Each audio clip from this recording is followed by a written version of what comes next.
Well, here we are once again. Floating somewhere between Earth and space, just trying to figure it all out. We've got a hell of a lot to talk about here tonight, Space Fam, so I guess we better get right to it. And as always, do not forget to buckle up those seatbelts. Otherwise, you might go floating off into that deep, dark void, never to be seen again.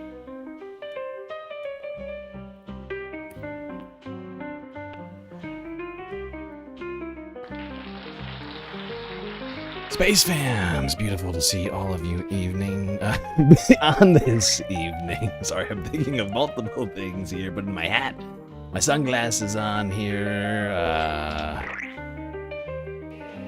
Yes, indeed. Weekend report starting, well, I guess actually at the right time. Maybe we should always do them on Saturdays. I don't know. I mean, this is technically the real end of the week. But of course, we usually do them on Fridays, and it's a little weird, but it's been a little bit of a weird week. Before we talk about everything we're going to talk about here tonight, we better do some shoutouts. Who do we got? HBX, Young Chris, Hermit Horologist, 123 in the YouTube chat. Man to the Pivot, close fourth. Randy Terpstra also here. Bad Lefty, Big Jerry, Boku SF. What else we got? Green New Deal, and Ducky, Gerb, and Vilma Rygar on the Twitch.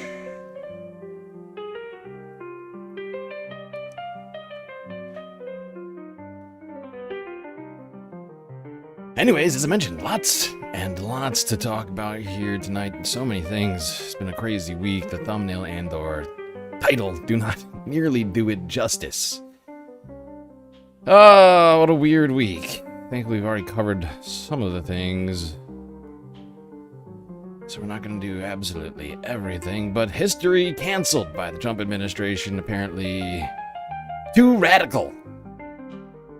Extreme political activism happening in museums across the country. Another American murdered by an ICE death squad.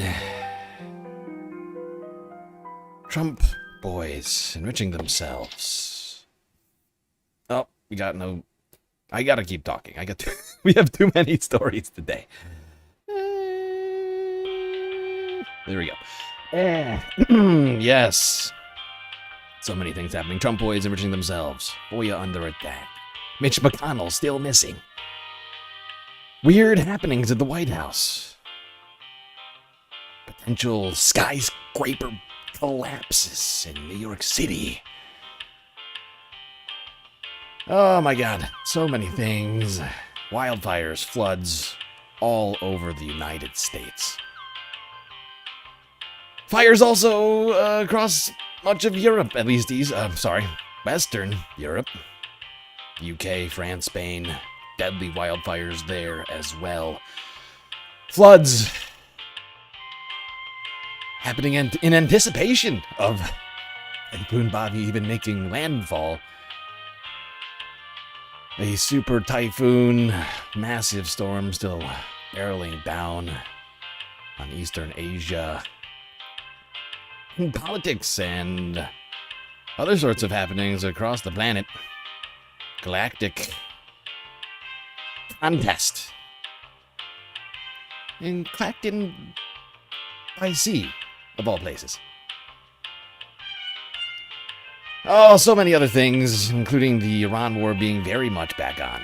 Perhaps more on than it's ever been since the Memorandum of Misunderstanding ever got fake signed. Alright, people, let's get started. In that familiar place. It's starting to feel weirder and weirder by the day. America. In a scathing new report, the Trump administration accuses the leaders of the Smithsonian of being radical activists. The report, released by the White House Domestic Policy Council, claims the Smithsonian cannot be trusted to tell America's story honestly, adding, the leadership has moved the museum's mission away from straightforward historical education and scholarship toward an extreme political activism that seeks to transform our country. The report singles out the National Museum of American History, saying, it would benefit most Americans if the Smithsonian's flagship history museum had a label at every entrance that reads, warning, the exhibits in this museum were prepared by people who don't want you to love your country. Stupid. The notion of being a more perfect This is maybe one of the dumbest things. Oh, our timeline is so busted. It's incredible. What we need is a goddamn Surgeon General warning on the White House or on Congress. Or, I mean, I could come up with all sorts of places before you start putting them on museums. Places of learning and education. Oh, I put, on the front of every Trump business. Which we're gonna get into, actually. Oh, please. Not the perfect union, is really what motivates me. In an unrelated interview, the Secretary of the Smithsonian defended the institution's portrayal of America's history. America's greatest strength, it's not running away from its history, but it's understanding how that history shaped us and continues to shape us. Exactly. But President Trump has targeted museums and historic sites he says paints too negative a picture of America's past. We want the museums to talk about the history of our country in a fair manner, not in a woke manner or a racist manner. Last Friday, an appeals court cleared the way for the administration to replace the slavery exhibit at this historic home in Philadelphia, where George Washington enslaved 9 people. Critics say the administration is whitewashing U.S. history. The story of slavery must be told here, there, and everywhere, as America acknowledges its 250th anniversary and talk about what a great country it is. Oh, God.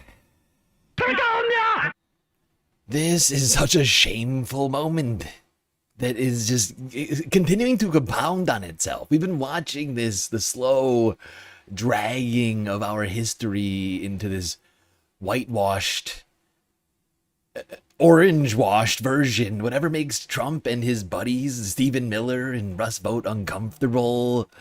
They're just let's get rid of that. Let's get rid of that. That's I feel weird. I look at that picture, it makes me feel weird.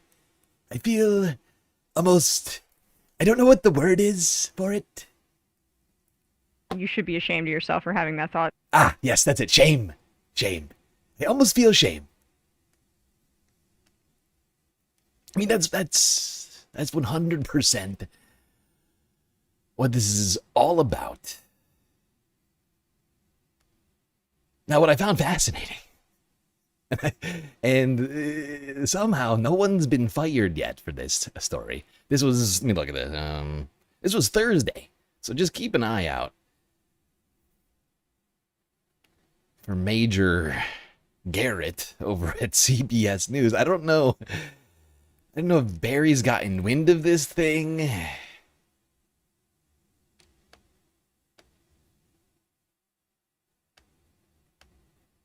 Welcome back to The Takeout. Welcome to the Conversation Corner. As promised, we're going to dig into this fight over history between the White House and the Smithsonian. There's brand new information on this. The head of the Smithsonian, Lonnie Bunch III, is rejecting a White House report that accuses the institution he leads, quote, of extreme political activism. According to new reporting in the Washington Post, Bunch told Smithsonian staffers the report, quote, is not a fair characterization of the work and totality of the National Museum of American History. Philip Kennicott has been following the story. He wrote an op-ed about it, which caught our eye. He is a senior art and architecture critic at the Washington Post. Philip, I'm glad to have you with us. You read the White House report about the Smithsonian and the Museum of American History. Explain to my audience what it says and what you find leaky about the assertions.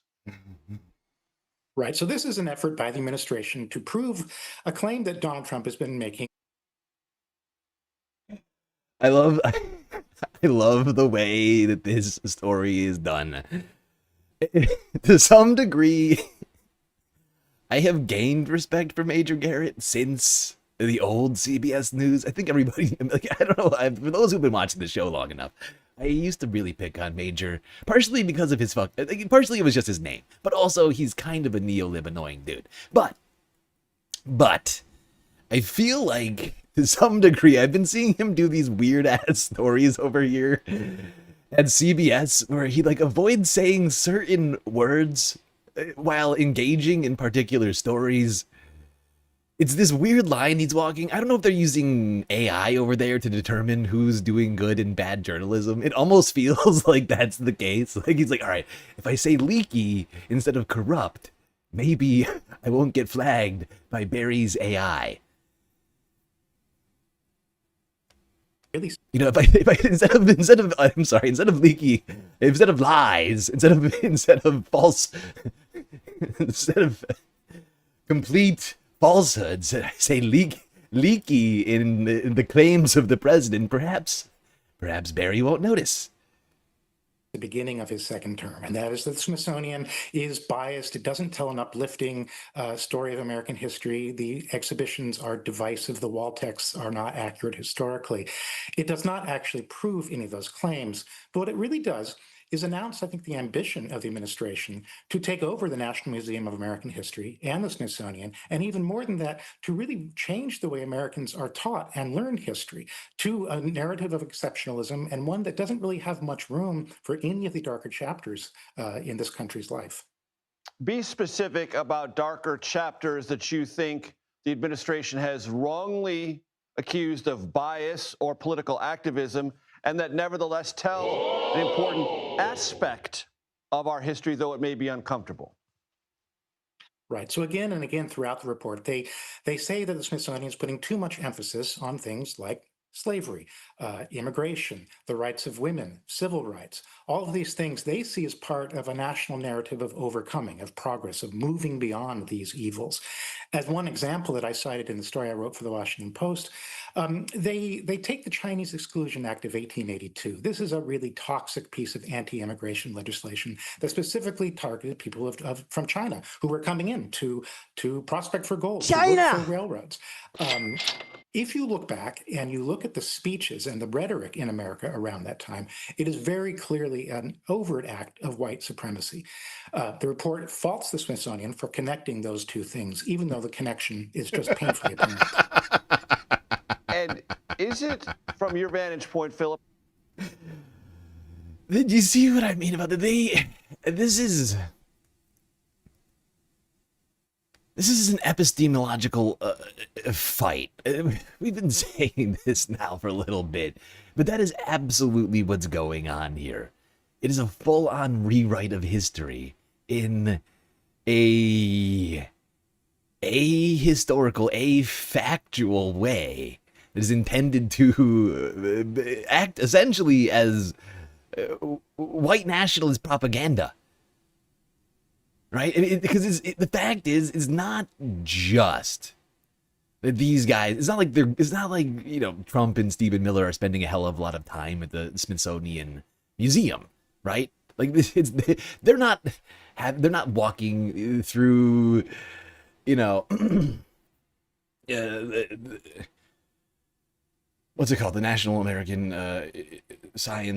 not Science Center. God damn it. I can't think of words now. They're not walking through any museums. Let's be real. These guys don't care, right? They're not walking through any of the Smithsonian Museum because there's multiple. And not the National Museum of American History, not the African American Museum. None of these things are actually of any interest to them, right? Like, these guys are like solely focused on enriching themselves, but it's about narrative.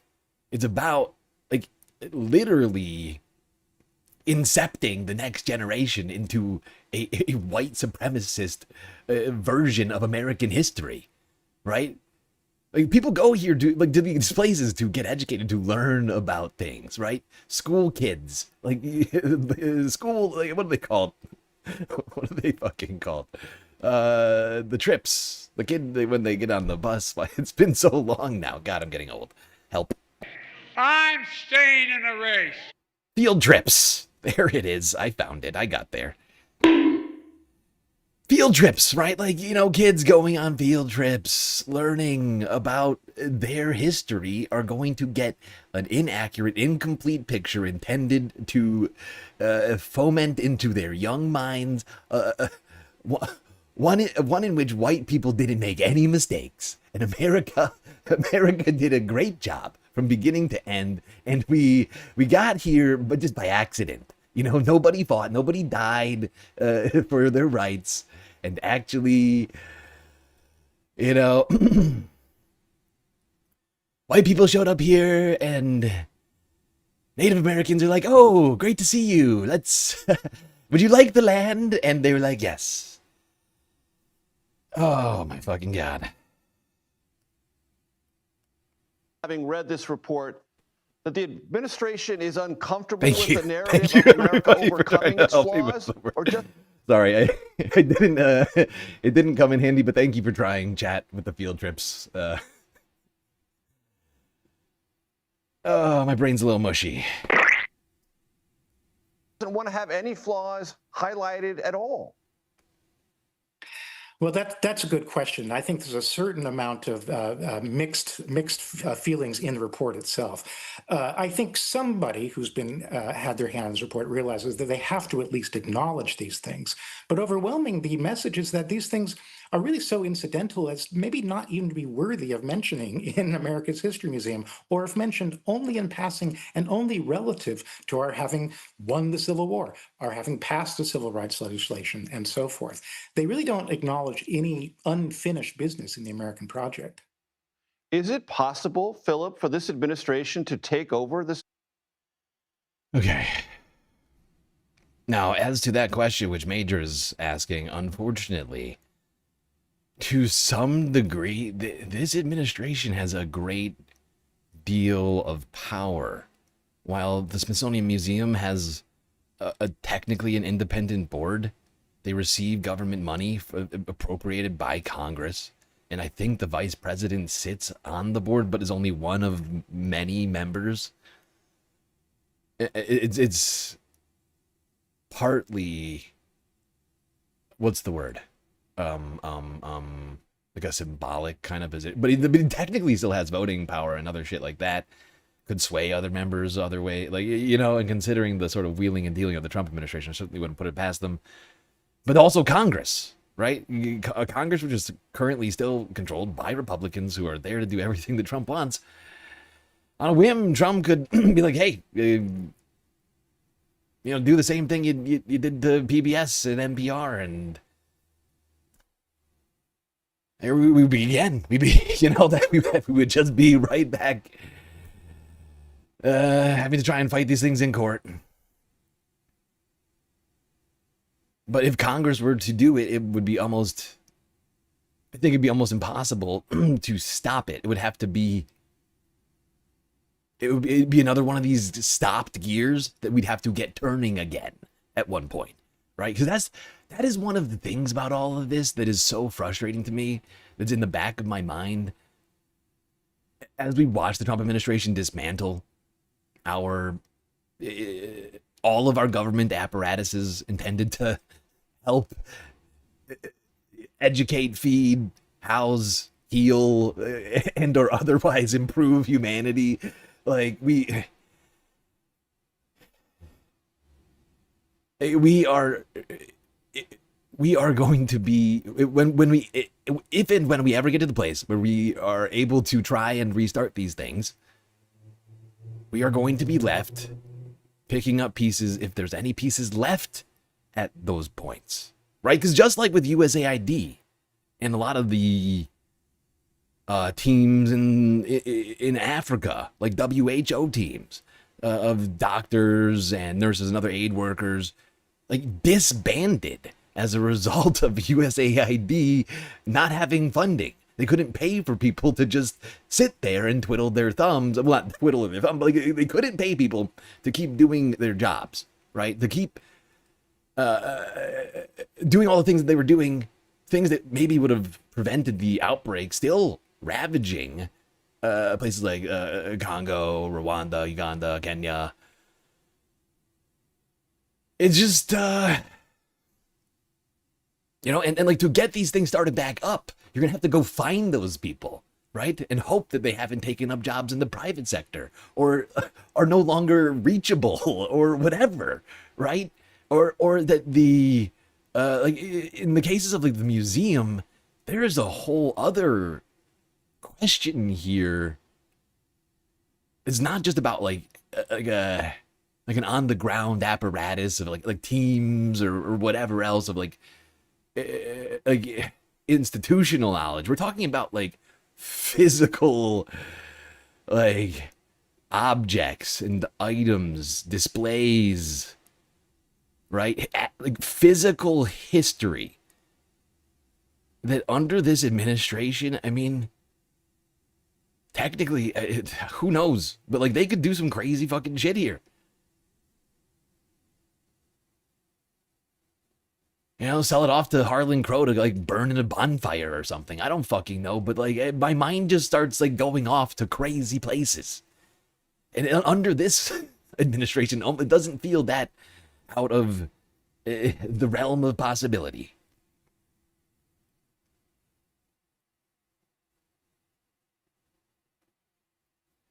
I see a lot of people in chat coming at this guy about his hair. I think the main problem with this dude's hair, not to get us too far off topic, I think the main problem with this dude's hair is that he's got to stop dyeing the top. Why is he so insistent? Like, why is he holding on to that so badly? We all can see it. We can all see what's happening. No, it's not fooling anyone, buddy. Like it's kind of off-putting, the gradient, right? Like it goes from like full brown down to full gray, and it's off. It's just something's wrong. It's just like just go all just like. Don't do that.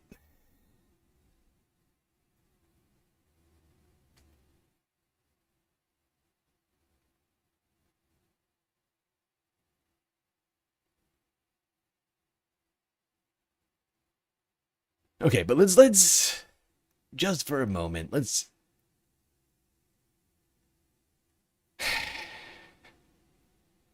unpack a little bit of this. Take a look at some of these woke, anti-American displays at the National Museum of American History. It's a YouTube channel. That's on YouTube.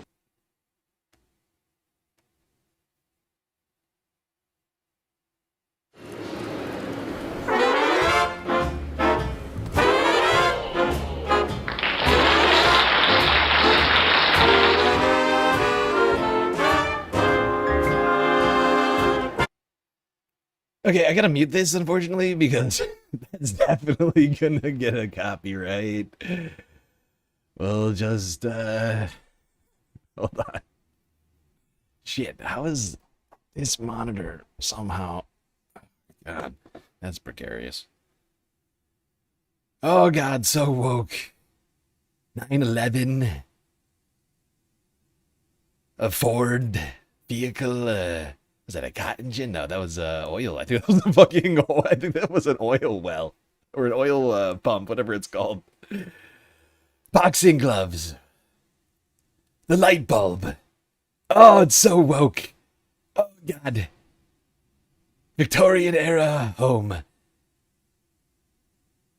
think that was the Dust Bowl. The Star Spangled Banner. Oh, God. The wokeness of the Revolutionary War. It's too much. Oh, the American flag. I am overwhelmed with the woke. Not the Constitution. Please no. Stop it. Subways? That's too much. That's too much, man. That's too much. Not a map. Not maps. And also, what the fuck is that? Trains? The wokest of things possible are trains. Public transportation of communists. I prefer cars. There we go. More cars. Oh, God. So much woke over here at the American Natural History Museum. Good. I'm overwhelmed by the woke. Oh, God. Oh, please help me. Please help me. The wokes are coming. The wokes are coming. What are we gonna do? Please help. The Bolsheviks are coming. Maybe it's this one. Oh. Maybe we just gotta inspect more of the museum. Maybe that just wasn't the full enough of a inspection. And that's long, long ago. Okay, that's like 13 years ago. Maybe a closer inspection. Now only 2 years ago. Ah, it's gonna be extra woke now. Wait, hold on. Buckle up. There are a grand total of 19 Smithsonian museums. Elephants. And of all 19 museums, this is likely the best of the bunch. And fish. The Elephants only and museum fish. that comes close is maybe the air and space. This is the kind of wokeness we're talking about. Elephants, fish, and dinosaurs. We can't have this. We can't have elephants, fish, dinosaurs. It's crazy. Okay? Out of control. Everybody's saying it.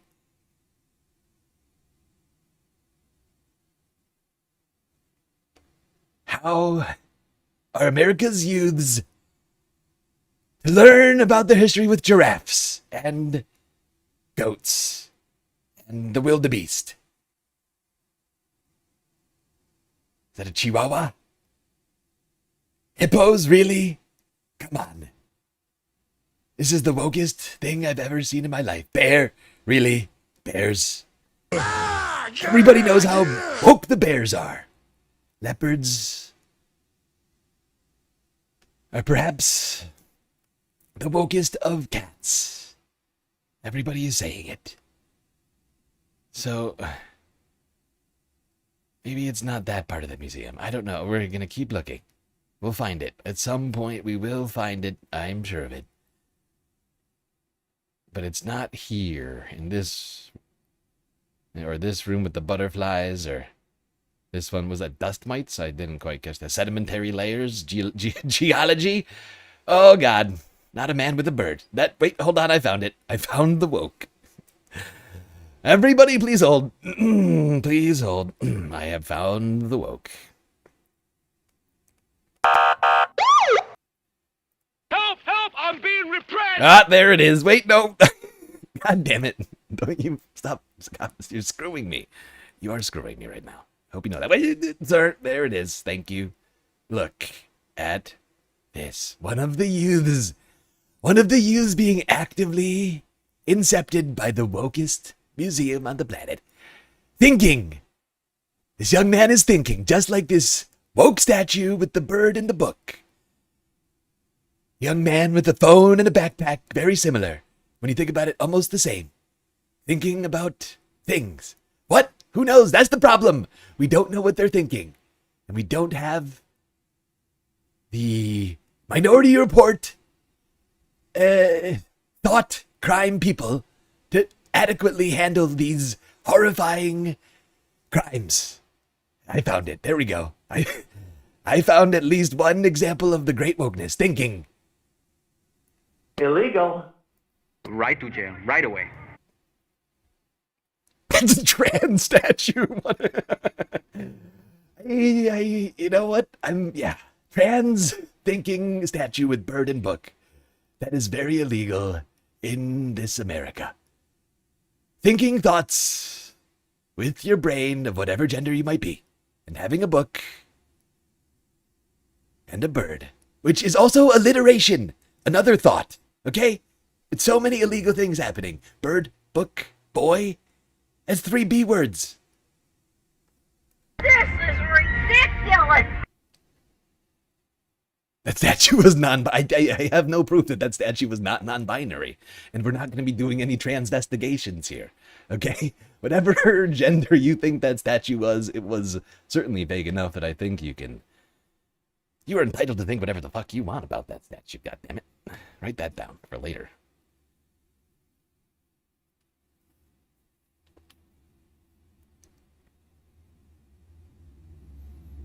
Honestly, I know I'm making jokes right now, but it's fucking disturbing to me that they are so upset about this.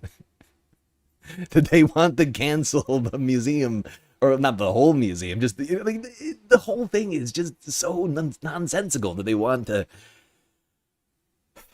just rewrite history. It doesn't, they...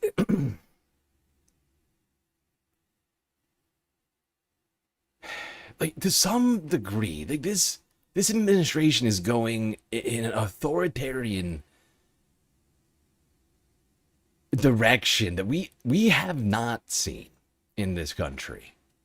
I don't think, at least in modern times, right? This whole thing is gotten way the fuck out of hand. And when I look at us rejecting the concepts of learning and education and progress, right? Just basic human progress, and just documenting shit that happened from people who supposedly have been complaining about fake news and liberal safe spaces. It's utterly crazy. But you know what broke my brain perhaps the most throughout all of this, like when I was like getting ready for this part of the stream today, is when I was looking for footage of the goddamn museum here. I found this clip from Smithsonian's own YouTube channel, the National Museum of Natural History, from 4 years ago, entitled Narrated Virtual Tour. Oh. David H. Koch Hall of Fossils. A what now? Yes. Yes. No, you're thinking, yeah, but your thinking is the thing that you should be thinking. Those of you who are arriving at the thought that I think you're thinking in your brain, you are correct. And for those of you who are like, what's going on? Let me clue you in. Think about the name of this particular exhibit. Who's it named after? David H. Koch. Who's that? Huh. Oh, right. This guy, who died 7 years ago, one of the Republican Party's biggest donors. The guy who I think helped found PragerU and was it the Daily Wire and like a number of other, like these. This exhibit was donated in memory of David H. Koch, the great American businessman and philanthropist. Oh, for the love of God. Too woke. Much, much too woke. David H. Koch, the wokest guy. Everybody's saying it. Tiny fraction of Earth's history. The story of life on Earth is too big to be grasped in terms of human lifespans. Exactly. To understand. Exactly. And we're not even going to watch this one because the footage is really bad. But when I saw this, I was like, dude, you have to be fucking kidding me. The irony is not missed. It is not missed. But the fact is of course, the thing that they are upset about is any and all history that does not center white men in a bright, shining light of unimpeachability. Places like, I don't know, the African American History Museum here in Washington, D.C. For today's video, I'm going to show you a look inside of the National Museum of African American History and Culture, which is a Smithsonian institution located in Washington, D.C. The museum first opened to the public in September of 2016 and is now one of the most visited Smithsonian institutions. Entry is free, but depending on the time of year that you visit, there could be a pass that is required. You know, that statistic made me think and pause. I was like, oh, this is why. This is why they're so upset. Because the Black History Museum is more popular than the other museums. They're like, this is not fair. This is not fair. People care about the wrong history. Help! Help! I'm being repressed! Oh, my God.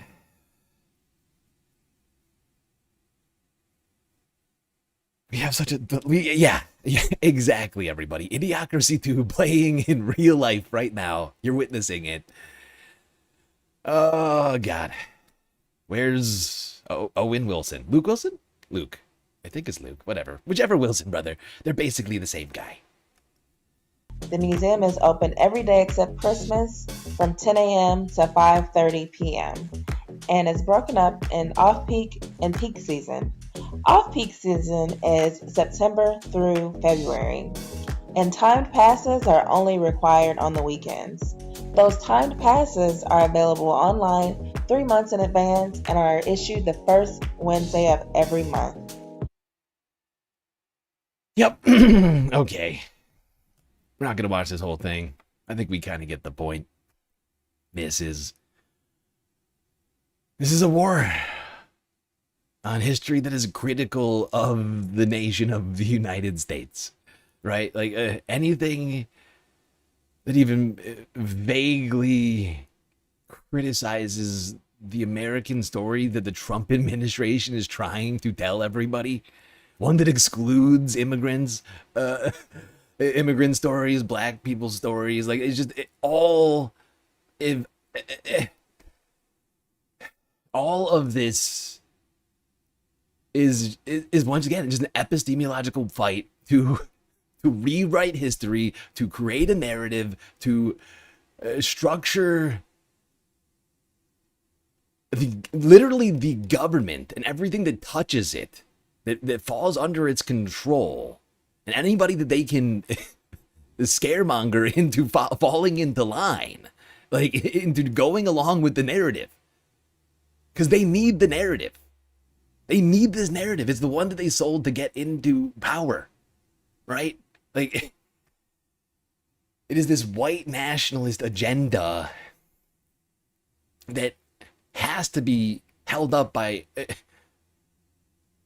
American exceptionalism. And any exception to American exceptionalism is indeed a threat to that narrative. Yes, exactly. Exactly, Christy. Museums are much too woke now. And the Trump administration is preparing to wage a full-on war against history and museums. It's science.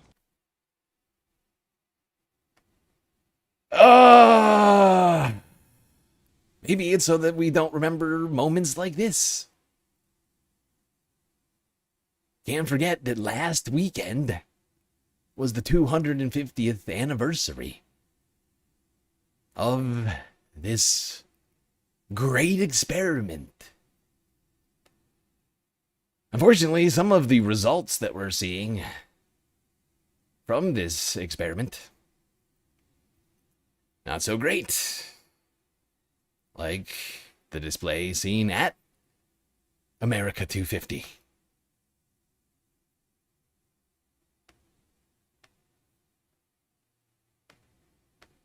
Events surrounding America's 250th birthday produced many memorable images. Fireworks lighting up the sky over the Capitol, crowds dressed in red, white, and blue, and military aircraft flying over Washington's many monuments. But one set of images has drawn attention for a very different reason. They show hundreds of masked, uniformed men marching through parts of Washington on the morning of the 4th of July. The men are members of Patriot Front. That's a white supremacist group formed in the aftermath of the 2017 Unite the Right rally in Charlottesville, Virginia. Images of members of the group riding metro trains alongside other passengers have since gone viral. Amna Nawaz spoke earlier with one of those passengers. Roswell Encina was on the D.C. Metro, headed to an Independence Day celebration in Maryland on July 4th. The ride started out as expected. He saw people dressed in red, white, and blue, families getting on and off. But the atmosphere suddenly shifted when a massive crowd of men, all dressed alike, wearing masks and caps, filled the train. We soon found out those men were members of the white supremacist group, the Patriot Front. Getty Images photographer Finn Gomez captured this photo of Encina during that ride. Roswell Encina heads the U.S. Capitol Historical Society. That's a nonprofit and nonpartisan educational organization dedicated to preserving the history of the U.S. Capitol. And he joins me now. Welcome to the NewsHour. Thanks for being here. Thank you for having me. So take me back to July 4th. You're on this train, you're headed to a celebration, you notice these men coming on the train, and this photo of you then goes viral. What's going through your mind at that moment in the picture? Well, I was scared. I'd be lying to you if I told you I was trying to be strong.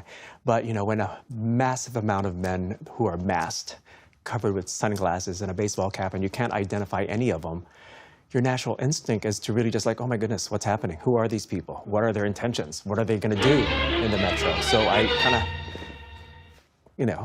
kind of made myself smaller. When you look at that photo now, what goes through your mind? I still have a hard time looking at myself in that photo. It's because, people take photographs of you when you're smiling, when you're happy, maybe when you're sad or excited, but you never see yourself when you're scared. But I'm really hoping, when people see my photo, most importantly, the photo of that African-American woman who was also surrounded by them, that they understand that we have our stories too, and our stories are part of the nation, and that we're all part of this United States. There were those other photos, as you mentioned. There was one of a black man on a metro train ride, also surrounded by members of that Patriot Front. The black woman who you mentioned, who's since been identified by her family as Bernita Bolding. And I need to ask you about this because since she was identified, there has been a real wave of some very ugly, some racist comments about her and that photo. Have you seen anything similar, and do you worry about the response now that you're out speaking publicly about it? Sadly, yes. I can't help but see the comments towards me, the comments towards her, and it's very discouraging. Some of them are like, well, they didn't touch him, they left him alone, he wasn't bullied physically. It's hard to understand what a person of color goes through in this country, especially when you're by yourself in a contained space, and that position you're put in and not knowing what's going to happen next, and that's how we felt. Your own personal story is relevant here as well. Yeah, this is the environment of fear and repression that the Trump administration, to some degree, is hoping to foment. Right? Like, this is, these are basically, they're not the Proud Boys, but these are all the same guys that Donald Trump said stand back and stand by for January 6th, right? Like, these are all the same people who voted this administration into office, who want to be able to roam the streets like we're back in Jim Crow. Start having Klan rallies again, and all these other fucking things. When are the lynchings coming? Oh, that's right, we already have them. Well, I'm afraid I'm getting a little ahead of myself. We're gonna finish this a little bit more of this PBS clip, and then we'll talk about that. That position you're put in and not knowing what's going to happen next, and that's how we felt. Your own personal story is relevant here as well, because you were brought here as an infant. I know your father was in the U.S. military. You're a U.S. citizen, but you went back and forth between the Philippines a lot growing up. As we're talking about America's 250th and this whole conversation about what it means to be an American, how do you see your story fitting into that? I think back to when my parents brought me here when I was an infant. My dad was in the U.S. Navy, as you mentioned, and they've always instilled in me the importance of civic engagement. My father, when I turned 18, we were just coincidentally, we were in the Philippines then, and we need to go out and vote. It was 1988, it was a presidential election, and I'm like, oh, sure. So we drove up to the U.S. Embassy, and we voted. And since then, I remember that day very clearly in my head, how exciting it was. It's the most minimum thing you could do is go out and vote. Of course, everything beyond that is public dialogue. And that's what we try to do, at least at the Capital Historical Society. And Yep. This is one of these guys whose jobs is also under threat by the Trump administration. So his entire life is being upended by these people. But yeah, honestly, Boku, are you in the Discord? Because I know exactly what you're talking about with the wet pants thing. I can't find them. It's like they've scrubbed the internet of these things. Like, I literally can't find these stupid things. Also, no, those guys are not the Proud Boys. Also, the Proud Boys aren't the Proud Boys anymore either.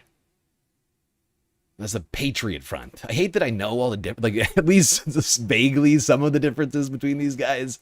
I can at least identify at least 5 or 6 white nationalist groups off the top of my head in this country. Yes, no, I mean, if somebody can find the wet pants, somebody get it to me, but I can't find them. And we got to move on, unfortunately, to the death squads. The lynchings. Yep. One Houston area man was murdered in broad daylight by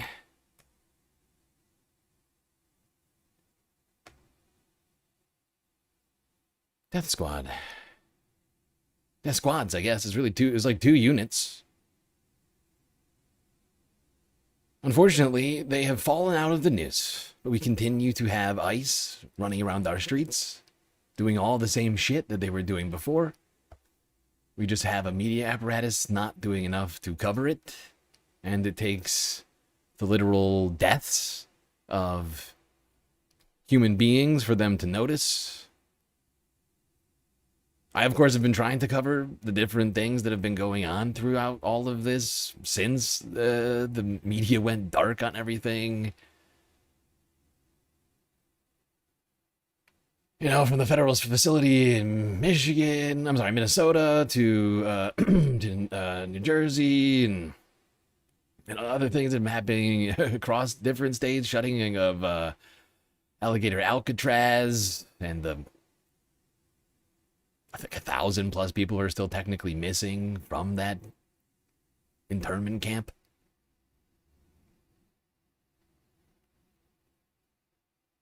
We're living through history, and it's the worst kind, everyone. All of this stuff is to some degree going to make the history books, so long as they don't all get, burned in the process of this. It's all going to be the worst chapters. A Texas family is demanding answers after a man was fatally shot on his way to work by an ICE agent. Lorenzo Salgado's son says he is a Mexican immigrant who has been living in the United States for 35 years with no criminal history. CNN obtained video of the scene after he was shot, but I want to warn you, it is difficult to watch.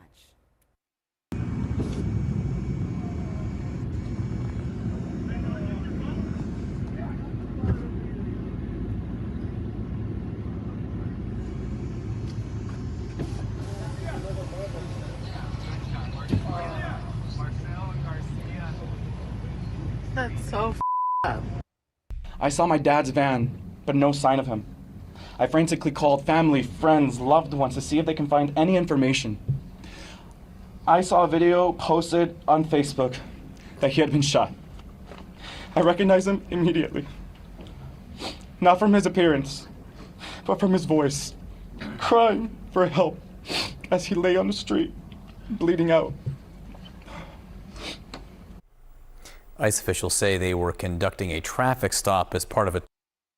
Yeah, they say that, but as it turns out, the more information that comes out about that, the less that story holds up. Also, ICE, not supposed to be doing traffic stops. That's not their job. This whole thing disgusts me to my core. And that young man shouldn't have to be living without his father.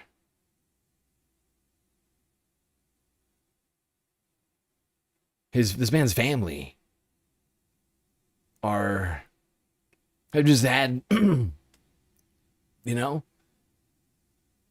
just had someone taken away from them for no good reason.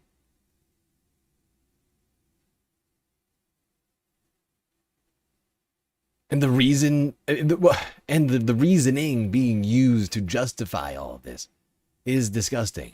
From the very heart of it.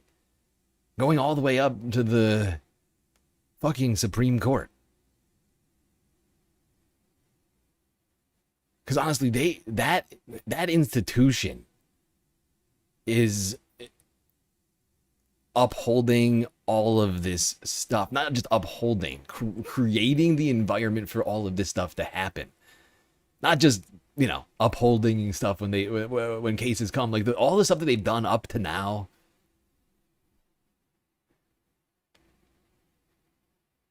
including allowing national stop and frisk policy for brown people. It's fucking, it is fucking crazy. Lorenzo Salgado Araujo, a 52-year-old homebuilder who was fatally shot by an immigration and customs enforcement agent in Houston, was not the intended target of the federal operation. The Department of Homeland Security, which oversees ICE, said federal agents were looking for someone else when they attempted to stop Salgado Araujo's vehicle. Democratic U.S. Representative Sylvia Garcia says that the acting ICE director confirmed to her that Salgado Araujo, quote, was not a target.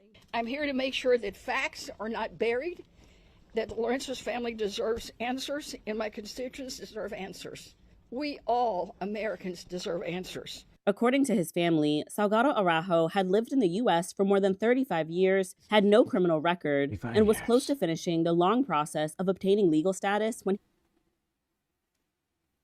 This guy is an American. The only reason he isn't he's not even undocumented, okay? This guy was in every sense essentially an American as can be, and had just struggled because of the insane immigration process. Like, the citizenship process is so convoluted and so tedious and long. And this man, I mean, didn't even get official American citizenship. Was something which he clearly deserved. He's raising a beautiful family. 35 years. Guy's been here as long as I've been alive. I think it's fucking disgusting. And the Supreme Court, I got to go back at the Supreme Court, because this is the thing about all of this. The Supreme Court allowed this. They not just allowed it, they created the circumstances in which for the government, the Trump administration can do these things that we're watching, right? They determined earlier this year that actually, was it this year or last year? Was it? God damn, it's all fucking flying through my head now. It's like it's all blended into the same clusterfuck of garbage. But in the last 18 months, Supreme Court decided, when the Trump administration started racially profiling people, and people were like, "Hey, that's fucked up and anti-constitutional. You can't do that." Supreme Court said, "Actually, they can. Actually, it's fine. Actually, let's institute a national stop and frisk policy." Now, I don't know if people know what stop and frisk is. I assume most people here kind of do. But stop and frisk was a policy, aka Terry stops, enacted by Rudy Giuliani in, I think, was it the late 90s or early 2000s? I can't remember exactly the timing of that. I think it was, I want to say it was like 2001 or something. Whenever he got in. I can't remember when he got in office. It was like somewhere around there.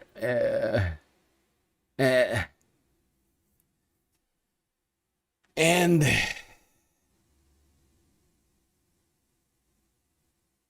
it basically just allowed racial profiling.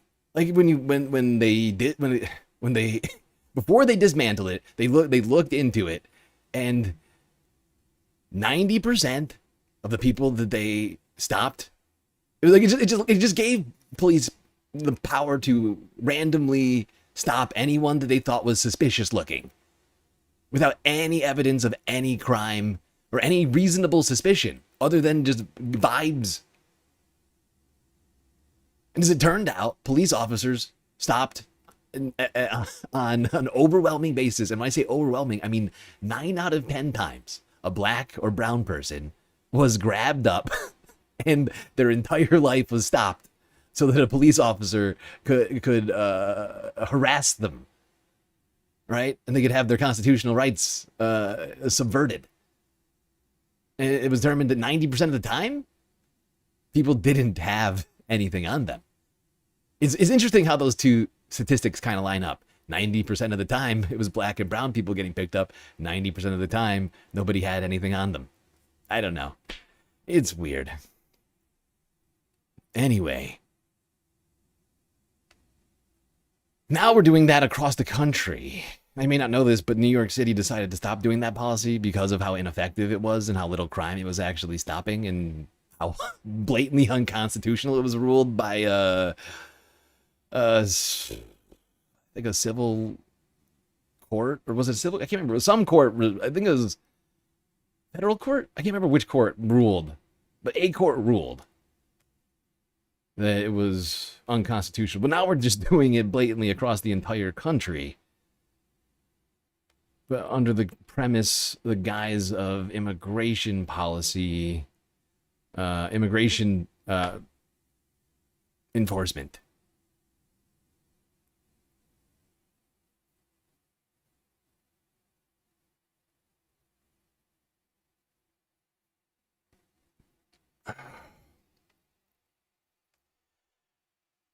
Now, in the last 48, 36 hours or so, something like that, since this horrifying daylight murder happened in Houston, details have been emerging contradicting the stories of federal agents. What? Yep. I know, that's shocking to everyone. And by everyone, I mean no one.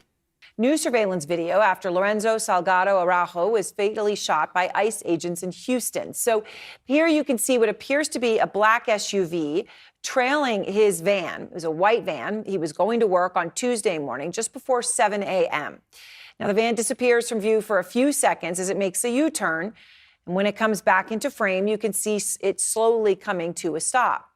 Now, what happened in these final seconds remains a mystery. These are the pieces that we have.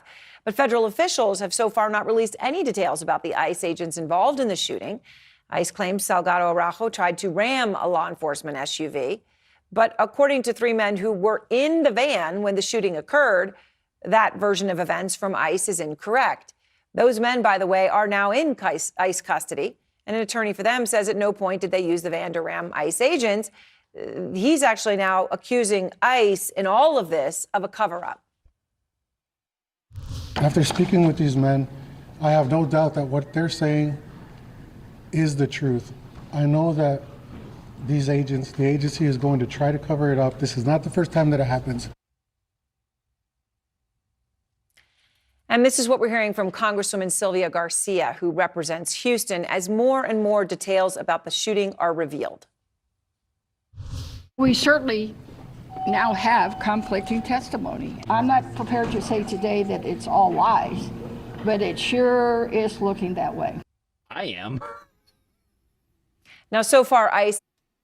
I'm prepared to say that I think it's all lies. I think it's all lies.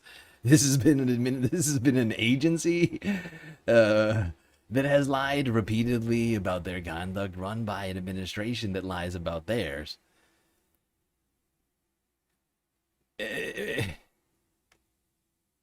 agency that has walked around unaccountable, murdering people with no reasonable cause with which to do so. Like, this is just another in a long line of disturbing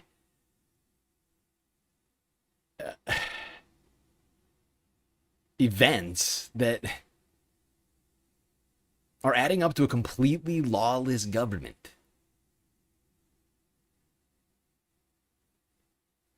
Which is really no government at all, just tyranny. Help! Help! I'm being repressed! Is not commenting on these claims, but the government's story of what led to the shooting may be unraveling, because originally officials had claimed that Salgado Araujo was part of a targeted operation. That was what they initially said, right? Okay. So they admitted it and said this was targeted. But then a source with details about the shooting said that Salgado Araujo was not the target of the operation. So that's unclear. And it's still unclear if ICE agents identified themselves to Salgado Araujo before the shooting. What we do know is that Salgado Araujo does not appear to have had any criminal background. He is a Mexican national. He's been in the United States for 35 years, 3 children, born, bred, and raised here.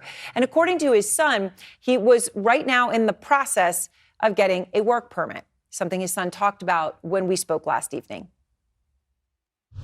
He decided that it was time for him to achieve his American dreams after putting 3 kids through college, one currently in college, I'm sorry.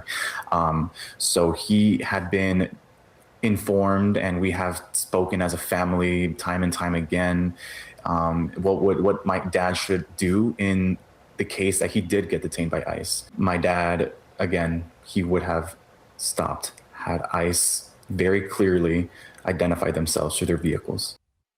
Yeah, and this is why I'm calling these lynchings. Because you cannot have a bunch of unidentified armed thugs just running around killing people. You know, like chasing people down and murdering them. Or chasing them down, in that fact. Like, this is the lawlessness. This is the fucking lawlessness, right? This guy's just minding his own goddamn business, going to work, traveling to a job site, something that sounds like he's been doing for decades, ever since being here, and you know, worried about thugs coming and robbing him. I'm sure something that Republicans could what's the word, empathize with. Since they're always so worried about these kinds of things, you know, like getting attacked on trains or whatever else.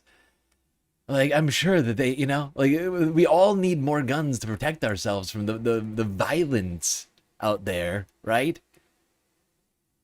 Like, why should this guy have not feared for his fucking life when he got a couple of random black SUVs running you down with no fucking identification at all? Just, you know, just living your normal life, having zero understanding of the situation because nobody's trying to make it clear what the fuck is going on. In fact, they're trying the opposite of that. They're trying to make sure that nobody knows what the fuck is going on, which creates these fucking insane situations. It's a lawless agency that needs to be disbanded. And that's why we need to get people in power who intend to do just that. Unfortunately, we're not quite done talking about this story. CNN did some real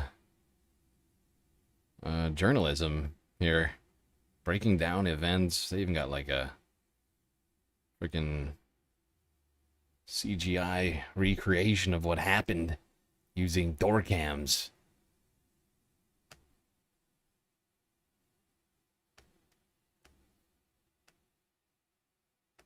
I want to go to Ed Lavandera because he's out front in Dallas live for us tonight. So, Ed, a lot of things that we still have not gotten any direct answers about. What is the latest that you are learning about what really happened here?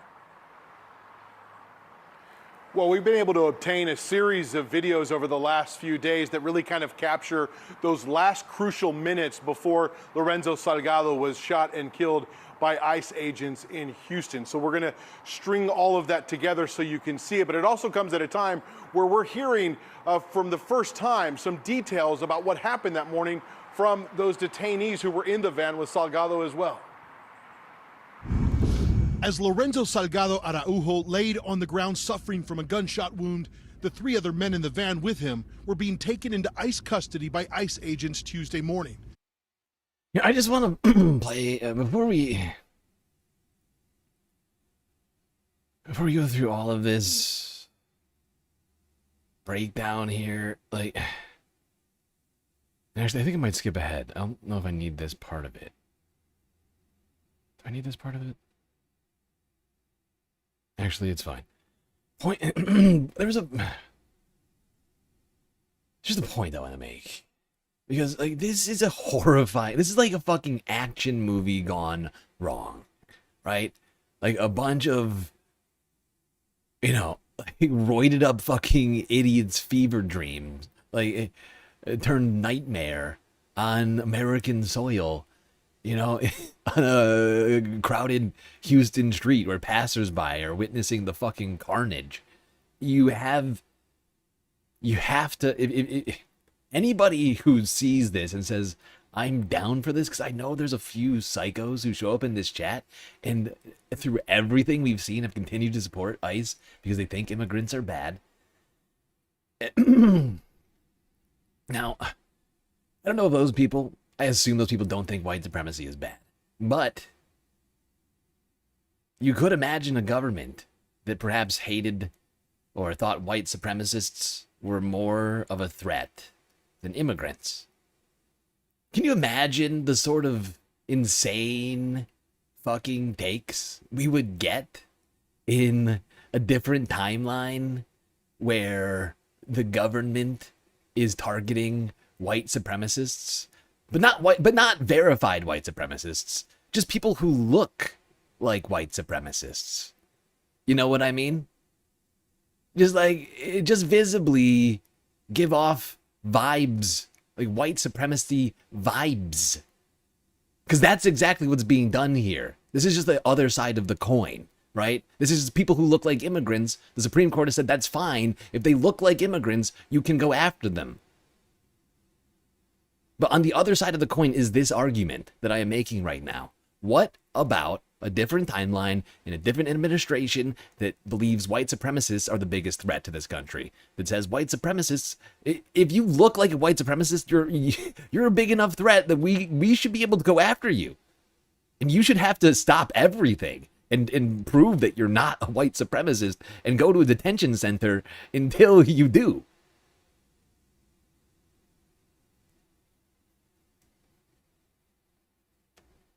For the first time, we're hearing their version of the events that led to the Dudley shooting through an attorney who spoke with them. I can tell you with conviction that it... Like, right? That, like, I mean, like, what? Exactly, though. Like, if they were put in that same situation with unmarked vehicles, you know, black SUVs chasing them down in their work trucks, I think we'd have a very fucking different narrative going on right now. We all know what that would be. They'd be fucking losing their goddamn shit. Read the Second Amendment. Versions of the events are extremely different from what ICE agents are saying or what the agency is saying. After the shooting, the Immigration and Customs Enforcement Agency put out a statement saying Salgado attempted to, quote, evade arrest, weaponized his vehicle, and tried to run over an ICE agent, forcing the officer to shoot the 52-year-old construction worker in self-defense. At no point was there ever an agent standing in front of the vehicle, nor was an agent ever placed in the line of danger. That is simply false, and I believe my clients are telling the truth. The Department of Homeland Security says the ICE agents involved were not wearing body cameras and the unmarked cars they were driving were not equipped with dash cameras. And so far, a clear video of the shooting has not emerged. But the videos that have been uncovered raise questions about the federal authorities' description of what happened. At 5:54 a.m., Lorenzo Salgado leaves his house to pick up the three other men for work. The three men told the attorney they were all driving north along Wayside Drive in a white van when an unmarked vehicle started following them. The white van made a U-turn and started moving south on Wayside Drive, as shown in this CNN animation based on videos compiled from the scene. The images show Salgado's white van turned left onto Canal Street at 6:46 a.m., while a black SUV followed closely behind. A second video shows the white van continuing on Canal Street while a black SUV drives alongside the van on the left side. Seconds later, another black SUV emerges from a parking lot of a shopping center onto Canal Street and follows the two vehicles. Salgado's white van then makes another U-turn, and seconds later, the unmarked ICE vehicles and the white van come to a complete stop. Here is a closer look at these videos and the sequence of movements that led up to the shooting. Salgado's van turns left onto Canal Street, with the black SUV pursuing.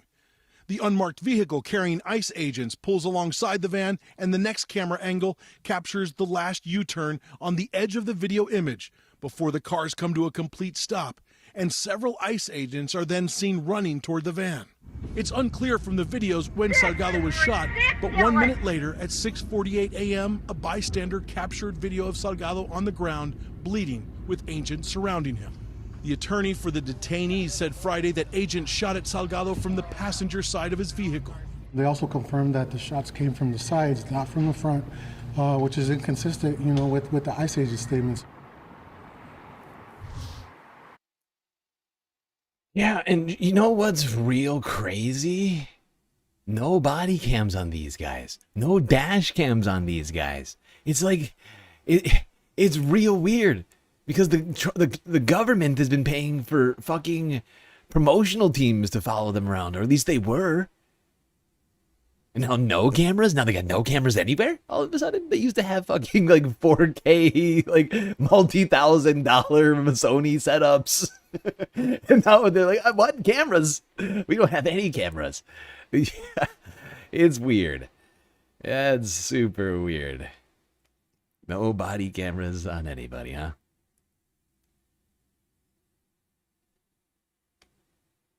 And yet, the 3 people who were there in the van with him heading to the work site reportedly said that they, completely refute the way in which it was described by the agents, that at no time were any agents in front of the vehicle.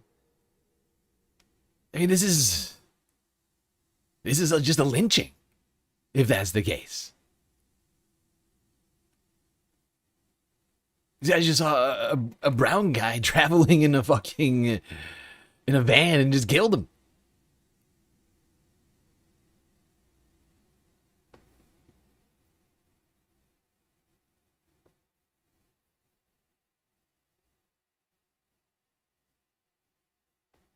All right, we're an hour into the stream, a little bit over it. Reminder, everybody, if you haven't already hit that follow button like the enhanced one just did on Twitch, subscribe on YouTube. Really helps out. Maybe hit that bell icon, like button too. While you're at it, do consider contributing to the Galactic News Network, as we are completely funded by individuals like you. Without your support, we would cease to exist. I'm going to get a content goal started on Twitch, but of course, we're still defunded, demonetized on YouTube. In our 3rd month of demonetization, it's painful. But we still got Twitch to donate on, Cash App and PayPal. And of course, Patreon, the very best place to get the most space benefits for your dollars. Wait, what did I just click? I just clicked the wrong thing over here.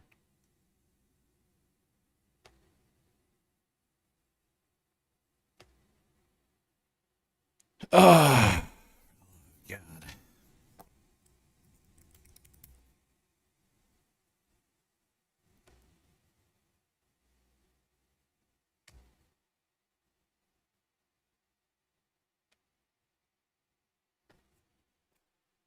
What a terrible time. Okay, goals started. We still have a disturbingly large galactic deficit right now. We do need to do something about. Cash App and PayPal donations do go to that and the galactic content goal. 2 goals, $1.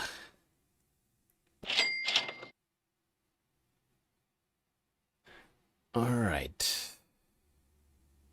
Now, if you got a problem with any of that, we could start voting into office people espousing policy platforms, which would, in theory, put an end to all of this.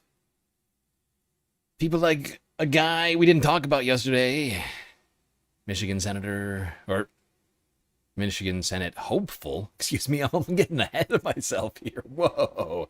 Michigan Senate hopeful Abdul El-Sayed went on to Zateo. I think it must have been over last weekend due to what's said here. Posted just a few days ago. Mehdi Abdul. Let's do it.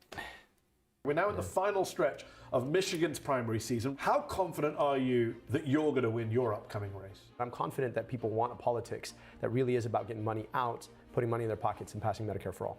Do you define yourself as a socialist, a democratic socialist? I went to medical school, and I watched, as a medical student, as our system chewed up and spit out poor folks while trying to play pianos up at the top floor for the richest cash-paying patients. You got attacked by your rivals for calling yourself a physician, not just a doctor, even though you don't have a valid state medical license in New York or Michigan.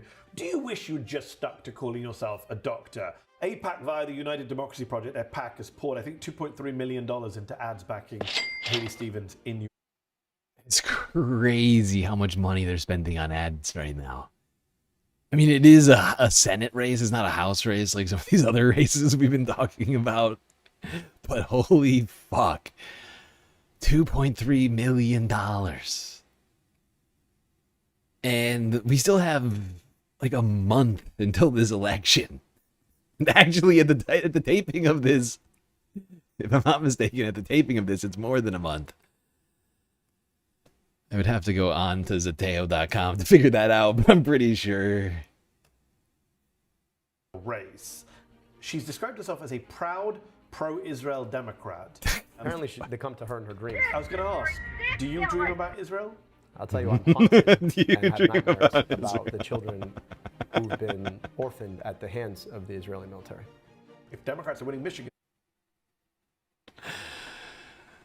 Yeah, no kidding. And honestly, yeah, his answer was clearly more thought through than mine. It's just such a question to ask. Do you dream about Israel?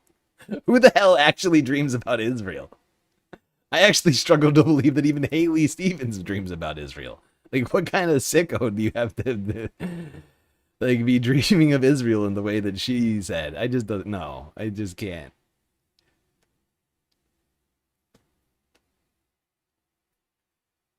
All right, do we do the intro? Skip the rest of the intro. We honestly, we've talked about Abdul so many times. I don't think we need the intro.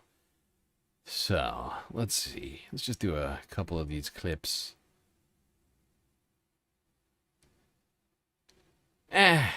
Screw it. We'll do a little bit of the intro. I'll let Mehdi start us off here. Might as well. If Democrats are winning Michigan, very good chance they're winning the Senate.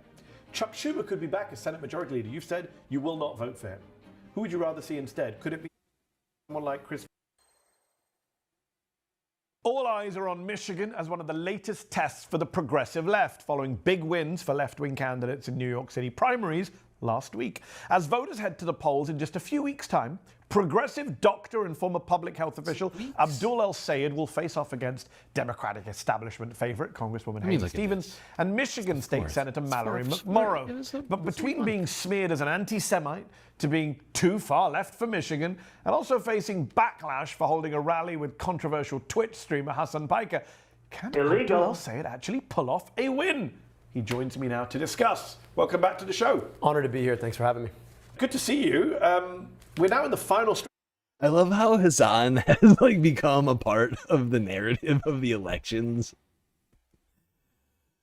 Oh my god. Everything in the last couple of months has just gone weird in a way that, I mean, in these ways I'm on board for, like with the way like the fucking mainstream media, we've watched them sort of like collapse in on themselves like a fucking like a neutron star or something. Like they like, and now like are all of a sudden like talking about these ideas.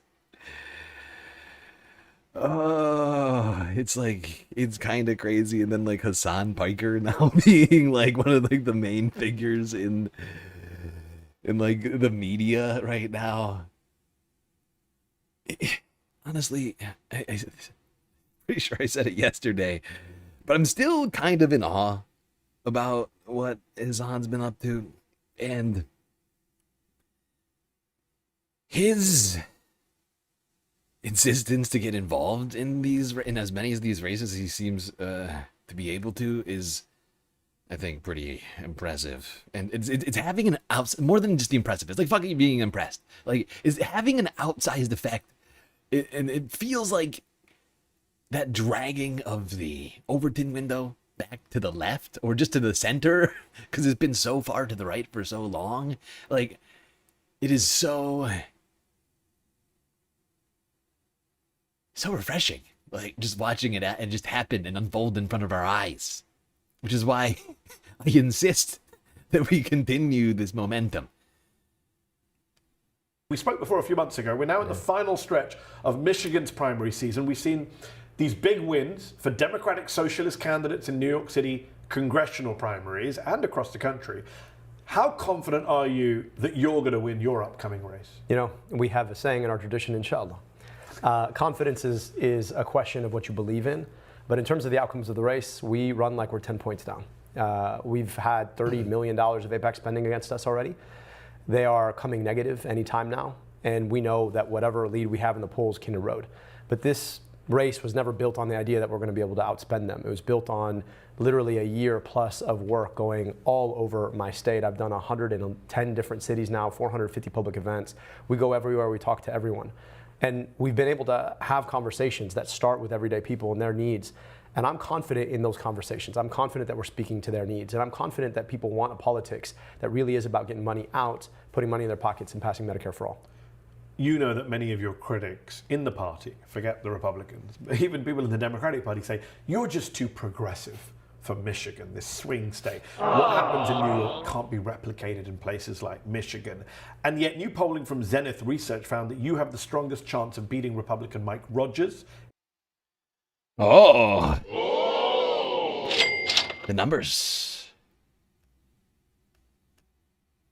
Okay, like I said, we're not going to listen to this whole thing, partly because this was posted last weekend. Or at least, I think it was posted to Zateo's website last weekend. I think it was done before. No, I don't think. Like, I listened to this whole thing, and they did this before Mallory McMorrow dropped out on Sunday, and so some of his stuff is irrelevant. So I'm gonna skip ahead to some of the issues, like money out of politics. Thankfully, they have chapters. Let's just follow the money. Our party is just as awash in corporate money as the Republicans. And what's worse for Democrats is that we're supposed to be the party of working people. It's one thing for a corporate party to take corporate money to do corporate things. It's another entirely for the people who tell you that they want to fight for working people to take corporate money from the people who created the same problem and then come to tell you that they're going to solve it. Today's shows was righteous? Whose? Hassan's or mine? I assume you mean Hassan. The greatest sin association with Hassan Piker. It's true. Oh, it's horrible.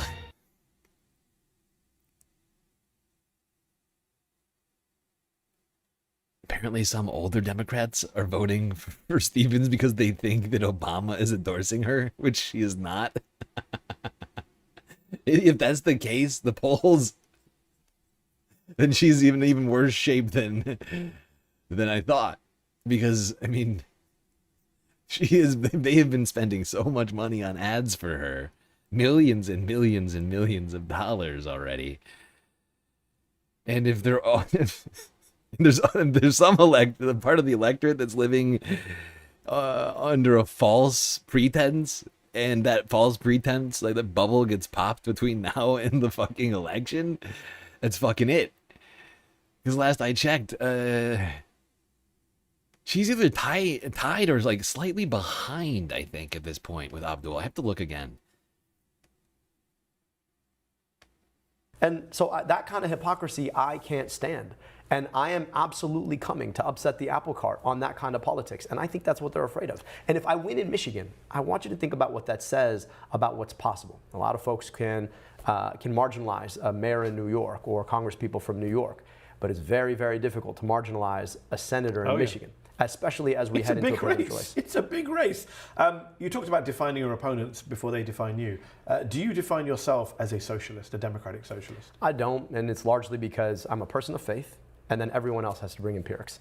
I look for solutions that are purpose fit to problems. I wrote the book on Medicare for All because I wanted to make sure that this was the approach that we could take to guaranteeing everybody health care in America. And when it comes Yeah. Here it is. Michigan Advance. This is from the 8th, 3 days ago. Detroit's Abdul El Sayed and U.S. Representative Haley Stevens, the only two remaining Democratic candidates, who are now statistically tied in a poll conducted the day before and day of Tuesday's first head-to-head debate. Oh, and we watched part of that, didn't we? Oh, I kind of want to watch that. I feel like we should have watched that instead. Now that I'm thinking, honestly, these are both good. They're both good. I take it back. But he crushed her. Like he Abdul decimated. I almost forgot that debate was. Oh my God, he made Haley Stevens look so stupid. I'll bet now the polls. I bet he's ahead in the polls now. If that was the day before. Yeah. 2.5% margin of error, which means either of them could be ahead right now. That's what I'm saying. I think that's what I intuited from what I had read earlier about this poll. Yeah. I mean, so basically, they're statistically tied, right? Like he could be in the lead, he could not be in the lead, but they're so freaking close, it's impossible to know for sure, right? You have to ask every single voter in Michigan what they're planning to do, and even then, we still have a month left to go, or well, now 3 weeks to go. Our economy, I'm somebody who read about I'm going to skip capitalism. ahead And to healthcare. Anybody who knows about capitalism. You wrote the book on it. I do. You would like to see a universal government-funded. I went too far. Absolutely. I mean, look, I'll tell you. You wrote the book on it. I do. You would like to see. And for the workers who actually do the work. But you do support Medicare for all. You wrote the book on it. I do. You would like to see a universal government-funded healthcare system. Absolutely. I mean, look, I'll tell you this. I went to medical school. By the way, thank you from T on Cash App for the 5 bones. Getting us started on the galactic content goal. Appreciate that. Princess Mouse, you have a totally real question for me. When you say it like that, it doesn't sound real. It sounds like you're about to say a very non-real thing. But please go ahead. And wow, I almost looked away, and then another dono came through on PayPal. Glitchmaster, the amount of people I've seen boosting Abdul is encouraging. So true. And thank you, Glitchmaster, for the 30 bones. So generous. Both of you getting us now to... that is... What is that? I can't do the math. We're almost there. We're like, oh my God. We're like $10 away. Like if we get yeah, that's close enough. And it's over that, but really, that's fast. That was fast. We started the content goal 10, 20 minutes ago. You guys are crazy. I feel like I'm taking crazy pills!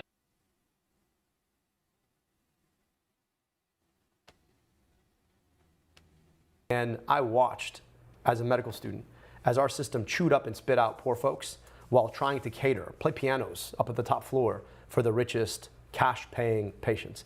To me, it shouldn't matter who you are. Your body deserves the same health care. And we can build that in the richest, most powerful country in the world. We can have the best system in the world. We can pay less for it, and it can be there for us and be durable. You mentioned going to medical school. You I also walked did a into that PhD in your question. country. You did at Oxford University, at my university. You got attacked by your rivals for calling yourself a physician, not just a doctor, even though you don't have a valid state medical license in New York or Michigan, which apparently is what you need legally to call yourself a physician. Do you wish you'd just stuck to calling yourself a doctor, which you are, to avoid all of this controversy and attacks on your physician status? You know, at the end of the day, it's not about whether or not I'm a physician or a doctor. The question is, can you see a doctor? It's not about my education. It's about whether or not your kid gets a good education. So I'm just not spending that's a good time. line, but people would say it's also about, did you tell the truth? Well, I would say that I was the health director for the city of Detroit. I've done more to provide more people health care or eliminate their medical debt than most doctors have done in their practice career. So I'm proud of the work that I did. I took my medical education in a different direction. And I did graduate from a school that's literally called Columbia College of Physicians and Surgeons. So, you know, you can go have that argument with Columbia University if you like. Yeah, that's the thing about this, that like I think it's fair, even if technically that might be in terminology a mistake. He literally graduated from a medical school called the School of Physicians and Surgeons. And he graduated from there. So is he not one of those physicians? Just very strange that anybody wants to nitpick this hard. And this guy, he's not asking to be anybody's doctor, right? That's the thing about this. Like, he's not pitching you on a surgery right now. He's pitching you on giving you Guaranteed healthcare. It's a completely different scenario. And I don't think that that's, in all fairness, like a reasonable thing to go after him for. People are going to do it, but it's just empty, right? It's not on policy. Sure, you can try and pretend like but like that answer right there he just gave is just so solid. Like on a debate stage, that ends the discussion. I think for most voters, they're like, yeah, screw it. Like that's not important to me. Like maybe you get like 3 physicians that are like, I'm not voting for him. Like, right? Like who are already probably voting for Mike Rogers. You know that there's a space guy running for office. And yeah, that's true. Clacton by sea. Or on sea? Whatever it is. Count Binface. A great galactic being. There are, I must admit, some serious similarities to the two of us. However, it's complicated. It is actually somewhat complicated. I don't want to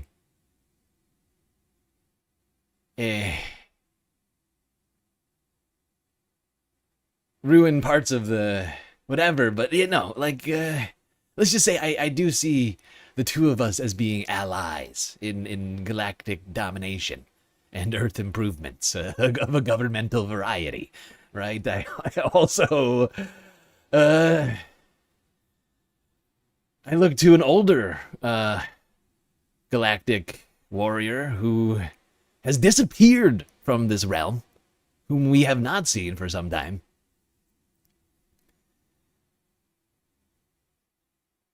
The OG,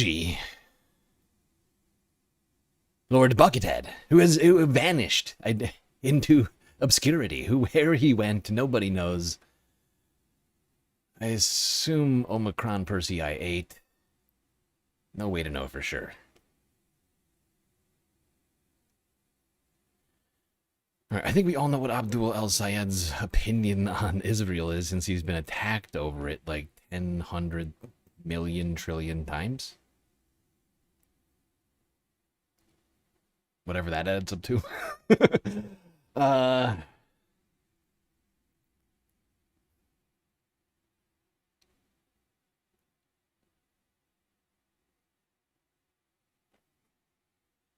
Let's end it with this discussion on the future. Or what we're being sold as the future. AI. Pocket past Medicare for All has the ability to shape who the next president can be and also what the next president should do. And I aim to use my platform as the next senator from Michigan to have as much of an outsized impact on that as I possibly can. It's just not going to be me. We're almost out of time, but I do want to ask you to talk about your proposal for handling AI. Yeah. Wait, Buckethead played your town recently? Wait. Wait, you telling me Buckethead still exists? I thought that... Okay, I don't want to ruin the Binhead lore, so I'm not going to get into this, but I thought he was no longer allowed to do Buckethead. I'm confused. Now I have to look into what you're talking about. Which is very new and seems to be even tougher than Senator Bernie Sanders' plan for AI. Walk me through the plan, and do you think you can actually pass through Congress? I think there's a lot more bipartisan potential on AI regulation than on almost every other issue, because I hear about every single place I go, whether it's a rural community, an urban community, suburban community, everybody's talking about it. Here's the issue. AI is life-altering technology. And the issue with AI is not the technology. The issue with AI is the incentives driving the technology. AI might be new technology, but the oldest technology we have on the book in terms of figuring out how to regulate technology is democracy. And I think we need to put AI under democracy. So what we're proposing is not just 50% ownership for the public, but also 50 plus 1% control. So we would like to have democratic control over these hyperscale firms, to divest them from legacy internet companies like Microsoft and Meta and Google, and charter them as public interest, public-focused corporations that have to operate under the same exact ideals as doctors do, which is first do no harm. Oh my God, AI with the expressed intent to not do any harm. divested from the major internet companies trying to make them profitable for their business models that are trying to insert it into every product that they offer us. That gives the government 51% control and 50% stake in the company. Oh my God. Communist. But seriously though, I mean, I do see good points being made in chat. Don't do it. It's a scam. I mean, look, and this inherently is part of the, what do you call it? The paradox. This is the paradox of the moment when it comes to this AI situation. We've been sold a bill of goods that hasn't yet been proved in its efficacy, that we've been told is the future of all things, as well as business, like profitability is gonna whatever quintuple overnight sometime. I don't know when that's happening. Hasn't happened yet, I know that much.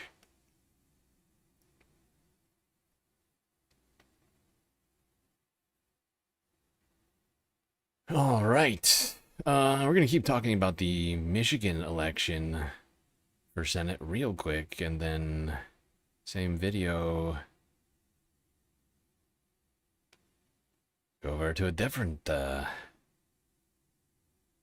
situation.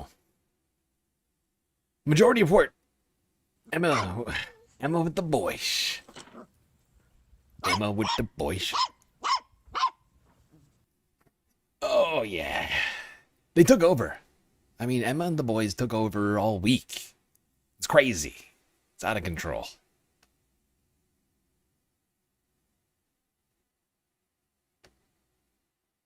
And they found some interesting clips here, CNN based. Jake Tapper getting up to all sorts of interesting stuff on his show.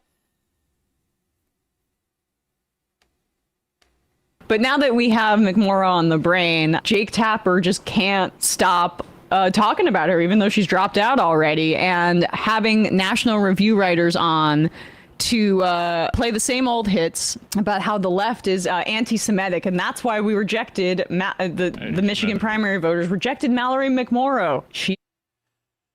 That's anti-Semitigen. Everybody knows it. Did GSL tease us with Count Binface? I didn't tease anybody with Binface. Somebody asked about Binface on Twitch. I don't even know if I've properly answered their question. But suffice to say, I'm not teasing you with Binface. I put Binface on the title and the thumbnail for a reason. We will talk about Binface. But one would assume that's going to be during the United Kingdom portion of the stream. Wouldn't you think? In fact, we've already done much more Binface talking than I would like at this point. We've gone above and beyond. God damn it. Come on! Not Jewish. No one in the primary actually is Jewish. But okay. But if one of the... But who's more But Jewish she's married to a Jewish guy. I got it. Okay, let's see how didn't know that, honestly. It wasn't really a part of my calculation. Okay.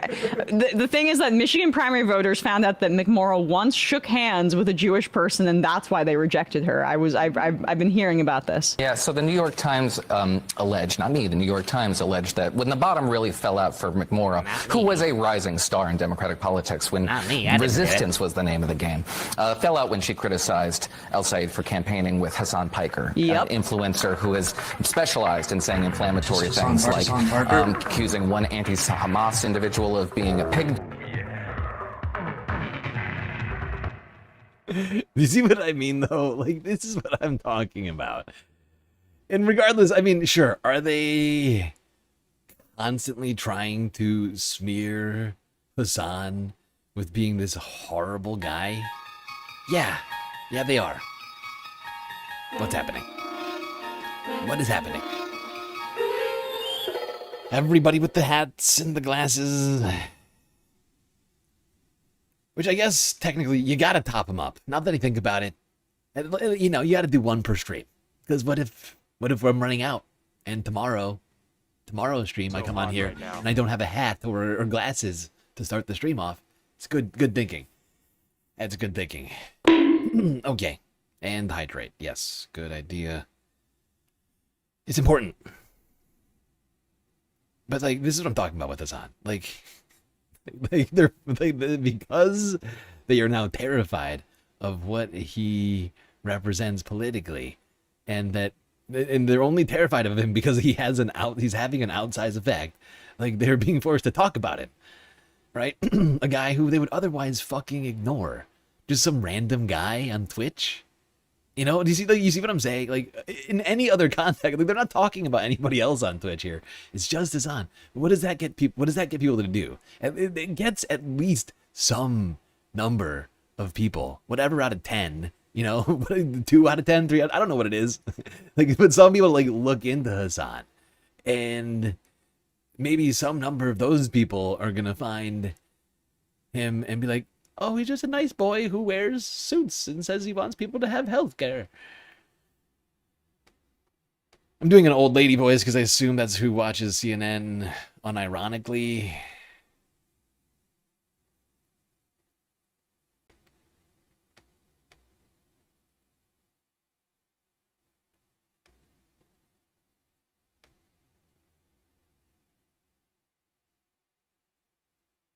But it's not just, it's not just Michigan that we should be talking about here, or Hassan Piker.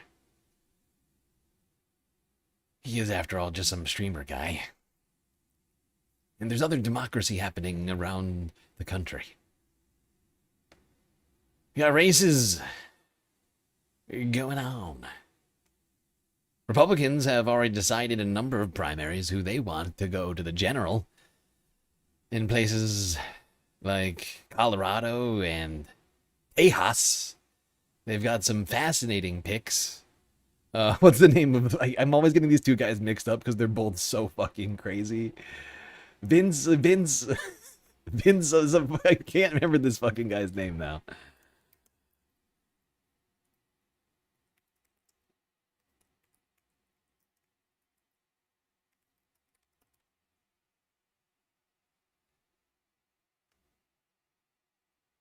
I can't remember this fucking, but like, there's oh no, it's not governor. It's Senate. It's not Senate. It's governor. It's governor in Colorado, and in Senate in Texas. Like, a couple of real full psychos that they have been putting forward.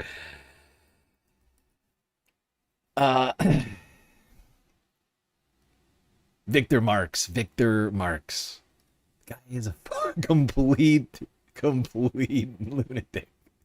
He went on to an interview with I can't remember, I can't remember who it was now, but he went on to this interview and talked about all of the people he killed as a child. He's like a baby assassin. I'm not making this up, okay? Go. We're not watching that. We're not doing that. I'm baiting you. No, we're gonna go down to Texas. Well, actually, not Texas. We're gonna go all the way across the ocean to talk about Texas's Senate election, where you got James Tallarico going up against Ken Paxton, another complete fucking lunatic, who has, I mean, some of the craziest scandals you could imagine, from corruption to not just like self-enrichment, like when I say corruption, but like corruption, but also self-enrichment, all the kinds. But for July 4th, he decided to use his liberty to leave the country, spend some quality time. July weekend, he was... Wait, I've gone too far. Spotted in London with apparently his mistress. Wait. God damn it. Actually, that's fine. Process was, but how corrupt do you have to be for Republicans in the Texas State House to say, yeah, this guy's going beyond the pale? Anyway, over 4th of July weekend, he was spotted in London with apparently his mistress, just openly. And I just want to play this because they seem kind of drunk. Just play it. So this is him. I mean, celebrating Independence Day in the UK. Wait, so this little move here. I'm sorry, but we gotta make. I can't remember. Wait, do they unpack this more, or do they do this slow? Because no, all right, because we gotta get the very beginning of this, right? Because this is the moment you can quite clearly see them. Her arm is deeply inserted into his, right? Like, right? She's holding on to him. They are clearly walking together. This is the point that we, this is an important nexus, right? From which this all, comes from. What is that? Puppy treats. Yes. Laika's looking hungry.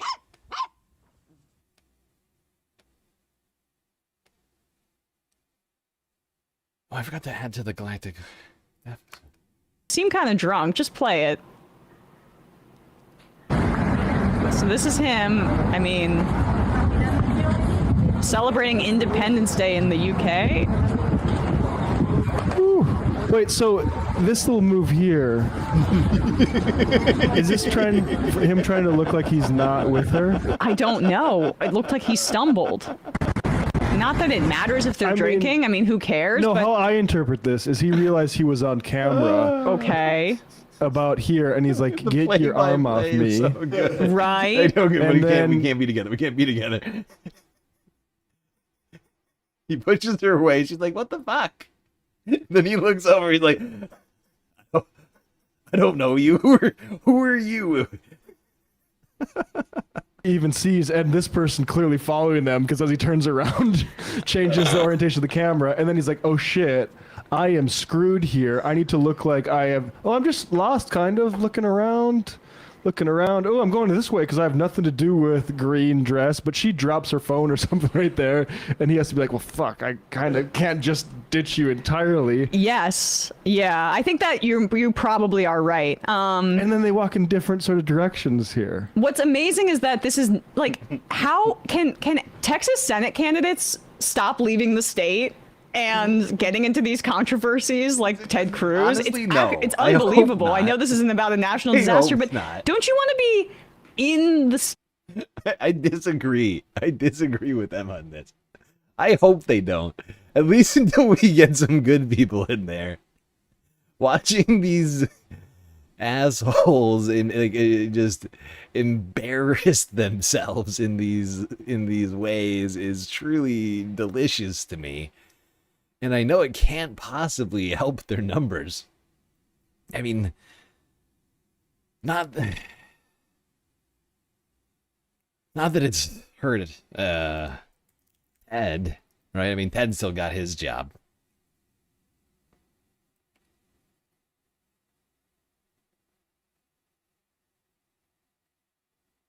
But, it doesn't hurt to be able to call the guy Cancun Cruz, right? Or... And I'm gonna come up with a nickname for what we just witnessed here. Because this is some of the most, hilarious, the worst acting I've ever seen. Just, all of, he's just circling around her. He's trying to make it seem like he's not with her, but then makes it even more obvious by doing this weird ass circle. Do you see what I mean? He just the weird circle is just so incriminating.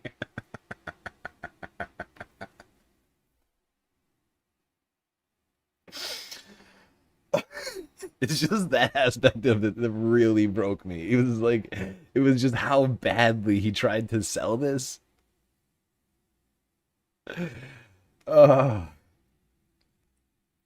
Look, he's having a hard time, he got caught by his wife having an affair with this woman, allegedly, or not, honestly. I assume it's real. And,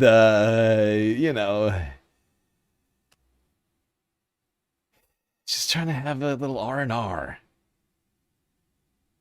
Wasn't expecting anybody to notice.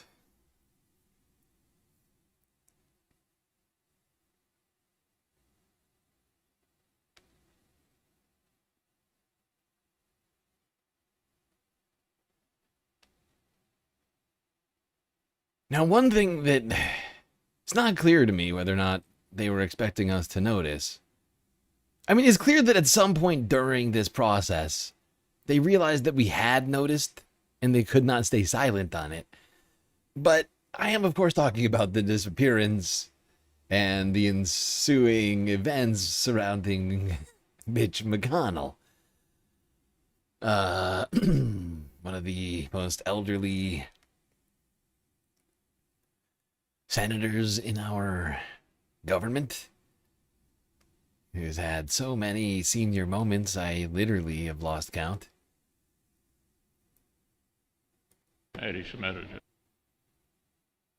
And it's, it's been a very weird, week or so. I don't remember exactly when we all found out about this, but at some point we all realized, I think it was Sunday or something, or a little before that. It was I think it was technically last week, but it's been sort of growing in volume ever since the concerns surrounding Mitch's sudden evacuation via ambulance.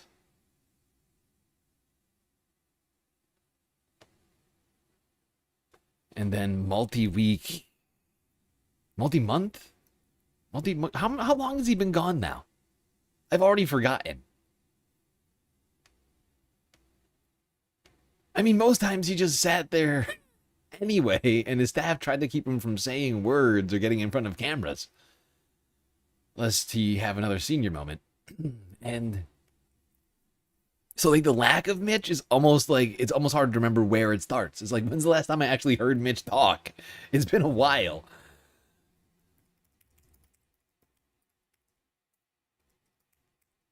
But it was a month ago, right? It was or was it multiple months ago?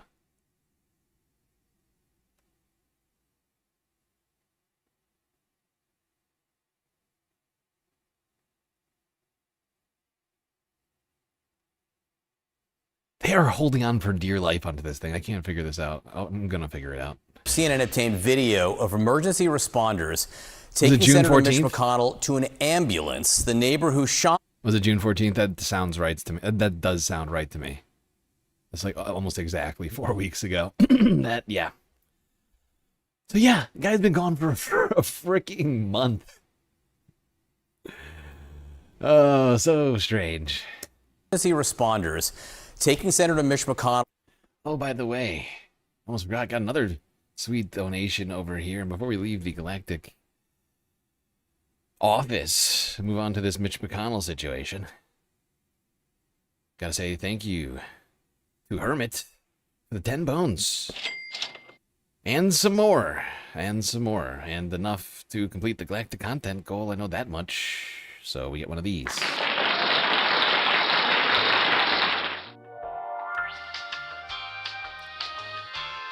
Yes, indeed. A beautiful confetti party. Oh, it's lovely. And thanks to all of you space fams and your generosity. You've completed the goal. Easily. And within less than an hour of starting it. Immediately, if not sooner. So, let me make sure I end them on Twitchy. Goal over. Thanks to all of you, beautiful people. Your donations. This show will continue until it's done. And boy, oh boy. We've only brushed the surface of what I have prepared for us tonight, Space Fams. As I mentioned at the beginning of the show, we have a myriad topics to discuss. Alright. Last look at the confetti, at the glory, at the epicness. Now to Mitch McConnell.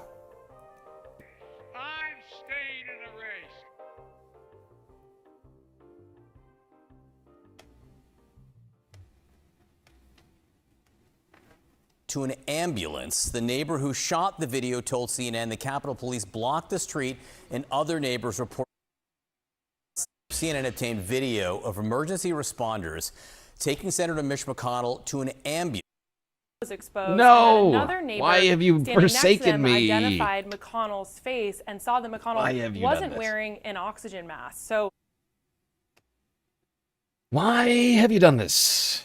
CNN obtained video of emergency responders taking Senator Mitch McConnell to an ambulance. The neighbor who shot the video told CNN the Capitol Police blocked the street and other neighbors reported seeing McConnell's face.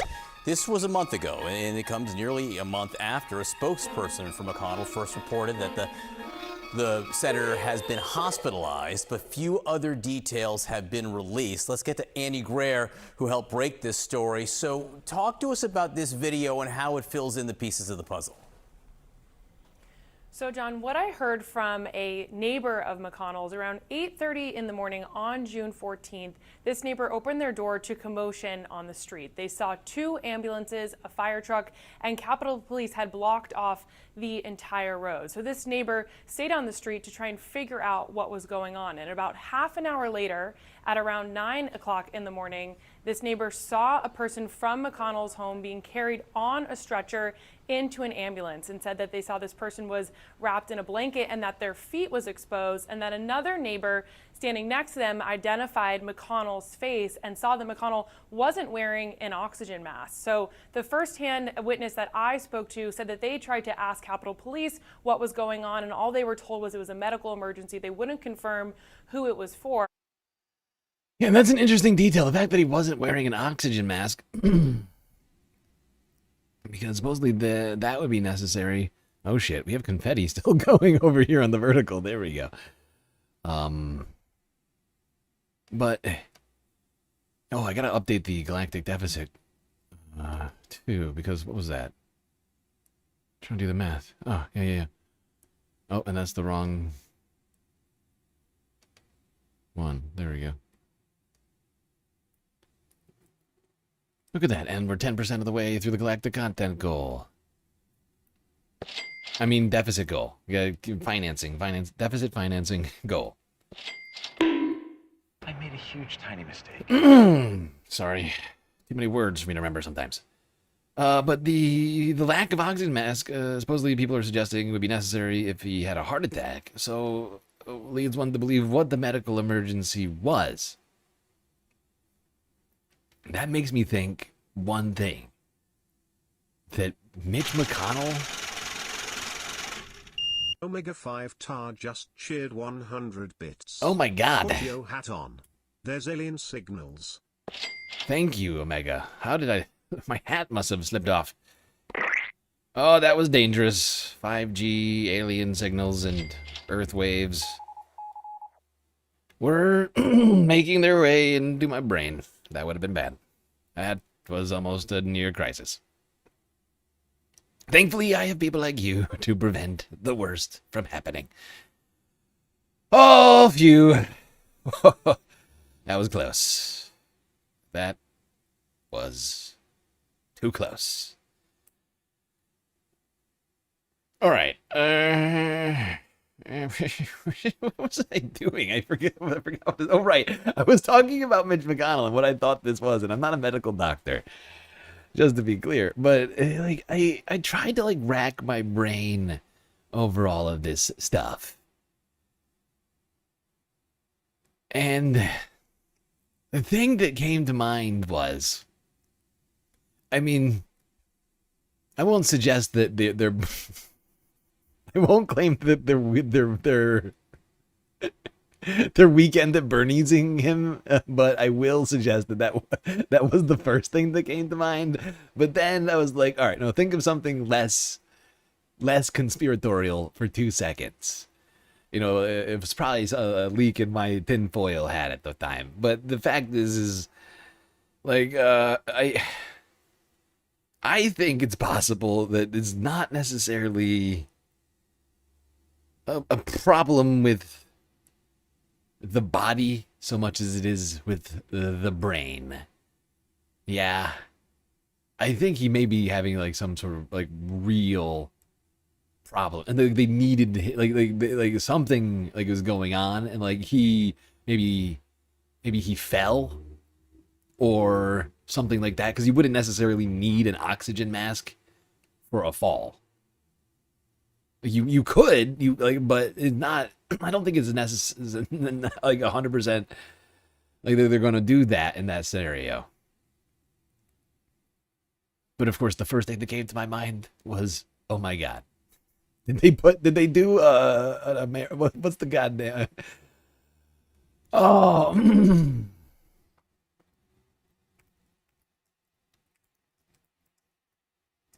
Why can't I think of the fucking name of this movie right now?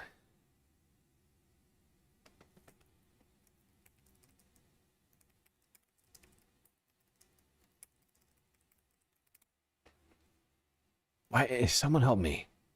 Someone fucking... Why can't I think of this right now?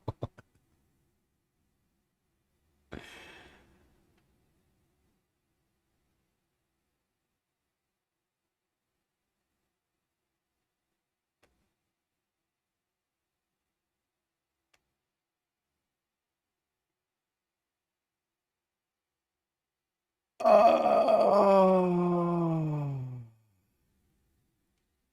Is it American Gangster? I can't remember. Where they wheel, like, is it Russell Crowe? They like wheel a guy out on a stretcher with his eyes like taped open. Like a cop murders a guy over like drugs.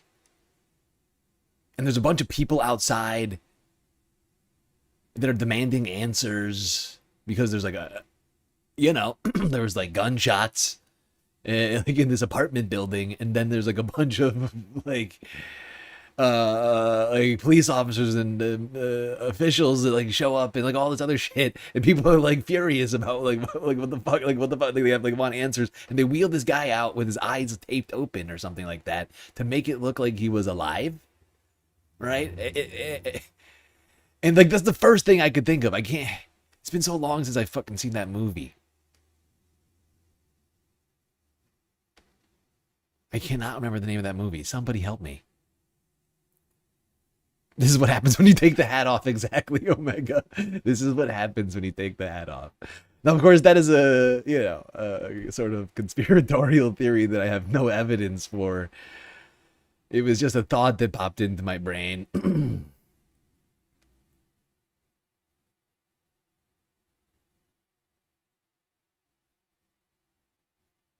But I just want to go here to how people are responding to this situation. Because if you're a Kentuckiite, whatever it is, if you're a person from Kentucky, you're probably thinking to yourself, do I even have 2 senators? Do I have the full amount of representation that I'm supposedly promised under this democracy of ours? And some people are, in fact, asking that question to themselves and also out loud. I would imagine that the folks in the hospital are doing that right now. Sure. Many Republican lawmakers on Capitol Hill say they've been kept in the dark. We haven't spoken directly. I've texted with him, and I've talked to people with his office and his staff, and I don't know much more than what the public knows. I have not had any conversations with him. I understand that some of... Is it American Gangster? Because that's the one I kept thinking it was. I couldn't remember. Because like I feel like it's been 20 years since I saw that movie. I feel like I saw that... Like I saw that in like college, and I have not seen it since. Colleagues have. We wish him a speedy recovery. Yeah, no, I have not heard from him, and I think it's a question that Republicans should be asking. Do you know that he's alive? I don't. Just the things that I've heard and seen from some friends is that he's obviously not doing well, but don't know if he's alive or has passed away. One of the reasons why people are talking about this, political people are talking about this in a kind of ghoulish way, frankly, is that the Kentucky Senate vacancy law, meaning what do you have to do if suddenly a Senate seat is open, well, there's a special election, the governor has to call for it, and the seat has to be empty until a winner is certified. So the idea is that the clock is somehow ticking on if suddenly there's an open seat in Kentucky, whether it can be filled. What I don't know is why Republicans are kind of leading the charge online talking about this. This is Nancy Mace in a social media post. If McConnell is in as bad a shape as Biden ever was, or worse, he needs to step aside. This charade can't continue. We can't demand of others what we won't demand of ourselves. Oh, wow. It's gotten so blatant, even Republicans are noticing the hypocrisy. That's when you know it's hit peak hypocrisy. when it's hit max hypocrisy. When Republicans notice, they're like that's when you know it's bad. Even they can't avert their eyes. Like every place they look, they notice it, and they're like, fucking hell, might as well mention this. Have you noticed Mitch is missing? Remember that time we were complaining about Joe Biden? I'm staying in the race. Like, that's how you know bad. That's how it's gotta be bad. It's gotta be really, really bad. Like, they're like, I think a lot of our thoughts on this are probably true. I still think that his wife is working on an AI robot, Mitch McConnell. I've been thinking this for a while, ever since she went to China. I was like, why go to China when your husband suddenly is rushed to a hospital? It's a weird time to do it. 2 days after that, or whatever, 3 days after that, and it's like, what do we need? We need AI Mitch McConnell. Can you do it? China! I have to have my China. We can make him stronger, faster, better. We have the money, the technology. I think this is all getting kind of crazy, frankly. I can speak a little bit to this personally. When my dad was running for Congress in Iowa, Western Iowa, your dad. in 2020, he was diagnosed with stage 4 intestinal cancer. And we made the decision that since it was an ongoing election to come public and disclose everything. The reality is that I think McConnell is doing fine. Scott Jennings has backed up that he's completely fine and he's coherent. Don't skip over that. You said we made. This is some crazy cope from this guy. I don't know why he suddenly brings up his dad. I'm trying to think of who his dad is right now. Who's Schilling? Who is this guy's dad? Why can't I think of that? American Principles Project. Terry Schilling. Doesn't even have a bio. Who's his dad? Whatever.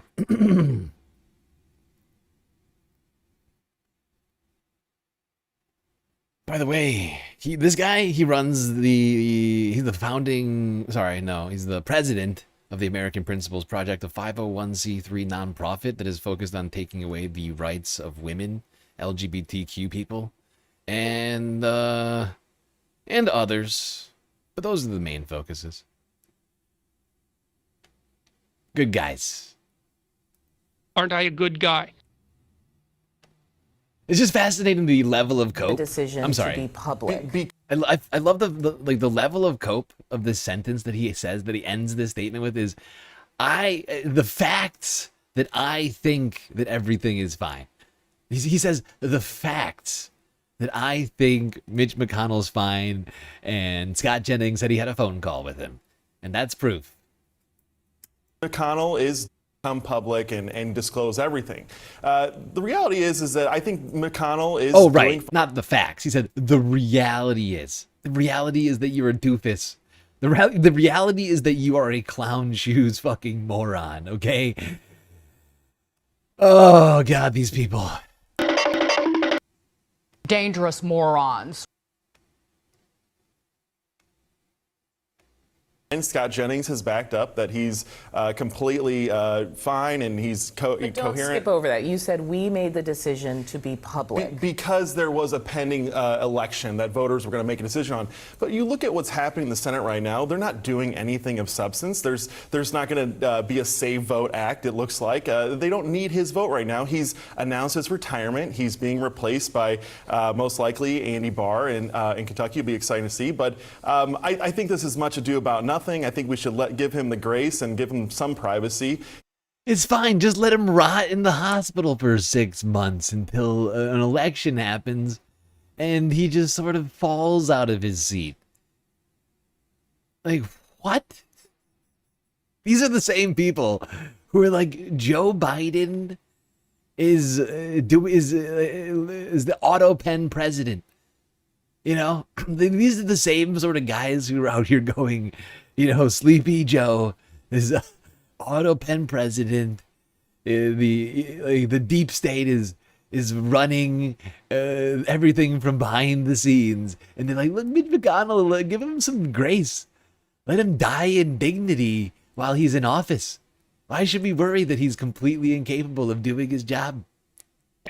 I'm staying in the race. Come out when he is, when he feels comfortable. Can I ask a question? If you're a resident of the state of Kentucky and need help getting a passport with the State Department, who do you call?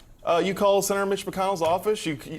Well, please, the Senate staff. Everyone knows that the Senate staff is really where the magic happens and does all the work. Well, no, but I just think the notion that because there is not a major piece of fighting legislation, fighting legislation that's priority to Republicans, that somehow the residents of the state of Kentucky are entitled to know, number one, what the health status is of one of the most senior senators in the United States, and two, that the fact that there isn't an election somehow obviates the senator from, one, transparency, or two, doing his job. There's probably a trusted.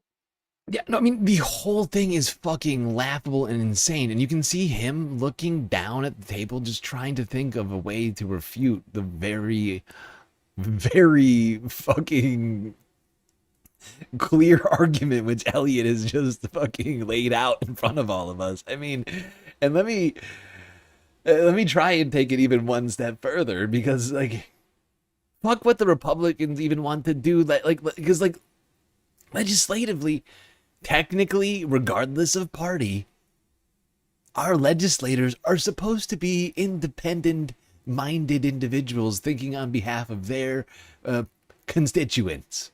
Right? Broadly, of course, of America as well, if they're federal legislators. But like that suggestion itself in the beginning is like suggesting that Mitch McConnell, like they might as well just have a robot like in there just voting Republican every time that Trump says vote Republican. Like, it's crazy cultist thinking to begin with. Not to forget, of course, that this guy is unreachable.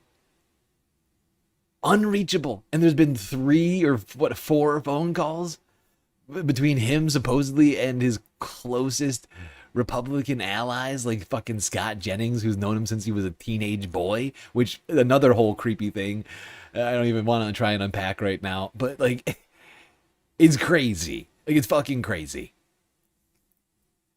And like all of their claims combined are just wildly dubious. Like, the more of them that came out and said that they had like a normal ass conversation with Mitch McConnell all on the same day, the more that I became skeptical of this whole goddamn situation. Like, I was like, it's just too many guys having very good and like long-winded conversations with Mitch McConnell, a guy who's in the hospital supposedly and can't leave.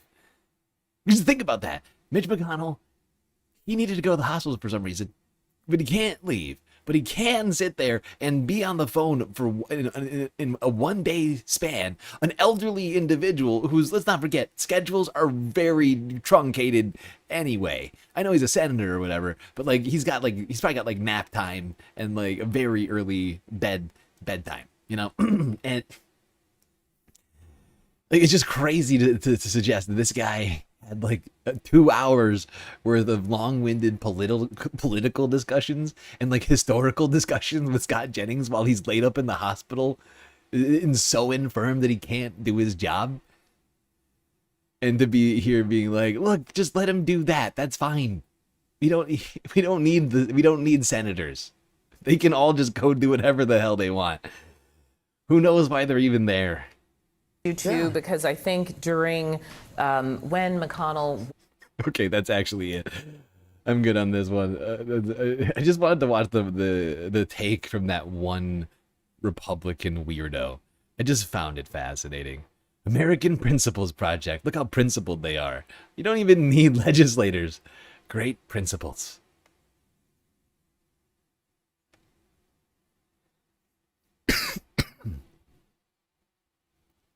Those are the kinds of ideas that get tax exempt status from our government. Oh, deserves it. 501c3 status granted. It's a genius over here. Watch out. You don't even need legislators. Now, one thing that would be helpful is information in this moment, and unfortunately, one process of getting information in our government that is for the citizenry and others interested in garnering information regarding our government's activities is under threat. Pretty sure you all know what I'm talking about. FOIA, the Freedom of Information Act. Freedom! That's right, freedom. Sadly, freedom is consistently under threat at every turn. Immediately, if not sooner. This is Democracy Now!, democracynow.org. I'm Amy Goodman with Juan Gonzalez. 60 years ago, on July 4th, 1966, President Johnson signed the Freedom of Information Act, or FOIA, into law. The law was a critical step towards government transparency, even though Johnson decided not to hold a public event for the signing and instead issued a signing statement focused on exemptions for national security. FOIA only got stronger after the Watergate scandal in 1974, when Congress amended the law to make it one of the most powerful tools available for journalists, researchers, advocates, and everyday people to hold the government accountable and reveal severe wrongdoing by the U.S. government, both at home and overseas. Well, now FOIA seems to be in serious trouble. A Washington Post investigation from earlier this year found the massive purge at federal agencies last year has had a significant impact on the number of workers responding to FOIA requests. At a Senate Judiciary Committee hearing on FOIA in April of last year, Illinois Democratic Senator Dick Durbin described the reduction in numbers of FOIA officers in an attempt to foil FOIA. Our next guest has a new piece in the New Republic. It's headlined, "My Front Row Seat to the Slow Death of the Freedom of Information Act." In it, he writes, "I file FOIA requests for a living, and the landmark law, which turned 60 this week, is near a breaking point." Ian Head is Open Records Manager at the Center for Constitutional Rights, joining us from Los Angeles. Ian, thanks so much for being there. Why don't you hold forth on what's happened to FOIA, why it began, and what kind of access people have to documents today to using the Freedom of Information Act? Thanks so much for having me. That's a big question. I'll try to address it as best as possible. I think, FOIA has been a really, as you said, amazing tool to and I really want to key on the different groups of people that you mentioned, especially ordinary people, to access government information and records, not just lawyers or journalists. Anyone can file a FOIA. And so I think it's been a really powerful tool. And in my 15 plus years at the Center for Constitutional Rights, I've kind of watched it work in amazing ways, and especially with the different social justice organizations and organizers and lawyers that we work with. All that being said, I think I've also witnessed this kind of increased level of delay and kind of tactics to kind of block and dissuade people from filing or following through on their FOIA requests. This is ridiculous. The most transparent. My ass. Federal government doing everything they can to prevent freedom of information. I thought this was America. Huh? Isn't this America? I'm sorry. I thought this was America. I'm sorry. I thought this was America. My bad. That was silly. That was a silly thing to think.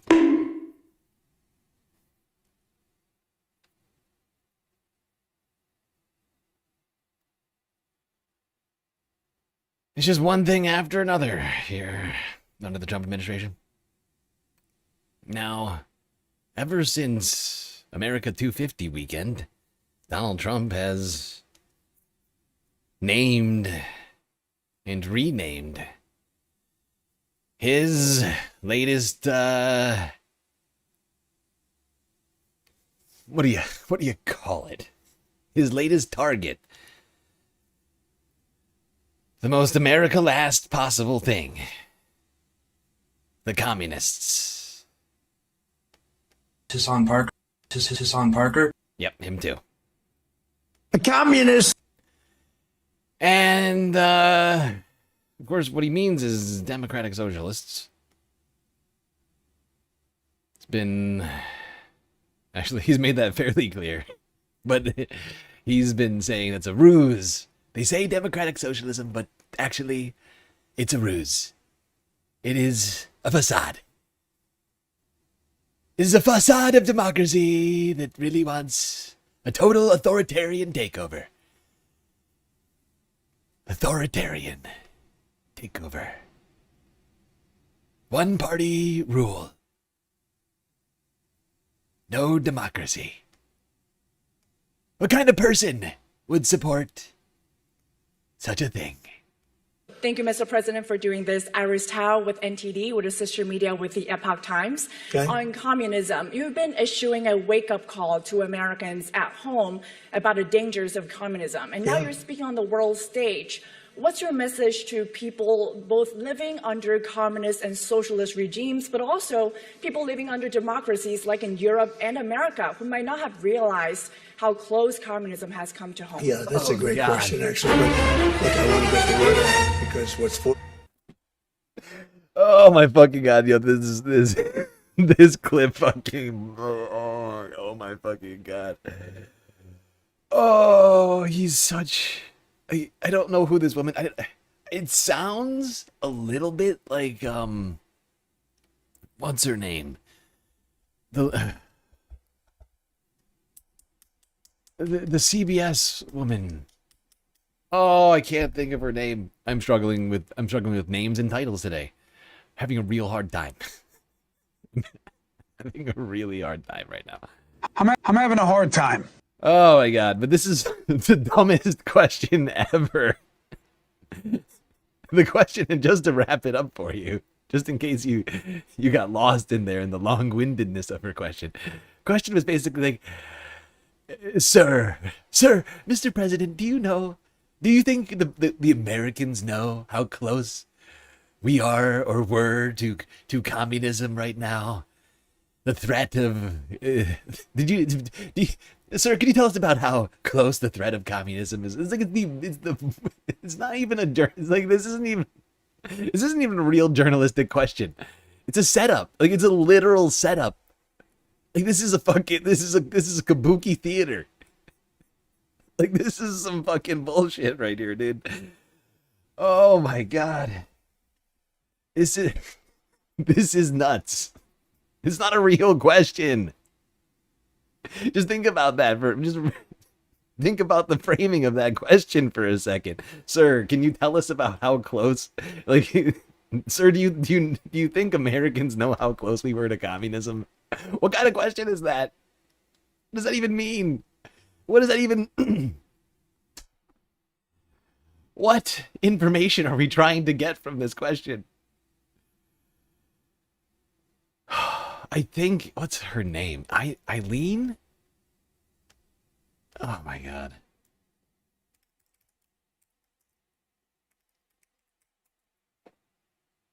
Not Barry. God damn it, you people suck. Under democracies like in Europe and America who might not have realized how close communism has come to home? Yeah, that's a great question, actually. But look, I want to get the word out because what's forming is communism in the country. And communism is easy to sell. I would be the greatest. It sounds like Ouija Jang, who is, I think, the CBS DC correspondent. I could be wrong, though. She kind of sounds like it. You can't see her face, so I have no way of knowing. But it's just crazy, and it feels like I said. It feels like a setup. It feels like a Pookie theater. Like, it's just so crazy. I'm sorry to stop it again, but it's just like it feels like regime approved media. It feels like literal fake news, you know? And Trump's like, this is a perfect question. Actually, thank you, Ouija. Great question, Ouija. Love it. You're right. We're on the brink of communism right now, actually. That's a great question, actually. But look, I want to get the word out because what's forming is communism in the country. And communism is easy to sell. I would be the greatest communist in history. I'd be right up there with Lenin. I'd be as good as anybody. You've got free rent.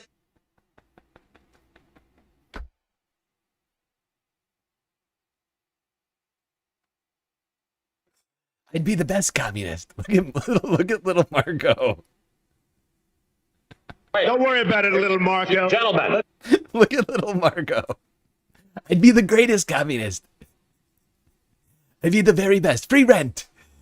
I'd be like Lenin, the great ones. You know, all the hits. So he's a fucking lunatic. We have a demented, unintelligent person running the United States of America. Every day is a farce. Every fucking day is a farce. And sometimes it's hard to take it seriously. When you just go through everything, it's like, are you sure I'm not living in a turtle's dream? Because it feels like a turtle's dream and not reality. Like, there is no freaking way. There's no freaking way. You can't tell me I didn't slip into some alternate timeline. Let me pinch myself. Nope, I can feel that. We're all living in the dream of Mitch McConnell. Oh, God, sweet Chewy. Sweet Chewy, you...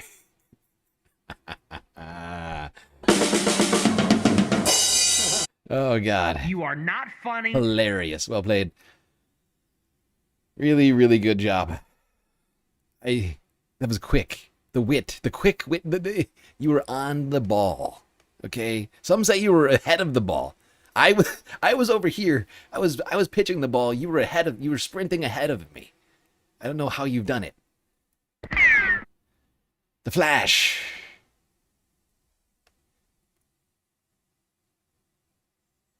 Mitch McConnell's dream. The most famous turtle of all time. Now, speaking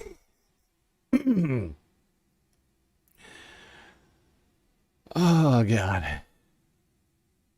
Speaking of the facade of communism that is the social democracy, you could talk about the facade, the literal facade of the White House that the world's greatest communist, or what would have been the world's greatest communist, now greatest dictator. Let's see what he's been doing with the White House. Oh, it's fascinating. Take a gander at this.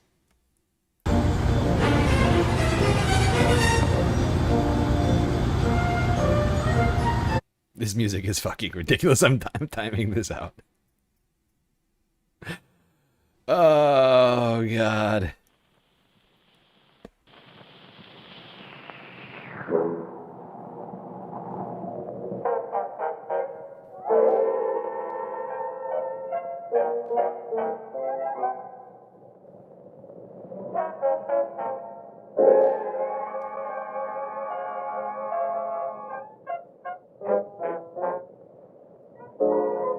This is ridiculous.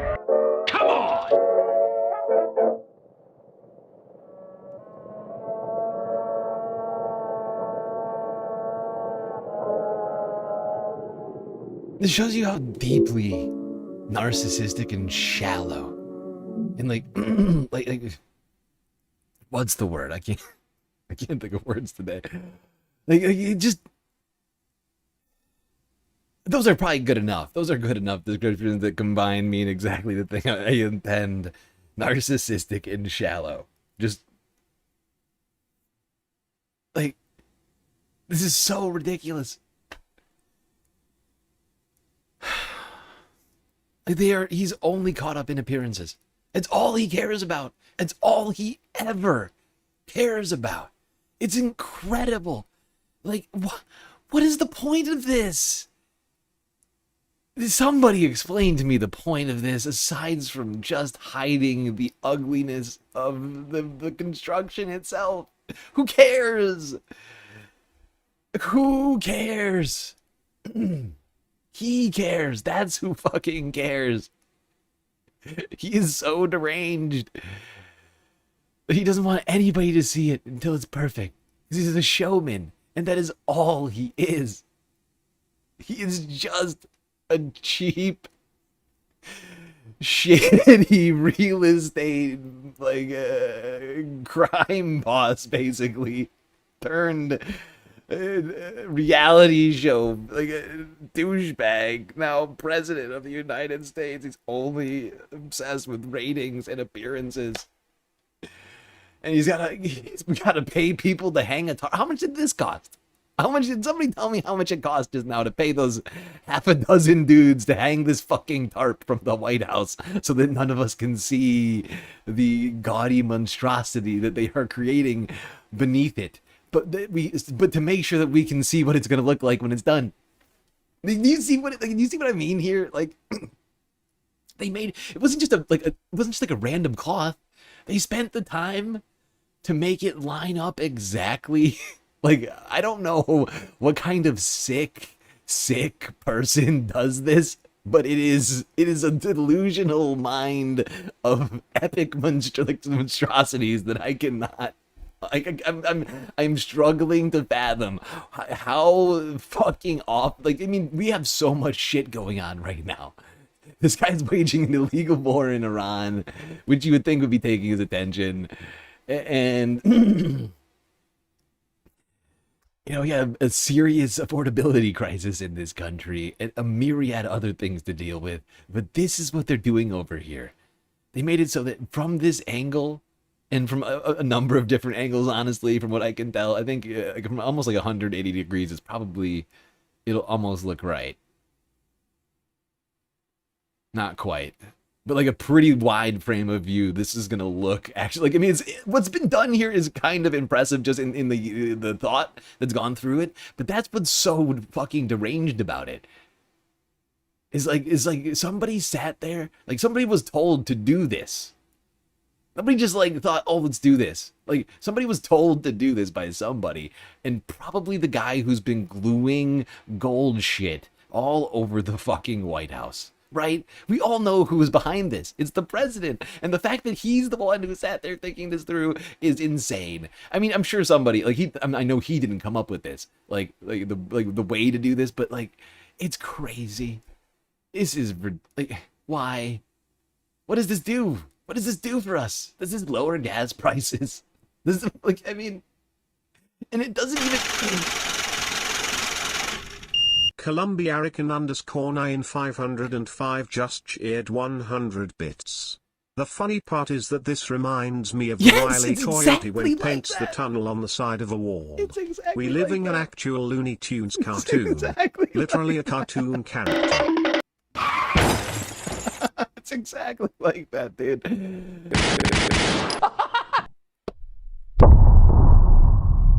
It's a Looney Tunes nightmare.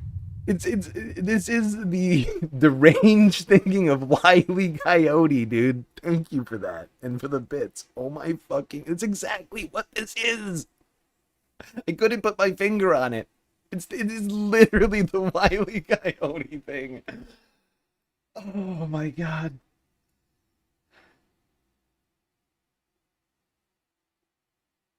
I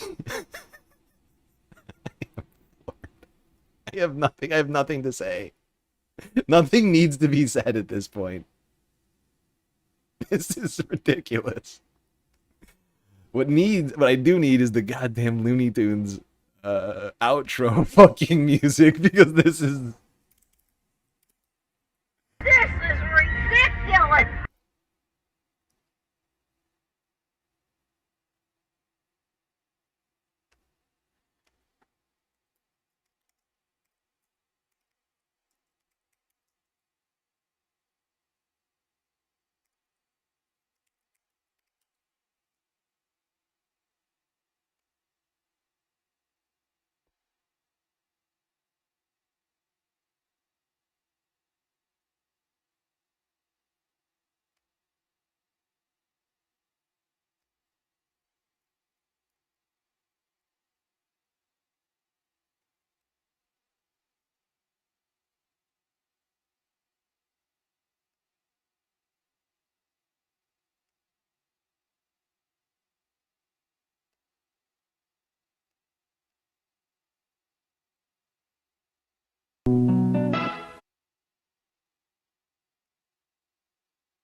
Here we go.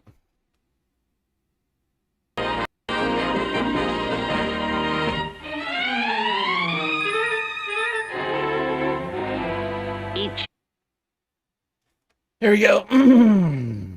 There's your Looney Tunes reality space fams. I tried to find one with the Roadrunner. I couldn't. That's what was slowing me down. I was like desperately searching for one with the Roadrunner because it's too. I mean, it wouldn't be. It would be perfect if it wasn't so fucking deranged. Like if it was like an intentional comedy and not, you know, technically like the most important, one of the most important buildings in our government. What exactly? What war? What war? I have a Roadrunner to fool.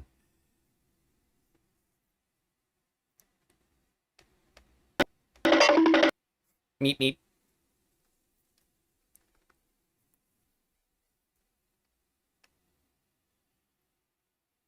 Oh, well, while we're talking about strange architectural situations, may as well go up to New York City and talk about this horrifying disaster, which people were freaking the fuck out over this week. And that was the horrifying scenes at a New York high-rise that was being retrofitted from its former, what do you call it? Office building passed into a residential one of the future. Unfortunately, additions to the building caused some disturbing things to happen that led not just the builders, but the entire populace surrounding to, well, lose their minds. I feel like I'm taking crazy pills! Visions of bent girder beams. You know, the ones that hold up the entire building up and down. That's what you're looking at here. Crews in New York City say they have stabilized the high-rise that started buckling this week. That high-rise, it is in Midtown, one of the most densely populated parts of the city. Some perspective here on just where the instability in the building is. In the red there is the new addition that's under construction. You can see that. And then the yellow part is the 21st floor where the structural columns are buckling. Now we're learning some new details about the developer for this project and the multi-million-dollar lawsuit he is facing on a different project. CNN's Gloria Pazmino is here with the details on that. What are you learning? Yeah, John. Well, first, let's talk about the work that's been done to stabilize the building. As you said, workers have been working, frankly, around the clock to make sure that this building can be shored up. And what they've done in the past few days is actually install more beams all the way from the 9th floor all the way to the underside of the roof. They want to make sure that all of this new weight that was put on top of this building can actually be held up. That's Yeah, but this is inherently in combination with the fact that this developer is facing a lawsuit already. Like, this is real concerning to me, right? This to me is like red flag city, like building wise. Like like it is quite clear that they did not think this through, right? Like they did not do the math. Things not even done, and this happens. Like, right? This is a problem that is not just the one-off.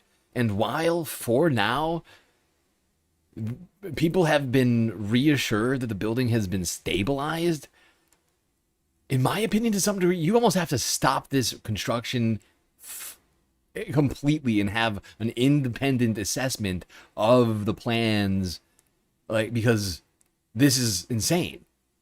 This is insane. Like, you have reinforcement now going through 12 new floors or whatever that number was that she just quoted us. And while, yeah, that's going to help, like, you also have a situation where people are going to start living in this shit. Right? Like, and that comes with all sorts of other issues. Right? Especially weight. Because you've got a bunch of people now in the building. Imagine it fully occupied. Finished. Fully occupied. You know, they do whatever they got to do to shore it up and, you know, make it look nice in there. But there's still the underlying inherent problems, potentially. I can't say for sure. I don't know. But, I mean, just based upon what we're seeing, it doesn't inspire much confidence. And you talk about a bunch of people walking around in there and then moving in all their goddamn furniture and shit and clothes and whatever else. What do you have in your apartment and or home? Right? Like it's, assume that they're going to put all that stuff in there and more. Assume some people in there are going to be hoarders. It's just like, oh. Should have been, honestly, it feels to me like there should have been more scrutiny on this project ahead of time. Not that it shouldn't have gone, not that the project inherently is a bad idea, because it needs to be done. And the reason that the retrofitting is happening is to meet certain requirements that are absolutely needed by people who, you know, in theory will live there in the future. But, like, I feel like this whole project, like, needs to be, like, fine-tooth comb, scrutinized for, like, anything that goes forward, because, like, why even do it, right? Like, why expend the resources or whatever else,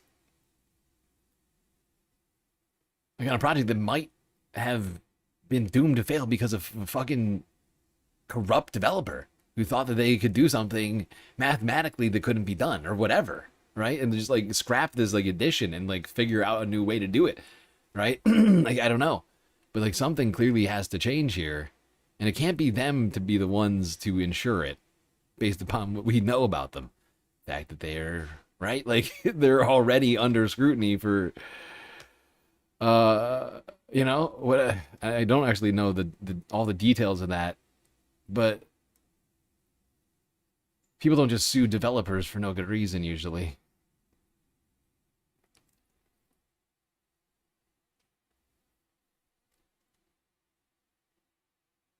This is why, thank you, and that's actually what I was going to say. This is exactly, Ducky. This is why regulations are important, and the abundists just need to settle down, okay? You rush things without thinking it through and scrutinizing whether or not it makes sense, because there's a fuck ton of forces involved in buildings that, you know, we call skyscrapers because they're so high, right? And, like, all, like, there's reasons. There's reasons for why we take our time on some things and make sure that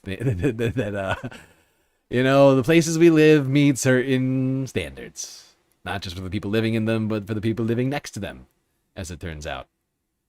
Society.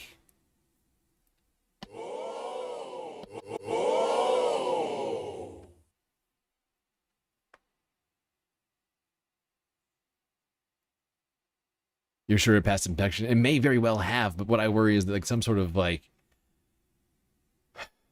some sort of like Better Call Saul situation almost happened. This guy is being accused of some shit. I think anything could be possible at this point. You know, does everybody know what I'm talking about? Better Call Saul.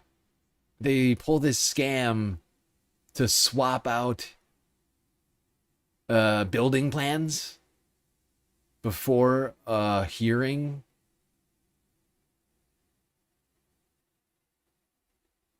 There were plans that were originally approved that met specifications by independent government inspectors, and then they went in and committed fraud, right? And I'm not saying necessarily that that's what's happened here. I'm just saying it's a possibility.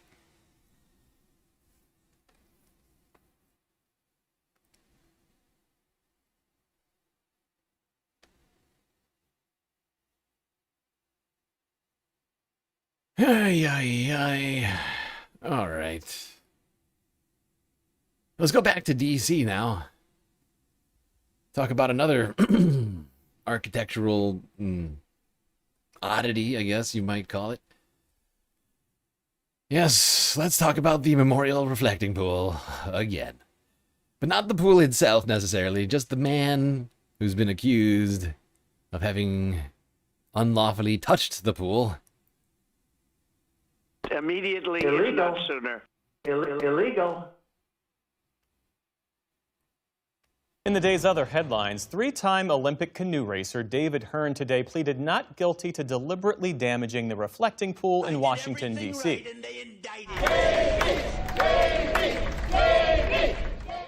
The 67-year-old was met with cheers as he left the courthouse this morning. He was indicted on a single felony count of property destruction last week. Hearn says he reached into the pool to examine the peeled liner, but let go when told to do so by a park worker. His lawyer says the case against him is based on a concocted narrative.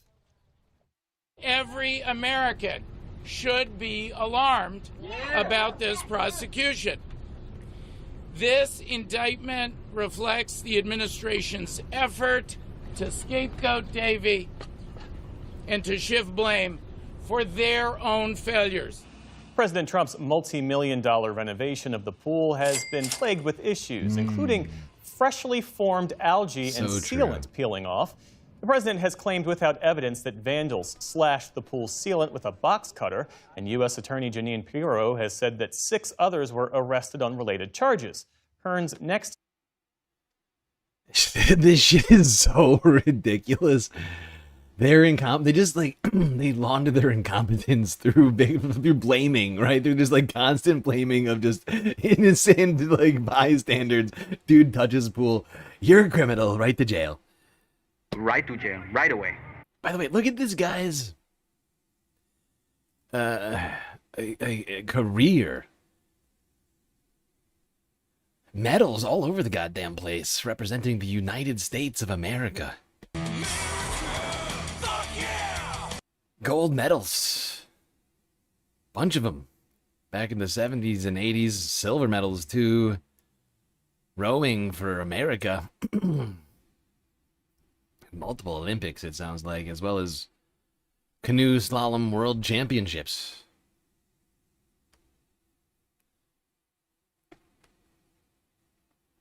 He seems like a great patriot. But is being arrested for touching a symbol of America. And it's just, it just goes to this idea that the Trump administration like can't have their failures pointed out to them. Right? Like Trump is the emperor with no clothes. Like that much has become so real, it's actually kind of disturbing. Like, if you point out to the criticism to the president, something has to be done about that, right? Like, and anybody that even comes close to doing that, or like accidentally winds up looking like they were doing that, are all like immediately under threat. Because like the government's now being used to prevent the emperor from literally being criticized or finding out he's even being criticized. And like weaponizing the government at every critic. It is fucking insane. Like, this is full-on authoritarianism at this point. Anybody who's still, like, living it through this, like, thinking that we're in a state of normalcy is, like, truly deluded. But while we're talking about the Green Memorial Reflecting Pool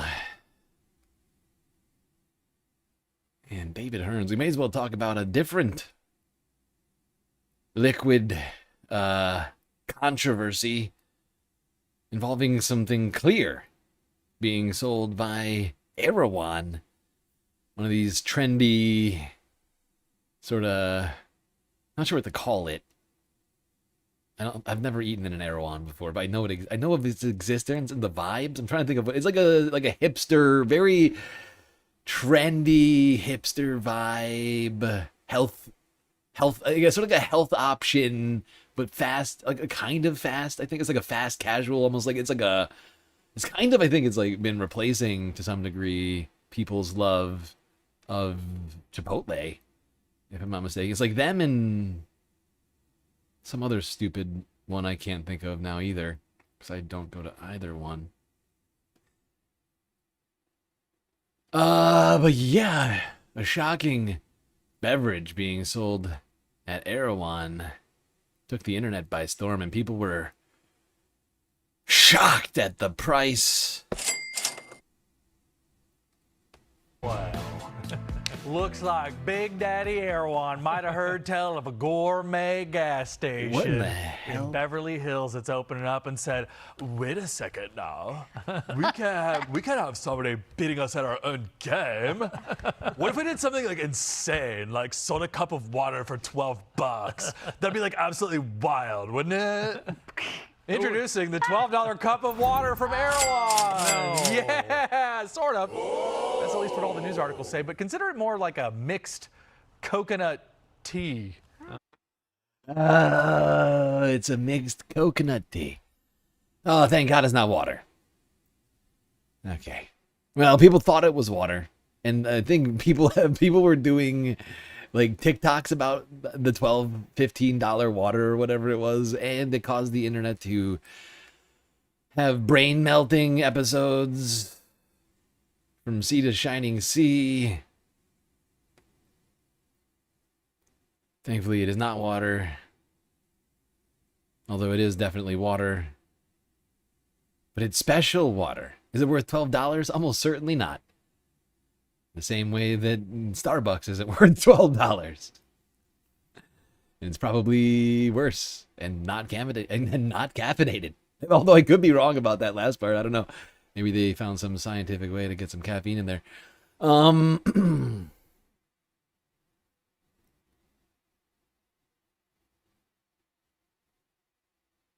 Speaking of expensive stuff, you know, $12, $15 water, that's a lot. But taxpayers have been paying untold sums of money, hundreds of thousands at the very least, for Kash Patel to take G6 private jet plane trips all over the goddamn place, including to Italy. The Winter Olympics, right? My brain just broke. It was the winter, whatever Olympics it was. Everybody's saying it. People are saying no more seasons. It's just the Olympics. The FBI Director Kash Patel is being asked by the Senate Judiciary Committee Chairman Chuck Grassley to defend his use of the agency's planes. This new inquiry by the Iowa Republican comes despite Patel's own criticism of past directors' use of FBI aircraft. Listen. Chris Wray doesn't need a government-funded G5 jet to go to vacation. Maybe we ground that plane. Oh, it's grounded. $15,000 every time it takes off. Just a thought. Go take their money. Chris Wray doesn't need a private jet. According, that did not last long. That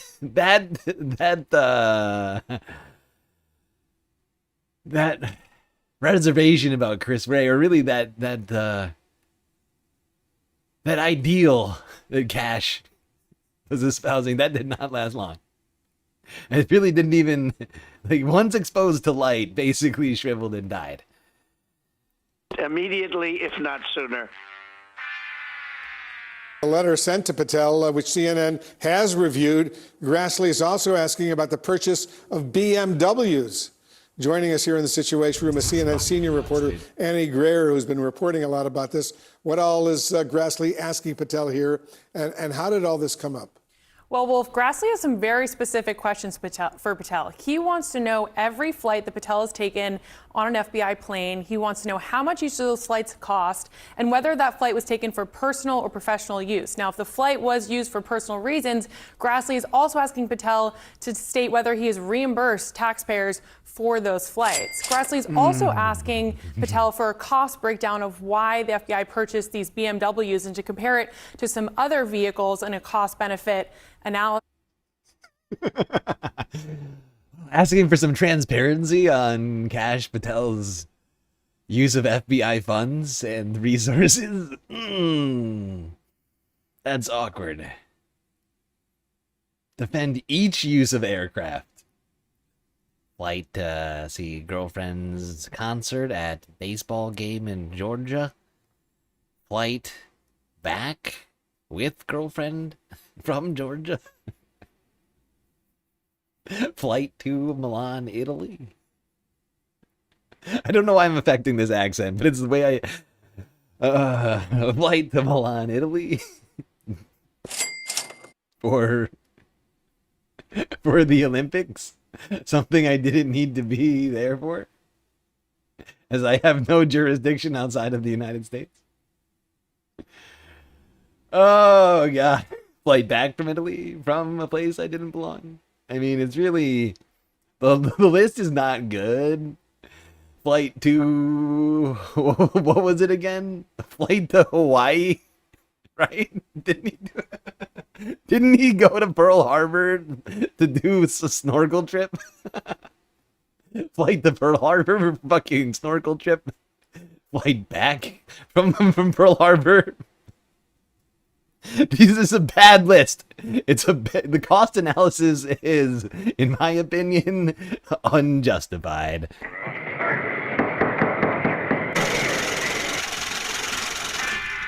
Columbia Arican _9505 just cheered 100 bits. Imagine Kash Patel doing all this corruption to just be friend zoned by the so-called girlfriend. That would be incredible, dude. That's what is so incredible, is that she won't even wipe him. And he just does still trying to prove. It's like so deeply thirsty. It's like the thirstiest thing that could possibly exist. Is a dude get like not quite getting like, but like that would be like the culmination of it, right? Like if he got friend zoned by his girlfriend, who he's clearly trying to impress with his political power. Like the fact that he has been doing this whole time is insane. And we're all watching it. It's quite a display. And the fact that he has seemingly no shame about any of it is also phenomenal to me. So yeah, you look. Sometimes you gotta make sacrifices for the ones you love, including of your dignity. You should be ashamed of yourself for having that thought.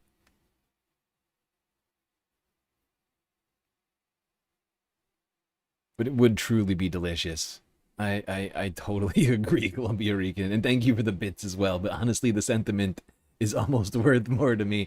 Funniest thing that I've thought of now. Honestly, I take it back. There's been a lot of funny stuff at this stream, somehow. I don't know how. Because really, when we really do... Like, some of it's funny. But then, of course, we have to... We have to come back to reality and think, remember, oh, right, these guys are using our money to do all this stuff. And using our government. That seems bad.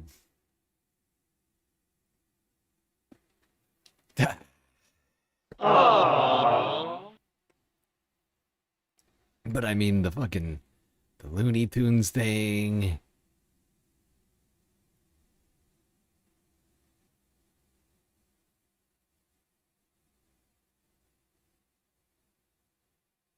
It's just a farce. Like all of this is just like some kind of it's gotta be like some like fever dream that I'm having.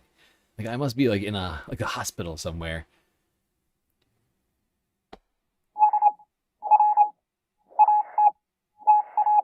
I can hear the heart monitor.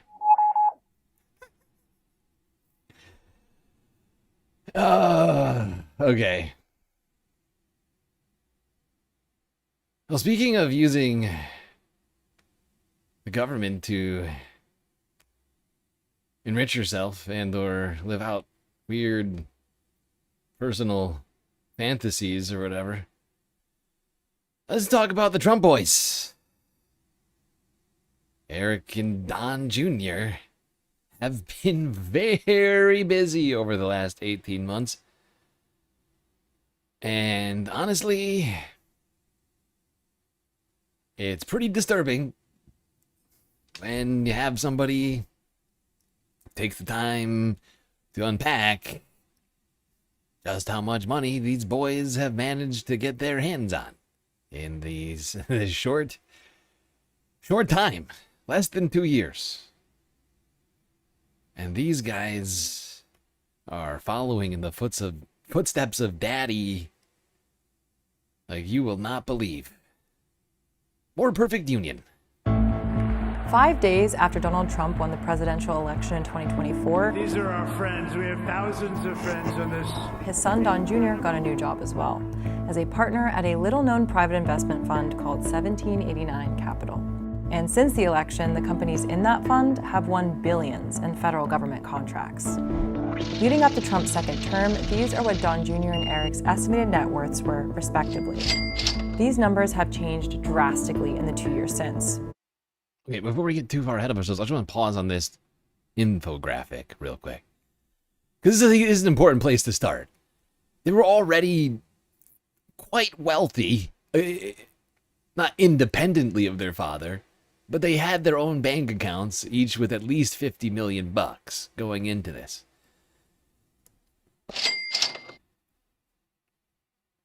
But if you think that's obscene for two guys who've never done anything in their lives, hold on to your fucking hats.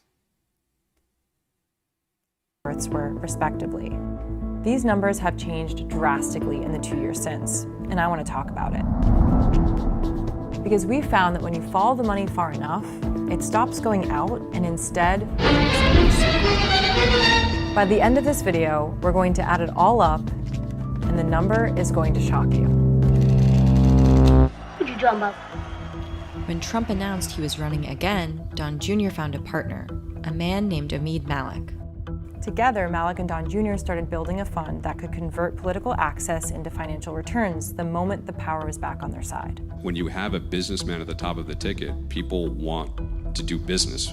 That's what this is. America's open for business. 100%. It's called 1789 Capital, and it's a private investment fund, which basically means a pool of money used to buy stakes in companies.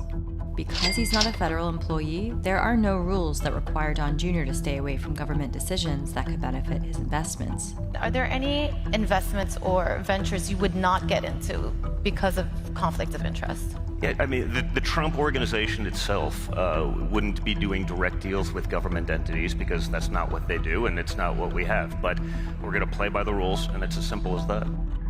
Eric is in the picture, too. In February 2025, both brothers became advisors to a company called Dominary Holdings.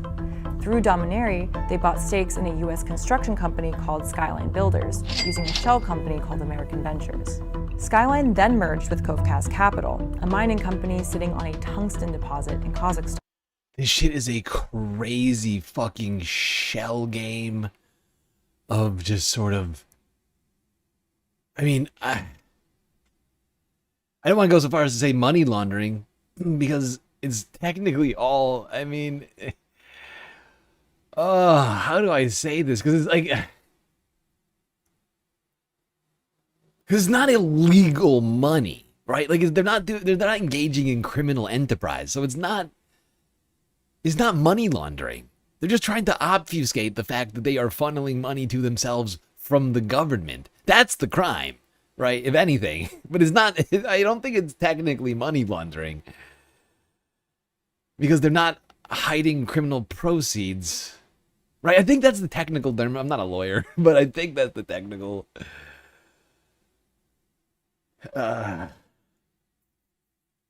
whatever you call it. Then merged with Covecast Capital. But it's just crazy. Like, we've already talked about how many companies now? 4? Like, we've already talked about 4 different companies. And we've just gotten started, including one merger. A mining company sitting on a tungsten deposit in Kazakhstan. Tungsten is critical to military equipment like armor-piercing ammunition, hypersonic weapons, and F-35 engines. The Suns invested in August 2025. 1 month later, Kazakh President Tokayev personally told Trump he was awarding the project to Covecast over competing bids from China and Russia. Trump and Marco Rubio gave direct assistance, according to the company's own investor presentation filed with the SEC. The project has since secured up to $1.6 billion in U.S. government-backed financing. And we've only just scratched the surface. The Trump sons also co-founded crypto and Bitcoin companies that attracted hundreds of millions in investments from foreign governments. So did you hear that number? So a company that they're stakeholders in, 1.6 billion already. Just keep that in your mind. We're going to be adding up a lot of numbers here. And it's quite staggering. And we've only just scratched the surface. The Trump sons also co-founded crypto and Bitcoin companies that attracted hundreds of millions in investments from foreign governments. And I'm incredibly proud to be part of the crypto industry. More Perfect Union reported on this crypto network in a previous investigation. Criminals in the crypto industry. Now I'm going to walk you through a few more companies and what happened to each of them after 1789 Capital invested. And I'll add it all up right here as we go. In July 2025, 1789 invested in a company called Hadrian Automation. Hadrian was founded in 2020 and had no significant government contracts. 8 months later, it won a $900 million Navy contract to build automated submarine factories and an $80 million Army contract. That's $980 million total, all to a company that had never won a major government contract before Don Jr.'s fund invested in it. Here's another one. Firehawk Aerospace, whose entire government contract history fits. So there's another billion. Now we're approaching nearly $3 billion in federal contracts being awarded to Trump's unaffiliated companies. All of which, none of these guys deserve to have any fucking reason to be involved aside from their proximity to power. No, it does need to be the... Look, I just looked it up. Here, I'll show you. At least in the United States, from my understanding.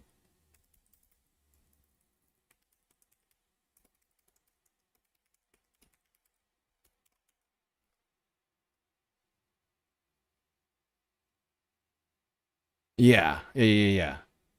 Here's law.cornell.edu.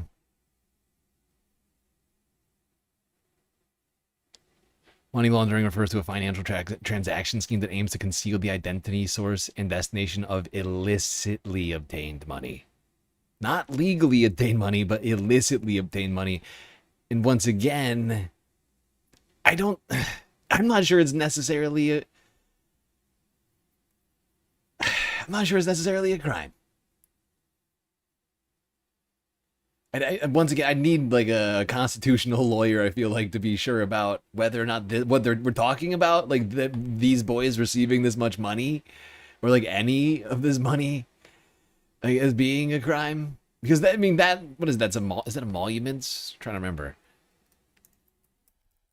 No, not emoluments. It's oh fucking hell. It's foreign money. Although that comes up in here too.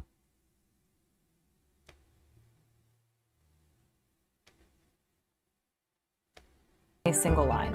It had just one contract in 2022. And then 1789 invests, and suddenly they're winning Air Force and Space Force deals worth $8.9 million, plus a land gift in Oklahoma. And sometimes the perk goes beyond the money. 1789 invested in Reflection AI in 2025, and by May 2026, it became one of only 8 AI companies in the country allowed to deploy inside Pentagon classified networks. And the pattern keeps going. Here's a company called Anduril that makes the autonomous weapon systems that define modern warfare, like drones and AI. Right, the Hatch Act. But the problem is that they're not technically government employees. They're just the sons of a government employee. But of course, for the last fucking 4 years or however long it's been now, longer than that actually, I think. God damn it. When did the Hunter Biden thing, like when did the laptop become a whole thing and like the Burisma shit? Because like we've been like getting told, like, look, but it's a fucking crime that anybody would like, you know, like enrich themselves in ways they don't deserve off of their proximity to a powerful person in our government. Like, oh God, Hunter Biden. Like, all that sounds so fucking quaint now. And we're looking at just this massive multi-billion-dollar apparatus that the Trump boys have built up in a year and a half. And not a peep from these fucking cowards and hypocrites. Powered surveillance towers. And after 1789 invested in June of 2025, the company won a $367 million border surveillance contract and a $23.9 million Army deal. It also has a potential $20 billion, yes, billion with a B, Army consolidation deal in the works. So big a number that it totally dwarfs everything else on this list. But we can't even count it, so I'll just do $367 million plus $23.9 million. Anduril's founder, Palmer Luckey, has been a Trump supporter since 2011. I don't know if you know this, but I was actually one of the true Trump OGs. I wrote a letter to Donald Trump when I was 15. Yeah, hell of an investing duo, those Trump boys. Real easy to be a good investor when you can literally expect your daddy, the government, your daddy who runs the government, to hand you taxpayer money to pay like for your companies. Like that is, you know, it's real easy to make those sort of investment strategies work. But we are up to a number that is just fucking insane. I mean, billions and billions, and possibly like we're talking about like over 25 billion potentially now in the works, being funneled to the Trump sons and their businesses. Are you shitting me? And we were told that like paintings and a fucking consulting deal with Burisma, that was the worst crime anybody could ever commit. Right to jail, right away. Local target, with no competitive process and a phone call from the White House to push it through. So I'm gonna count it here. So it turns out the fastest way to win a government contract is to put the president's son on your board. I want to bring us back to Eric because this is where things get really egregious. PowerUs is a drone company that both brothers invested in. And in April 2026, it won an Air Force contract to sell interceptor drones. How much was never disclosed. Then there's another drone company, Unusual Machines. Don Jr. is an advisor with a financial stake in the company. In October 2025, it won what its own CEO called, quote, the largest government contract in the company's history. This map is completely fucked. Look at this shit. It is a web of corruption. These boys are living off the back of the fucking taxpayer and the power of their father. This is the most blatantly corrupt picture. Like, it's just in what it actually speaks to. I mean, this amounts to them increasing their net worths by, in my estimation, combined, like something like 500 to 1,000 times. It's not actually clear to me because even a more perfect union by the end of this seemed unclear on how much they've actually enriched themselves because the number is so large and also opaque in nature. Like that actually nailing down how much money was given and or is potentially going to be given. It just makes it like this, like sort of. But they are awash in billions and billions of taxpayer funds. And America is paying for it. To make these kids rich. It's two of the richest kids on the... They were going to inherit billions from their father. But don't worry, they don't even have to.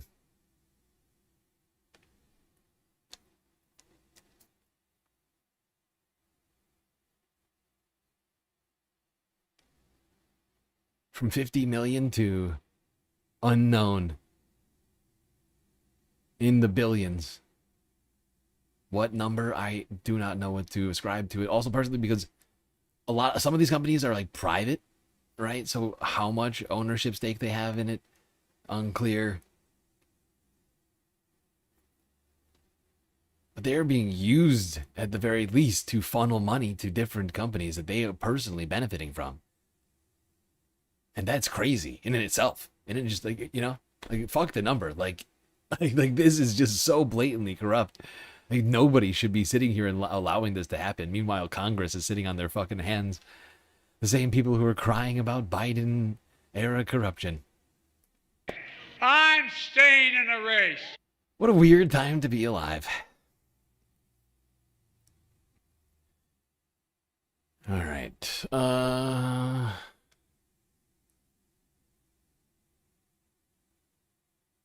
When should I do a break? I think I'll do it in... Actually, I'll do it after this video. Yeah. Just a reminder, everyone, if you haven't already, hit the follow button on Twitch and subscribe on YouTube. It really helps out. And while you're at it, hit that bell icon, like button. And please, got a couple extra bones, do consider contributing to the Galactic News Network, as we are completely funded by individuals like you. Without your support, we would cease to exist. So many great ways to contribute to the production of this stream. Twitch, Cash App, PayPal, Throne, and of course Patreon. Links to all of these things are in my bios on YouTube and Twitch. All right. Now, one book has been big time in the spotlight. And that is the one written by John Swan and Maggie Haberman.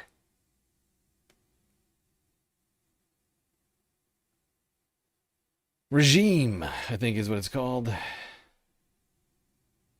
Mr. Swan went on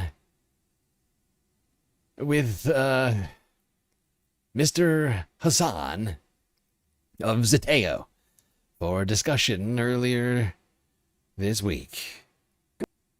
Congratulations on the book. It is making waves everywhere. It is full of revelations. To be able to write those scenes in the Situation Room and get inside for meetings, it was just a brutal reporting period. The Vice President on the record to Megyn Kelly said he thought that we had tape recordings. One individual you mentioned in the book, who many people may not have heard of, but stands out, is Natalie Hopp. You report on a note she left the president in his personal space, which said, "You are all that matters to me." The Secret Service during the campaign became aware of this and they were concerned. Trump and Netanyahu, they have had a love-hate relationship. In the last few weeks, he's been very, very angry with Netanyahu, particularly with his actions in Lebanon. He put out a Truth Social post on Sunday and said your book is, quote, mostly made up, fake news, largely fiction. Jonathan Swan, what is your response to Donald J. Trump?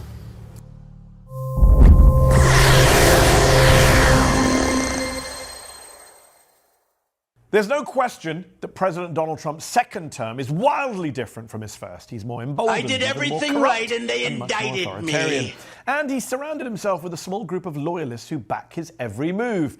Now, two New York Times journalists, Maggie Haberman and Jonathan Swan, are taking us inside that Trump inner circle, inside a White House bent on acquiring more and more power, with a stunning new book that reveals exactly what's gone down in a secret meeting on sensitive topics, including how Trump decided to attack Iran and how his team tried to do damage control over the Epstein files while in the Situation Room. The book is called Regime Change Inside the Imperial Presidency of Donald Trump, and my good friend, co-author Jonathan Swan is here with me now. Jonathan, welcome. Thanks for having me. Appreciate it. Congratulations on the book. It is making waves everywhere. It is full of revelations. I have to begin by asking you this. You have been covering Donald Trump for a long time. I have. You and I have been discussing Donald Trump for a long time. Accurate. You have written about Donald Trump for a long time. You've interviewed the man multiple times. So when many you're true writing this things new book, Eddie is when saying. you and Maggie are doing the reporting, the research, the interviews, what shocks you most? What surprises you most? What makes Jonathan Swan go, wow, I didn't see that coming in a decade of covering Trump? Well, it's not that I didn't see it coming, but it's that what occurred to us, and we realized very early on in the reporting process, is that the second term Trump administration was almost unrecognizable from the first term administration. In so many ways, you kind of outlined some of them, but the way he's using presidential power, it's not just unlike what we saw in his first term, it's unlike any president that we've seen in our lifetimes. In some respects, it's unlike any president we've seen. That's not to say that other presidents haven't gone to war without Congress. Of course they have.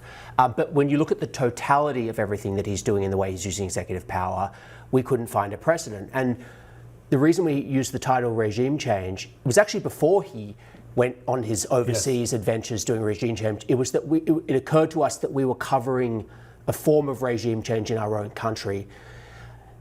Sometimes when you're reporting, I find the hardest thing is to sort of see what's in front of you.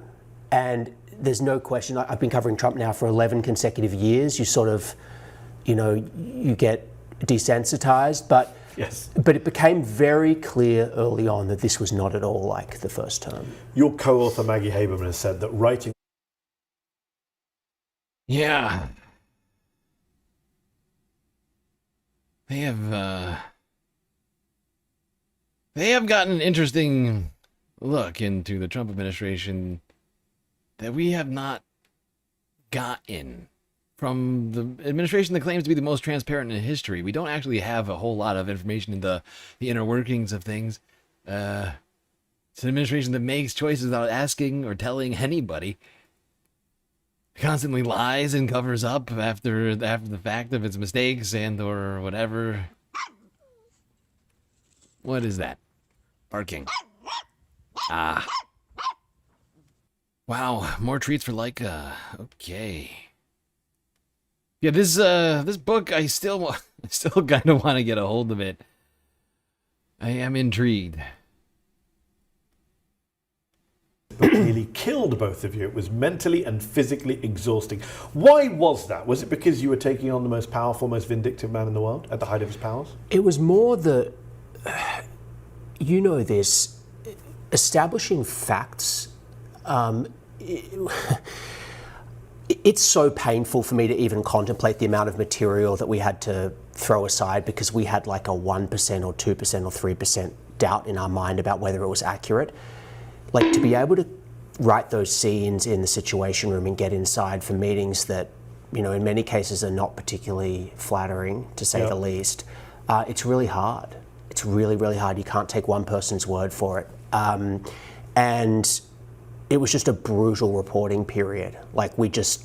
I mean, you mentioned 2%, 3% doubt. Yeah. You're dealing with an administration filled with shameless liars, fabulous people have no compunction lying to your face about something you've seen with your eyes or heard with your ears.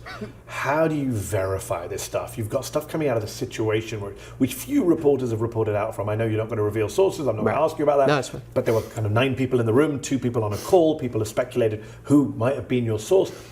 But even beyond the Situation Room, people are telling you different things from different aspects of this administration, people with different agendas. Right. How, in general, writing these kind of books is hard. I wrote a biography of the Labour Party leader in England 12 years ago, and different people had different narratives about what had happened in certain meetings.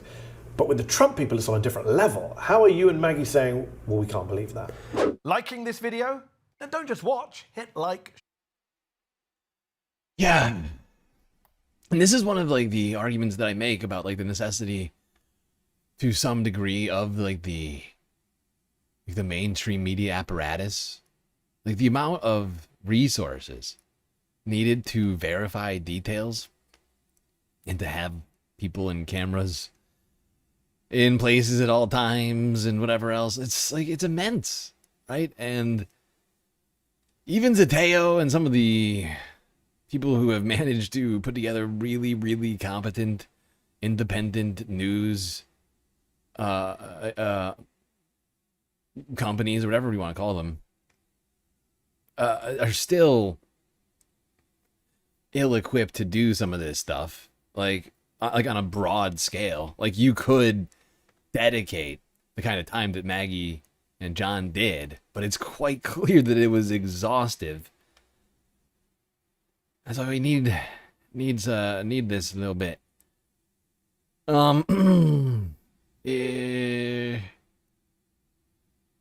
Yeah, let's just talk about a couple of the key figures in the Trump administration. Figured good to hear from him on this one. You said that when Rubio dreamed of liberating the country of his parents' birth. In his memoir, he recalled a boast made as a young boy to his grandfather that he would someday lead an army of exiles to overthrow Fidel Castro and become president of a free Cuba. Is Cuba... I'm sorry, I shouldn't have done it during his readout of that. We gotta hear that one more time. Did everybody hear that? Called a boast made as a young boy to his grandfather that he would someday lead an army of exiles to overthrow Fidel Castro and become president of a free Cuba. Don't worry about it, little Marco. Gentlemen. This sound shot has never been more relevant. A little Marco Rubio once told his grandfather as a young boy that he would lead an army of exiles to overthrow Fidel Castro, communism, and become president of Cuba. It's insane. That is crazy, dude. Oh, little Marco, you silly, silly fuck. He's not the only weirdo in this administration. Is Cuba next on Trump's regime change list? By the time your book is a paperback, will we have gone to war with Cuba? I don't want to make predictions, Fair enough. but Is that the direction of travel? It's very clearly on their radar, on their target list, and Rubio's been spending a lot of time working on Cuba. Rubio's actually spent very little time on Iran. He hasn't really been involved that much in these negotiations. It's been much more Vance, Witkoff, Kushner.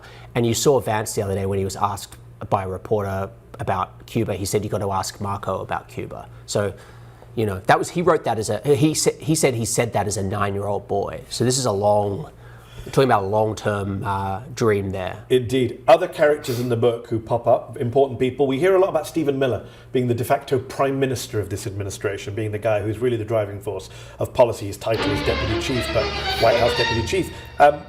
You quote one senior administration official saying to you that Miller claims outsized credit for everything.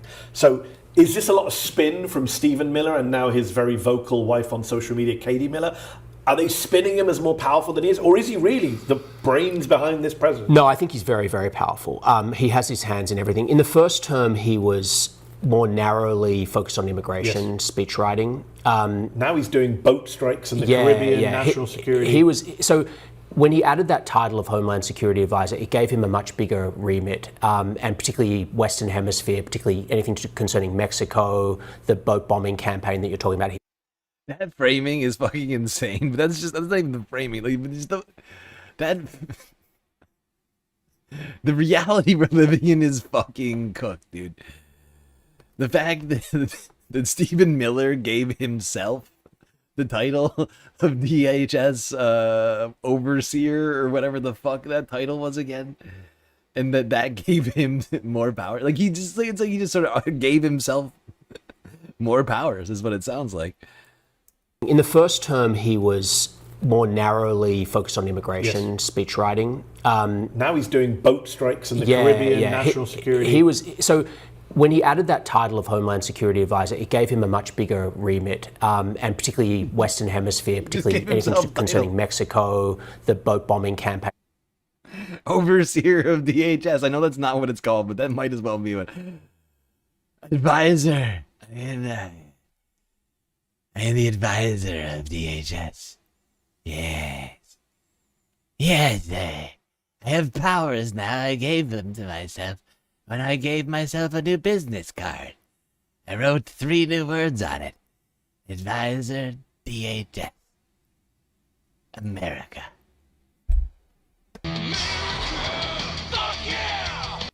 talking about he was heavily involved in that. So he's really got his hands in everything. We also report in the book that people around at the senior level of the White House believe that he wanted to be national security advisor after Mike Waltz. So, and then there's constant speculation in the White House that he wants to be chief of staff. I don't know whether that's true or not. We don't confirm that. But is it fair to say he's the driving force behind policy? Domestic policy, there's no question.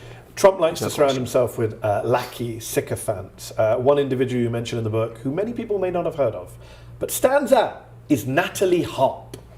She's an aide to the US president. She also leaves what sound like love letters in his personal spaces. You report on a note she left the president in his personal space, which said, "You are all that matters to me." And I'm sure people at home will be wondering, how did Jonathan and Maggie get these notes? Who is Natalie Harp exactly?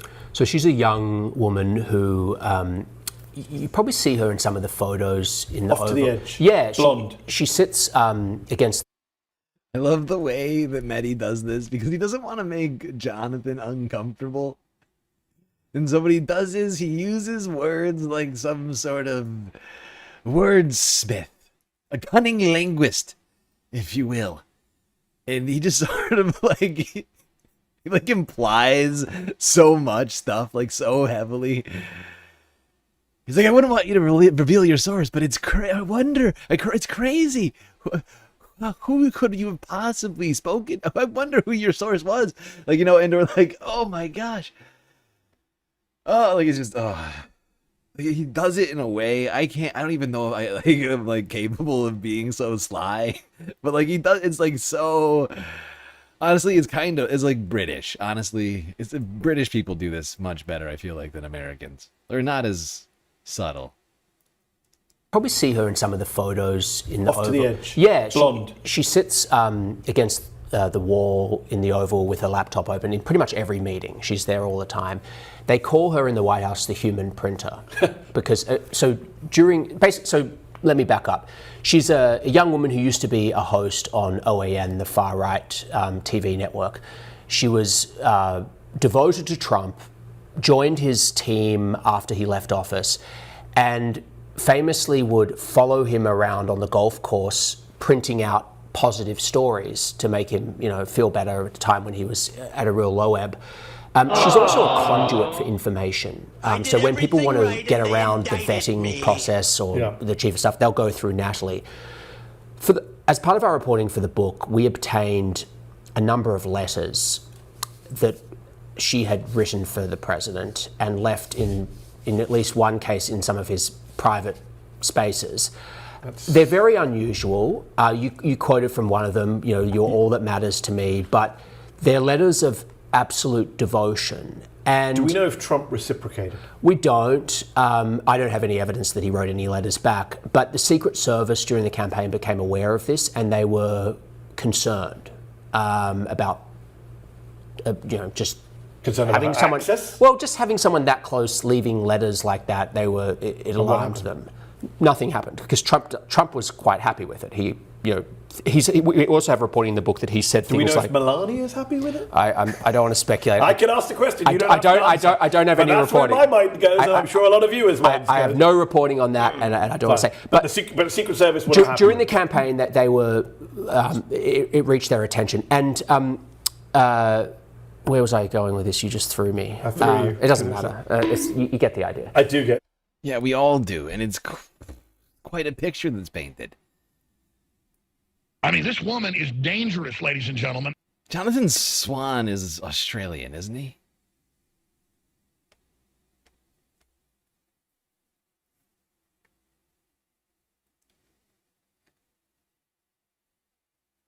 He is Australian. Okay. I had to Google it. I had to check the Wikipedia. Yeah, I thought so. I mean, his it's kind of a vaguely like Australian accent because I feel like he's spent a lot of time in America. That a lot of it's kind of fallen off.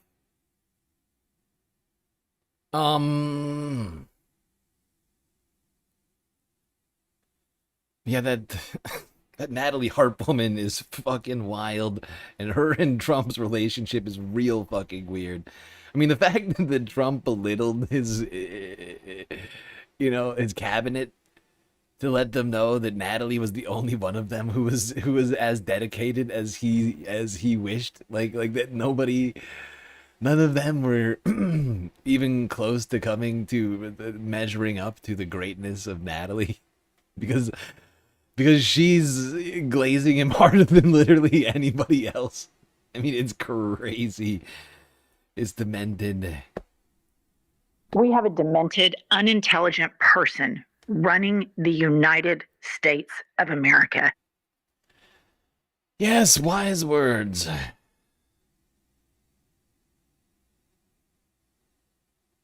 All right. Perfect time, I think, for us to take a quick galactic intermission. Maybe we should start. Maybe we should just get our feet. No, once I do this, it's going to be...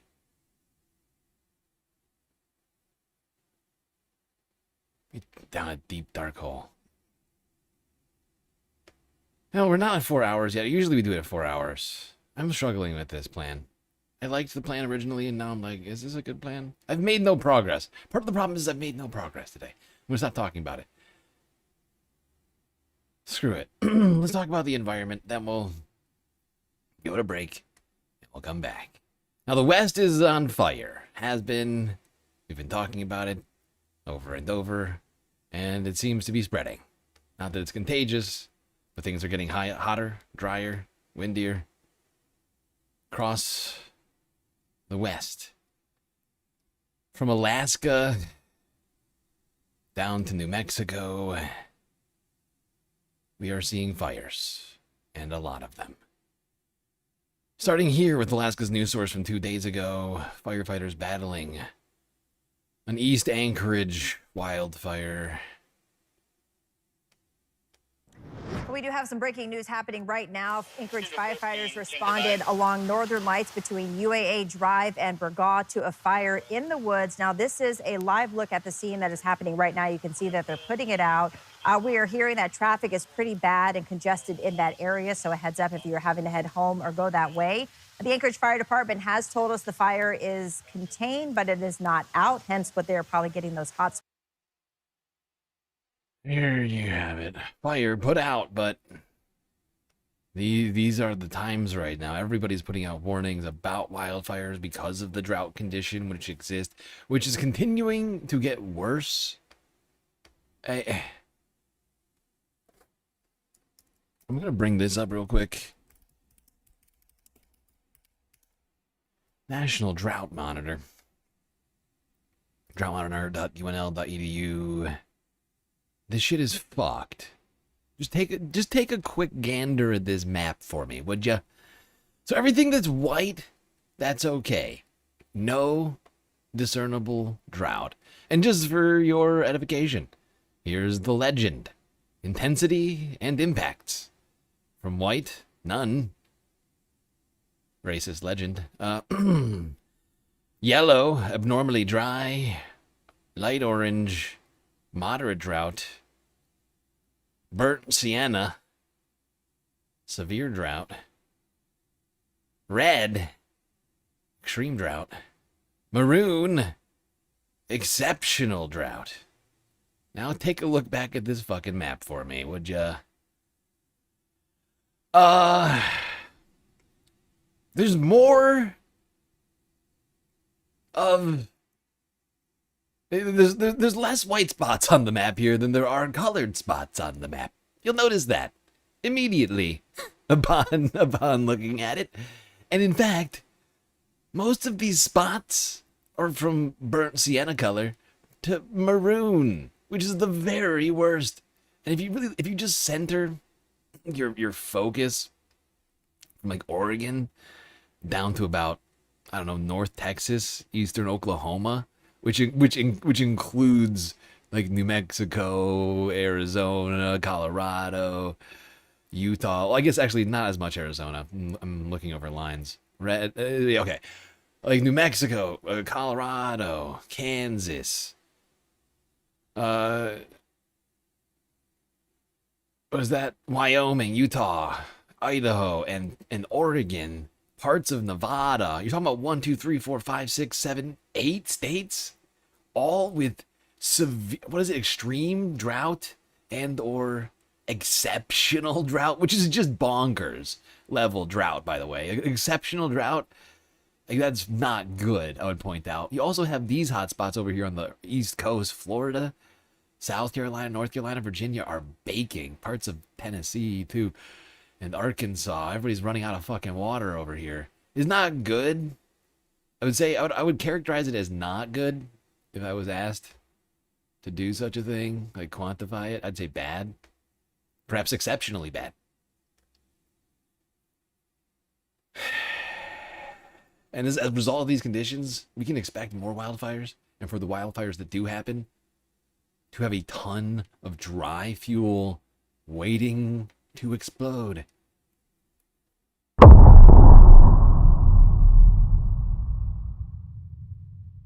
And it's not good. Now, before we get back down to the United States, take a quick look at what's been happening in Western Canada. British Columbia.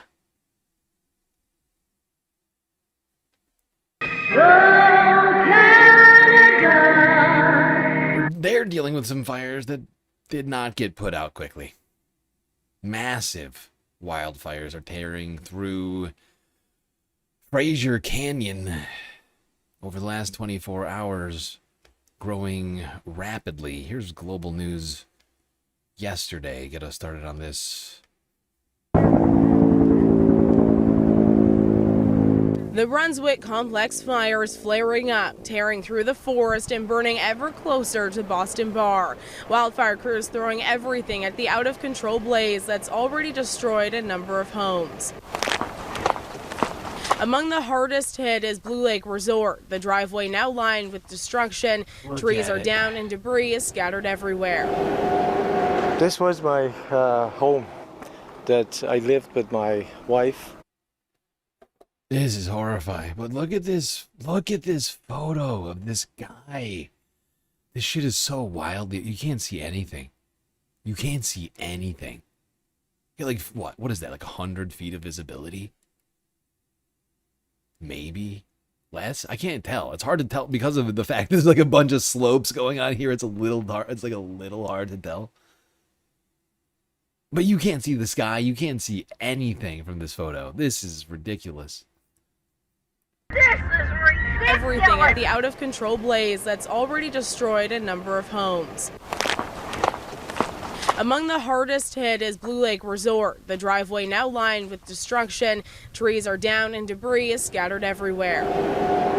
This was my home that I lived with my wife and worked here. And unfortunately, everything burned down.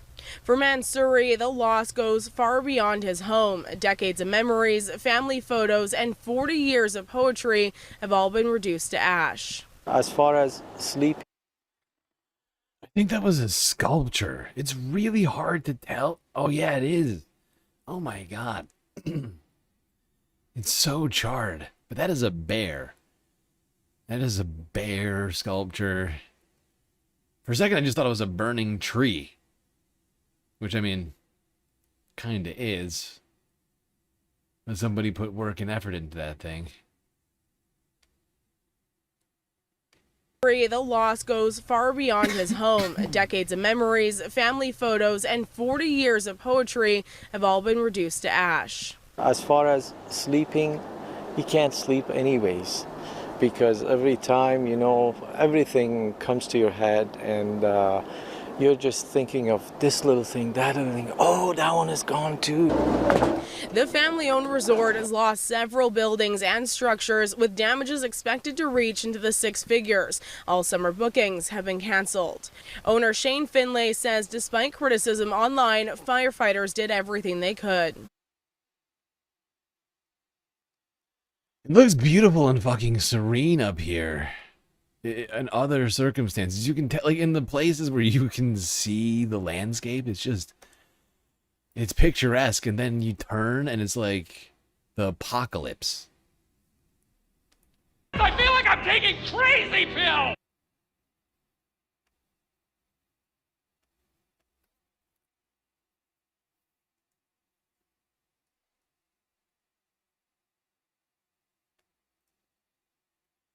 And the latest information I can get on the size of these fires is I believe they're approaching like 6 or 7,000 acres, like 2,500 hectares. I think it was like 2.2, whatever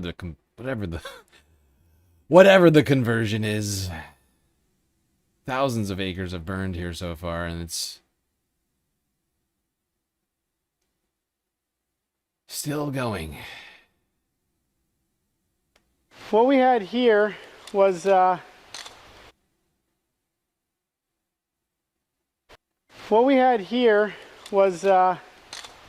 first it was the manager's house, fairly old building. Then we had another staff trailer, which is like a tiny home.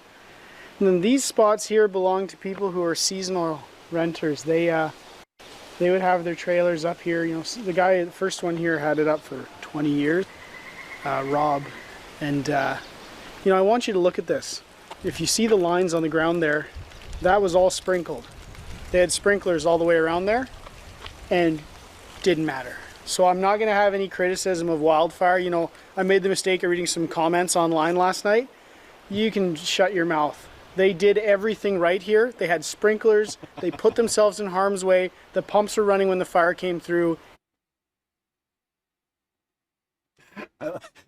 I like this guy. I don't know what his title is at this establishment, but I like this guy. That was funny. Like everybody can shut their mouths, all right? Were you here watching the firefighters do their jobs? Come on. Come on! Are you fighting the fire from your couch, dickbag? They had sprinklers. They put themselves in harm's way. The pumps were running when the fire came through. It didn't matter. It meant nothing. There's nothing you could do. So I won't hear it. I won't hear it. It's coming back. I mean, you've had a chance to think about this a little bit, but I mean, now the work begins. But what do you think what's your summer look like? Oh, well, it's just how quickly can we get people in to... I mean, the wildfire team is here dropping danger trees so they can start doing hot spots, but the rest of the trees got to come down anyways. You can't have people in here to start cleaning up until the trees are gone, and then you can clean up the hazardous material, and then it's... Yep. That's the thing about these natural disasters. You know, when the earth itself that we have built on expecting to be one way, it's all of a sudden another way. All of a sudden, you know, it's actively undermining all of our previous efforts. I think it's a hard situation to deal with mentally. But B, I think difficult to like clean up after, because it's, you know, and this is just one thing, right? This is a wildfire, but I'm just talking generally of like all the natural disasters that we talk about here. And you have a flood come through, right? All of a sudden the foundations of all the houses are under threat, depending on how well built things are and how they were built, right? And like all these other sorts of factors. You see like southern communities having to build everything on stilts, and everybody on coasts basically now, right? Like we were just talking about South Carolina, North Carolina, Virginia, all those coastal communities all live on stilts. And they've been doing weird shit, playing like leapfrog with one another. We talked about this weird practice that's been taking place now. All the stilt homeowners have been, as the oceans rise and as a result come further in the coast, before getting sucked into the sea, people with money and privilege are buying empty lots, moving their homes off of one set of stilts to another set of stilts behind their neighbors so that their neighbors go down first. We have a sick fucking system right now with people who are not willing to address the very basics of like what needs to be done with climate change. And as a result, society is just doing all these like really sick sort of, what do you call it? Not like symbiotic, but almost like parasitic, you know, capitalism, this late stage capitalist moment we're living in. It just feels like we're watching all these sorts of things coming to fruition. Like a snake eating itself. Because it's run out of things to eat. Its own tail in its mouth.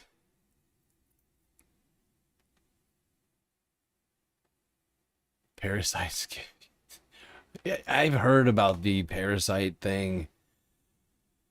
Oh, I've been looking for. I've been trying to figure out whether or not to start talking about that. I think I've actually come to the conclusion that I might need to start talking about that because I'm. Earlier this afternoon, we crossed over 1,000 cases on that situation. So we might have to talk about, what's it called? Cyclopsoriasis or psoriasis or something like that?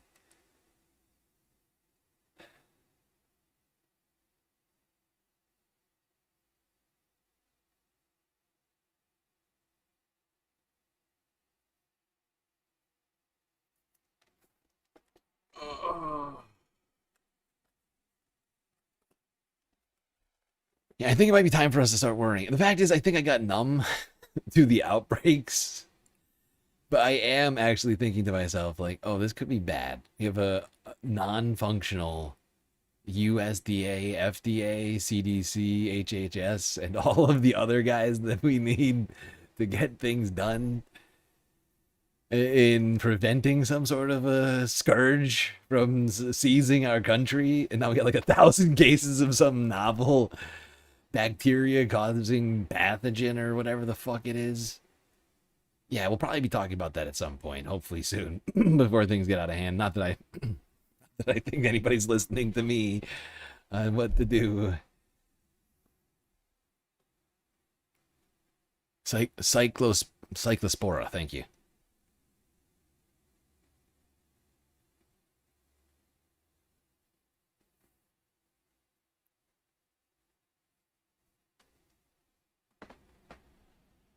Well, unfortunately, the fires, not limited to Alaska and British Columbia, just south, eastern Washington has been on fire for like weeks now. Multiple blazes burning across the east. Chelan Hills fire has been one of the bigger ones going. This is from 3 days. This morning, fire officials are reporting progress on the deadly Chelan Hills wildfire in Douglas County. Containment is now up 50% with no significant growth yesterday amid red flag warning conditions. But urgent level 3 go now evacuation orders remain in effect for areas east of the Columbia River across from Chelan Falls. Okay, so we watched this one the other day, I think like Wednesday.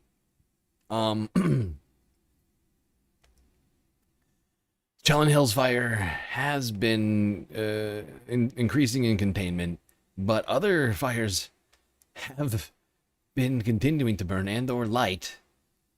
Yes, new fires.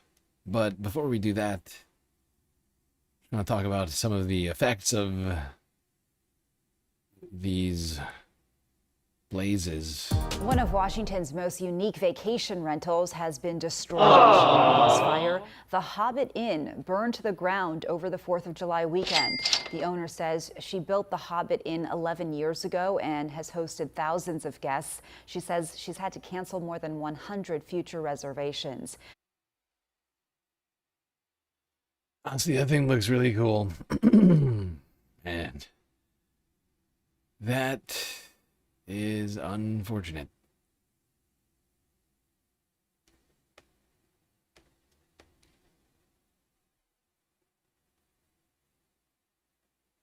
But we can't have anything nice. That's what we have to remember. We, as a result of our refusal to steward the environment, and instead ravage it every fucking day? We don't deserve anything nice anymore. Sad realization. But until we get to net zero carbon emissions, we have nothing to celebrate and nothing. At this point, we may as well just assume nothing is permanent on a very short timeline. It's not made out of stone. New fires sparked near the Tri-Cities, one of several in eastern Washington, according to King 5 Seattle. This is from 11 hours ago. Look at that. Sparks just flying.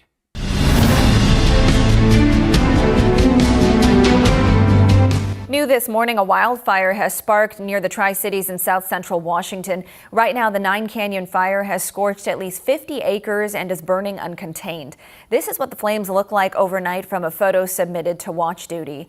Benton County Emergency Services has put evacuation orders for some people in place. There is an emergency shelter set up at Finley Middle School for people that live in a hole in the ground. Yeah, actually, it is shocking to me that the Hobbit house didn't even survive. The fact that it's half in the ground, it's not completely in the ground. And I think in there lies part of the problem. But it's just... It's just a little bit shocking to me, actually. Like, now that I'm thinking about it, that a building half in the ground still burned. That just tells you just how impermanent things really are. And if we continue in this way, our climate is just going to continue to get worse. did help this morning. We'll keep you updated on this story as we learn more about the fire. A wildfire near Okanagan has now destroyed 3 homes. New video from the B&O fire shows crews working to fight it from the air. It's burned nearly 3,000 acres. All evacuation orders are reduced to level 2. People are now able to return home after being forced out when it sparked Thursday afternoon. In Douglas County, families are recovering after the Chelan Hills fire tore through that area. As of this morning, this fire is 100% contained and oh, it is 100% contained finally. There we go. One small victory after a great deal of time, and I think over 100,000 acres burned. Chelan Hills fire finally out. Immediately replaced by new fires. It's sort of, what's the word? This is like discouraging, right? Like you put one fire out, immediately replaced by a new wildfire. That is not great. All right, now down the coast to California, to a rapidly growing wildfire in LA County. Oh, please, no repeats. Everybody knock on spacewood. How many knocks was that? Whatever. All right. Oh, God, that's not good. Don't worry, I'm not freaking out. Everything's fine. It's totally not a threat. Several communities are under evacuation orders and warnings as a fast-moving brush fire is exploding in size in the Antelope Valley. The Summit fire has now burned roughly 2,600 acres with 0% containment. It broke out yesterday afternoon near Jesus Canyon Road and East Avenue Z, close to the LA and San Bernardino County line. LA County fire officials say temperatures in the area were in excess of nearly 100 degrees and winds were around 10 to 15 miles per hour. Fire crews say the flames have destroyed at least one structure. Children and counselors at the nearby AYF camp were. Oh, God. We are having a bad fire season so far. We still have months for this to continue. And since this is going to be a hot year. I know I probably don't have to remind most people watching this stream right now, but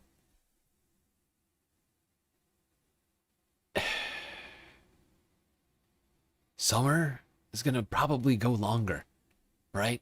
Like scientifically, there's a super high chance that because of the El Nino, we have a summer that just kind of extends into fall. Like very much so. Like it literally feels like summer during fall. Where leaves will probably change later because of such aspects, right? Like because that's the sort of thing they get cues on. And it's gonna be weird. And as a result of this, we're gonna have fire season extend. I don't even know how long. We've joked about how fire season goes through winter because of course the LA fire happened in winter. There's, in fact, never-ending fires in the Canadian tundra because of the way in which the snowpack no longer is enough to melt and put out all of the moss peat moss fires or whatever they're called. So it's just like smoldering embers with just enough oxygen that lasts all through. I know it sounds insane, but it's literally smoldering peat moss embers that last the entire winter. And then just the second that the snow melts, it's not enough to put it out, and the fires just start immediately. It's a result of a particular condition, the deciduous northern Canadian forests or whatever. But that aspect is being exacerbated by climate change, by this current condition we find ourselves in.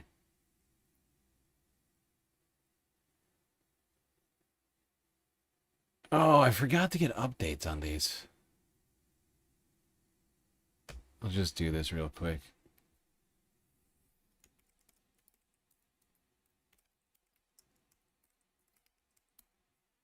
We've been following wildfires in Utah, in New Mexico, and Colorado for quite some time. I mean, all fire season.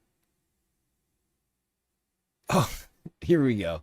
Here's your latest on Utah's fire season. This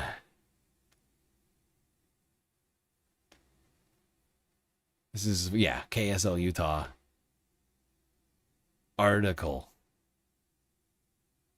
New fires start as Utah braces for record high temperatures this weekend. No!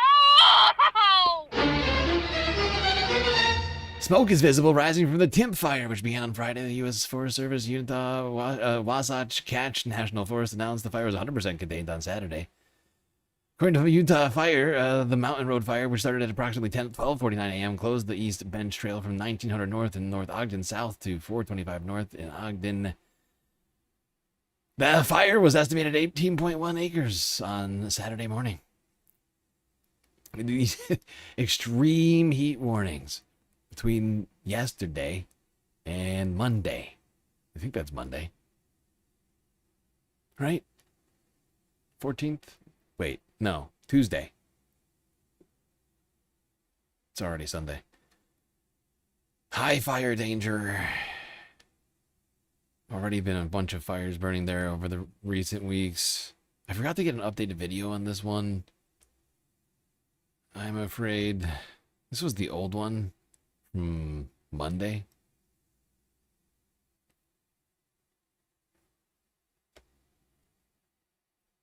Out of the fires, we're continuing to watch for you this afternoon. Scorching nearly 96,000 acres of land up in the Tusher Mountains is the Cottonwood fire. At last check, it's now 47% contained, up from 25% on Saturday. So some promising news there. However, closures are still in effect for the fire. Also continues to rage on in San Juan County. Meanwhile, the Babylon fire also continues to rage on in San Juan County, growing to about 90,000 acres in size with 0% containment. Over the weekend, fire crews say the flames burned towards... I should check that one.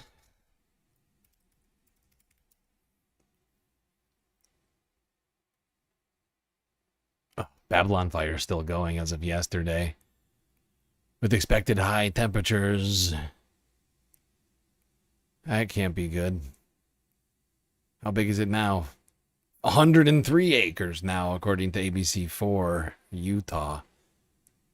Look at these pictures. It's like a valley of smoke. Jesus Christ.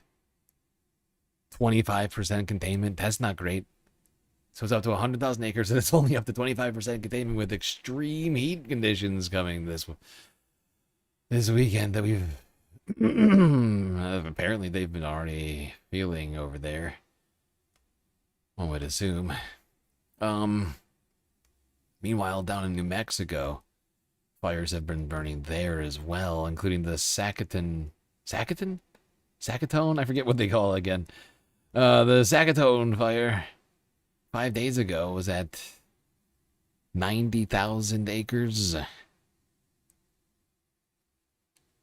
Whoopsies. What did I just do? Good evening. As a fire burning deep in the Gila wilderness reaches its 15th day, the new incident management team on scene says they're in a good place to protect cabins, but many factors of this wildfire could make it a long-duration event. News 13's Michaela DePauli has the latest. A lightning strike ignited the Zacatone fire, and now it's burning on lands where New Mexico's third largest wildfire. The 2012 Whitewater Baldy consumed nearly 300,000 acres.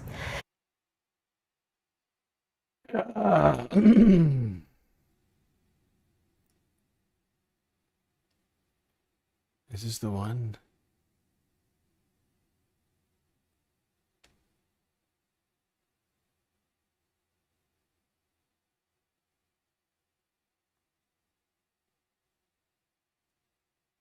I don't think this is the right one. Hold on.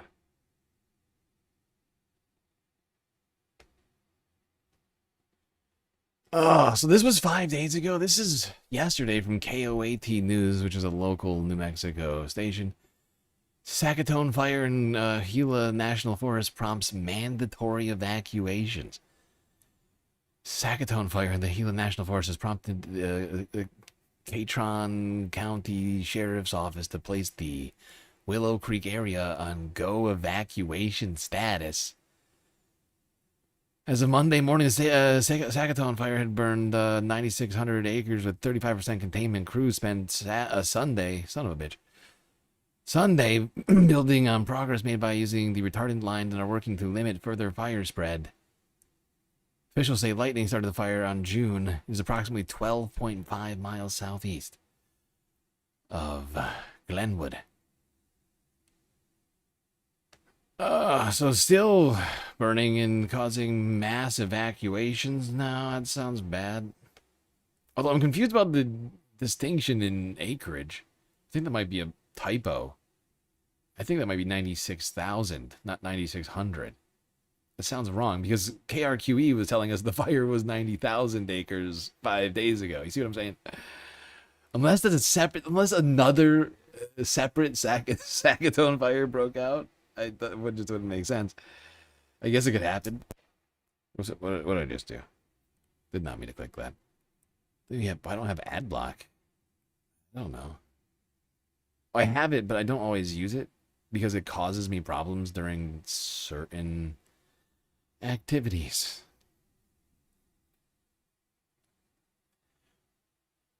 One of those activities being streaming.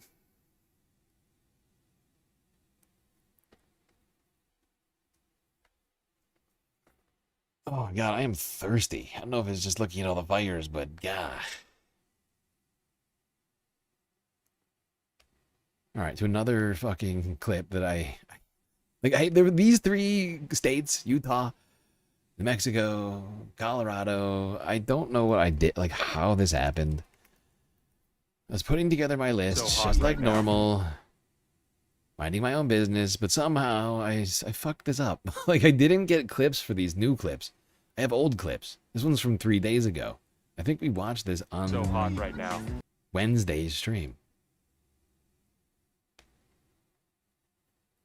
But I do have an update on this fire, and it's not great.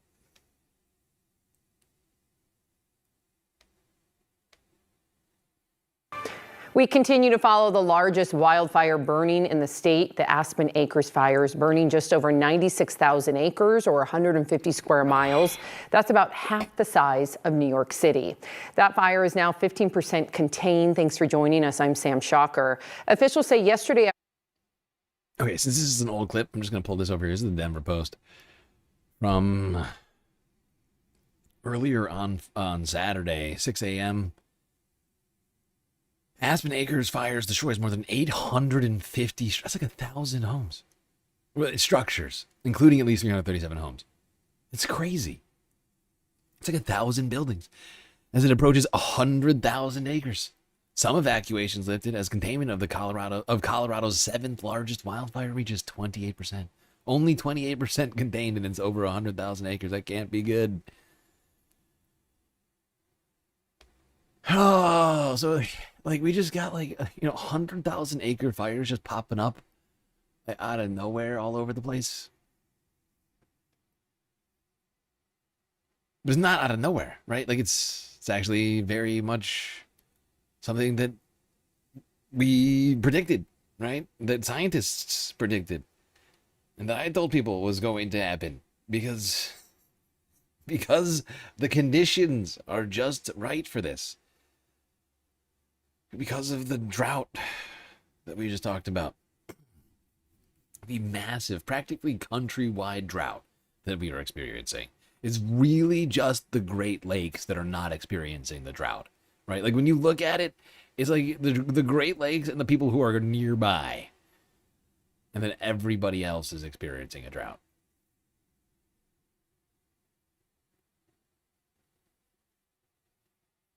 Drought, extreme heat, and then the rest is gonna happen. All right, that's where we're going to take a quick galactic intermission. We still got a bunch of stuff left to talk about, including the rest of the crazy shit that's been happening across the country. Because it's fires on one side and devastating floods on the other.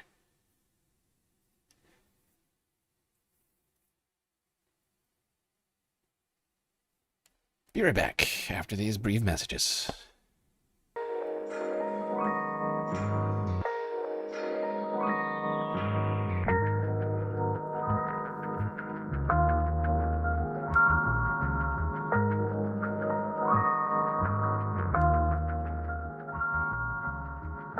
All right, everybody, hope you've been enjoying the show so far. If you haven't already, hit the follow button on Twitch and the subscribe button on YouTube. Hit that bell icon and the like button, too, while you're at it. And do consider contributing to the Galactic News Network, as we are completely funded by individuals like you. Without your donations, we would cease to exist. Every dollar counts and truly helps. So many great ways for you to show your support. Things like Twitch, bits, power-ups, subs, gifted subs, prime subs, Cash App, and PayPal. We got Throne, where you could donate physical items that you would know eventually arrive at my doorstep down on Earth. But of course, the very best way to get the most space benefits for your dollars is Patreon. Speaking of which, sorry to the patrons whose avatars still haven't been added. I did update one thing, but I haven't done avatars yet. Hopefully this morning I can get that done. Anyways, enjoy the break. Grab yourselves a drink, maybe a snack. I'll be right back.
my fucking God.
right, everybody. The break is over. And the stream is about to begin once again. So you might want to get back in those seats. Otherwise, you're going to miss it.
Alright, Space Fams, we are back. What the shit is going on with that?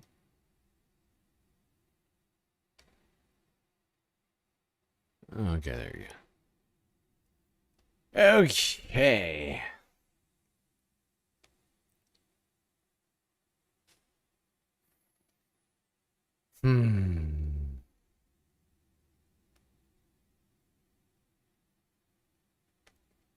Let's go. Oh, actually, I want to do that. I just want to say thank you for the dono. Actually, I'm going to hold off on this. Yeah, we'll talk about this in a second. Let's talk about some of the crazy shit that's been happening across the United States. All sorts of shit. It's not just the fires happening in the West. And in Canada, and in Alaska. Nope, floods happening on the other side of this country, Missouri. Declaring a state of emergency. After life-threatening flash floods, here's ABC News from yesterday.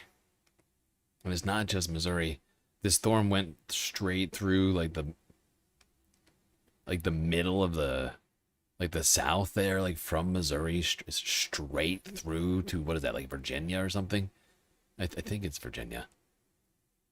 Suffice to say, bad time for people in the line of the storm. And we will talk about the thing that everybody wants to talk about in a second.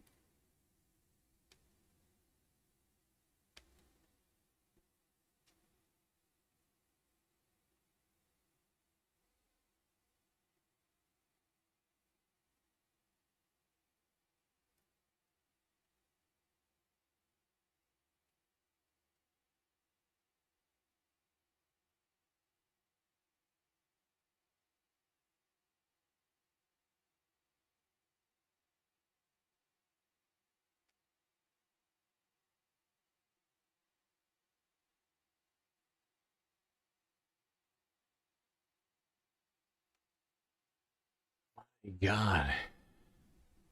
You can see the flooding is just incredibly vast.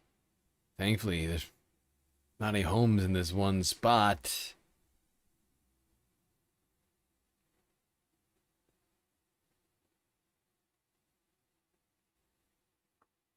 We begin with a flood emergency in southeastern Missouri, hit by more than a foot of rain today, with more rain expected over the weekend. Dozens had to be rescued from rushing floodwaters, and for several hours, a group of campers was missing, but they're all safe and sound tonight. Missouri is not facing this rain threat alone. More than 20 million people in at least 14 states from Colorado to Pennsylvania are under flood watches through tomorrow. Meteorologist Rob Marciano leads us off tonight with powerful images from the flood zone. An early morning deluge in the Show Me State, turning streets into rivers, campgrounds into waterways, and sending people scrambling for higher ground. It was going to hit it from the side. There's something about seeing like a horse just sort of standing there, like in the Show Me State. You know, there's something about that just seems deeply apocalyptic. Is maybe because I think it's partly because there's a lot of horse riding at the beginning of Walking Dead. I think that's what it's doing it for me. But just this whole scene is just deeply apocalyptic looking to me. You got the rescue vehicle over here. The horse just sort of standing in the floodwaters. The pickup truck with something it's towing completely mangled and on its side, and this fucking horse is just sort of chilling like, okay, I guess I'll just stand here. Seems okay. I think it's something about like watching nature just sort of not be bothered by the things that we ourselves are bothered greatly by. Like, this isn't like the horse is like fine with this.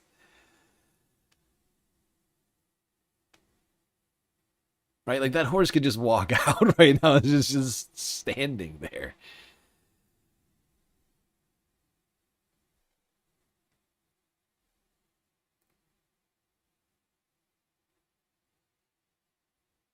Okay, we're gonna try and get through these, and then we'll do that. Couple more clips though. I'm sorry, not Virginia, West Virginia. So from Missouri to West Virginia. So kind of actually, what is that? It's like a northeasterly direction. We turn now to the catastrophic flooding emergency back here at home. At least 10 rescued from the water after a building collapsed in Missouri. Dozens of water rescues playing out across multiple states. Drivers stranded in rising water and pulled from their cars. Heavy rain impacting roads and air travel. More than 6,000 flights disrupted during this busy summer season. More than 21 million people at risk of flash flooding. Here's ABC's Morgan Norwood. Straight east. Tonight, a state of emergency in Missouri after life-threatening flash floods swept through the region. First responders performing more than 90 water rescues, many at campsites like this, helping campers and residents stranded in trees by the rising waters. At one campsite in Reynolds County, officials say they rescued a group of at least 10 people that fell into the water when a building collapsed. I got some crazy numbers right here, and with that many number of rescues, I think, I hate to say this, but I think we're gonna find out that somebody didn't get that rescue that they needed. You can only hope that somebody manages to hold on for dear life and avoid drowning. And it's not, the fact is drowning is not the only danger in these sorts of things. Because you can't, first off, you can't see underneath you. Right, so even in places where it might be, like the water might be low enough for you to walk, right, you have no idea what you're walking. Look at the water. You can't see anything. Impale yourself. Get impaled. You know, like pick your poison.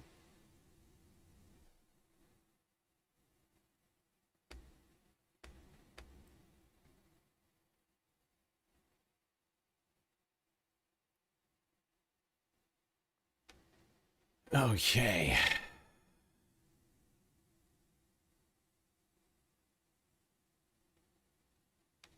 One more clip. I think this is Al Jazeera. No, ABC. ABC. Okay.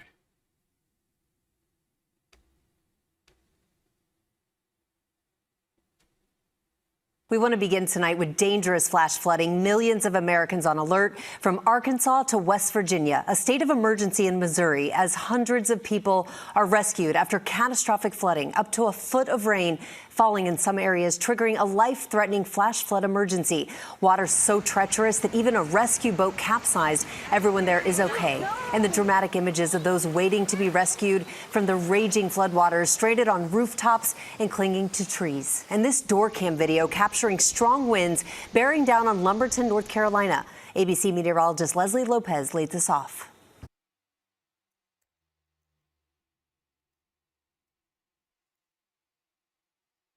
rooftops and clinging to trees. And this door cam from the...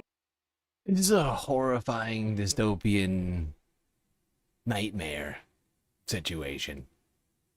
These poor fucking children, just like, you know, all just hiding on top of the roof. Things are collapsing faster and faster.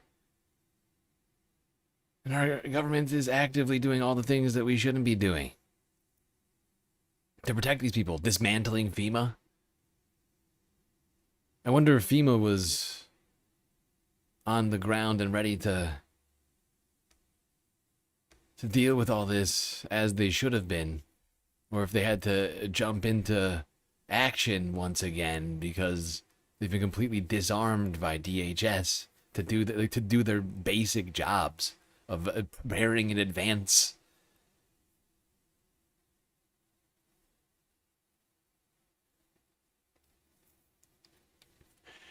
Or, I don't know, our government spending billions of dollars to end green energy projects. Waging a war against people talking about climate change. Climate and everything are the same word. Speaking of which, holy fuck.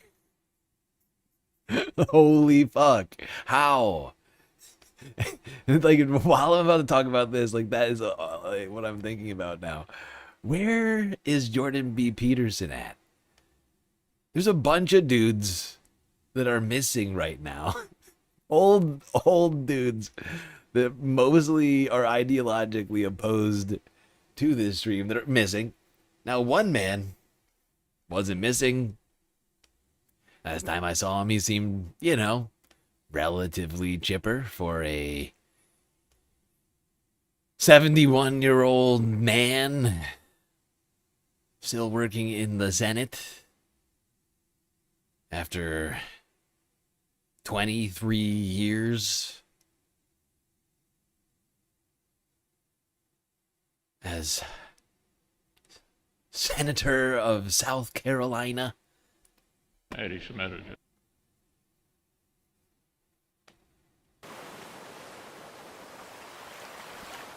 Lindsey Olin Graham is no longer.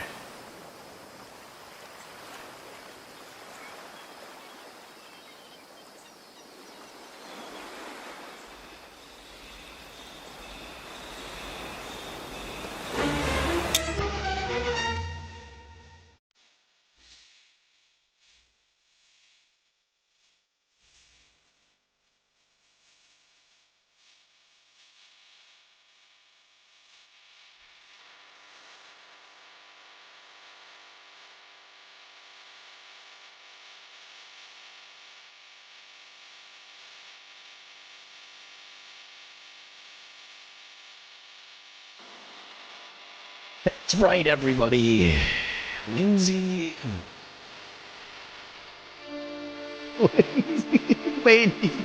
Graham.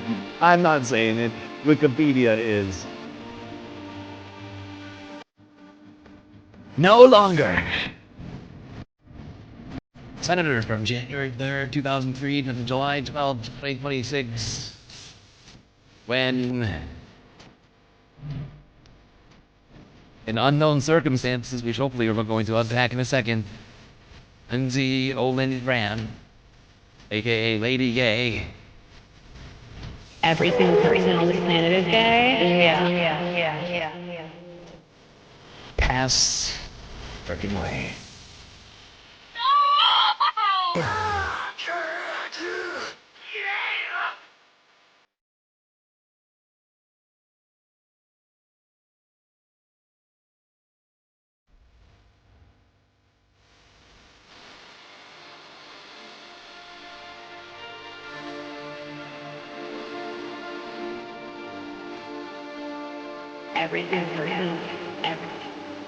Every single person on this planet is gay? Yeah.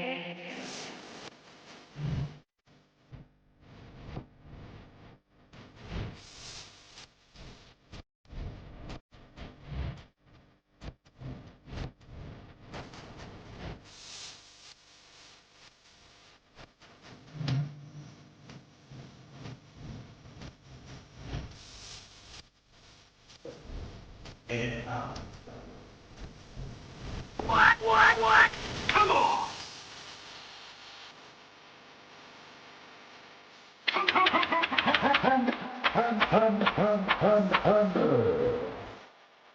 What you talking about?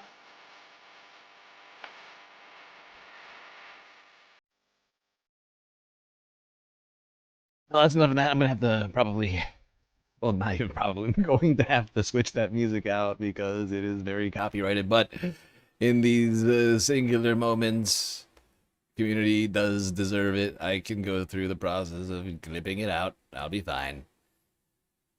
And you know who's not gonna be fine? Lindsey Graham.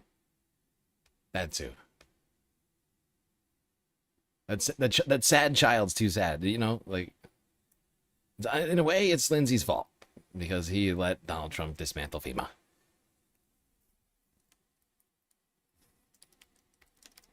And I gotta give it up to the old Wikipedia editors for getting on that name so fast. It's honestly quite impressive. Like, to change his name out that fast. I mean, it was immediately, if not sooner. Oops, not wrong one. Immediately, if not sooner. There it is. But we should Maha, probably. After this brief and sudden illness, which led to the death of Lindsey Graham, according to NBC News. Graham had just returned from Kyiv, Ukraine, where he met with Ukraine President Volodymyr Zelensky. Oh, God. What? What? Hold on. What is frozen? Stop freezing. Oh, I hate you. There we go. We're doing it together. We're all learning together.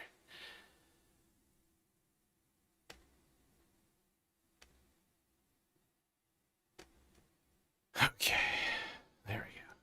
So we're all going to learn this together. Thank you, Sam. Okay. Let's all learn together. I am just learning this as you are too. This is, I mean, 2:22 a.m. Jesus, 30 minutes ago.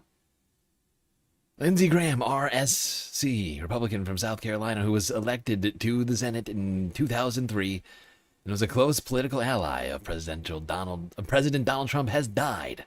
His office confirmed early Sunday. He was 71. Graham died Saturday night from a brief and sudden illness, quote unquote. His office said in a statement, quote, Senator Graham's family appreciates prayers at this time and asks for privacy during this incredibly difficult period, unquote. The statement continued. Graham was the chairman of the Senate Budget Committee and was seeking a fifth 6-year Senate term in November. He was one of the most well-known members of the chamber and a key voice within the party on defense and international affairs. Emergency personnel responded to a call for a quote-unquote cardiac arrest at Graham's Capitol Hill home on Saturday night, according to police scanner audio obtained by NBC News. Photographs reviewed by NBC News show the paramedics carried a person on a stretcher from Graham's home to an awaiting... Where have we heard this story before? We were just talking about this with fucking Mitch McConnell. Wow.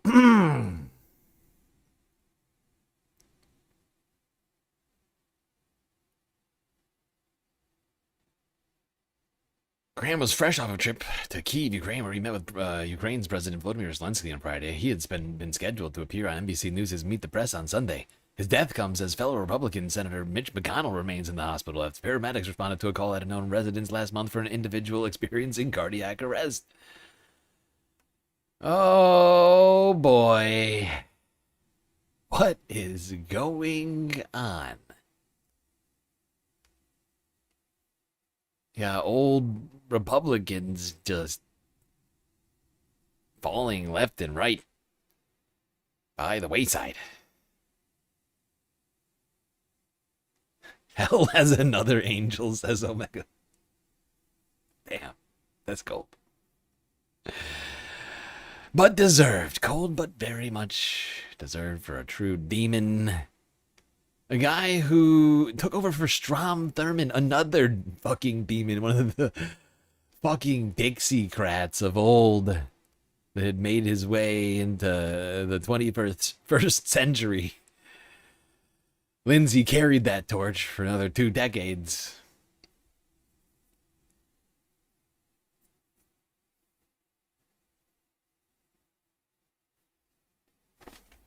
Okay.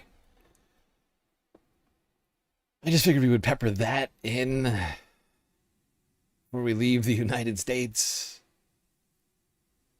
I know it's not environmental news, but might as well.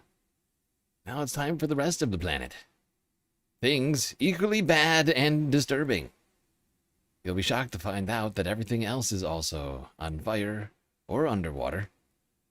Unless you're Venezuelan, in which case you may be one of 1.3 million people in need of urgent aid.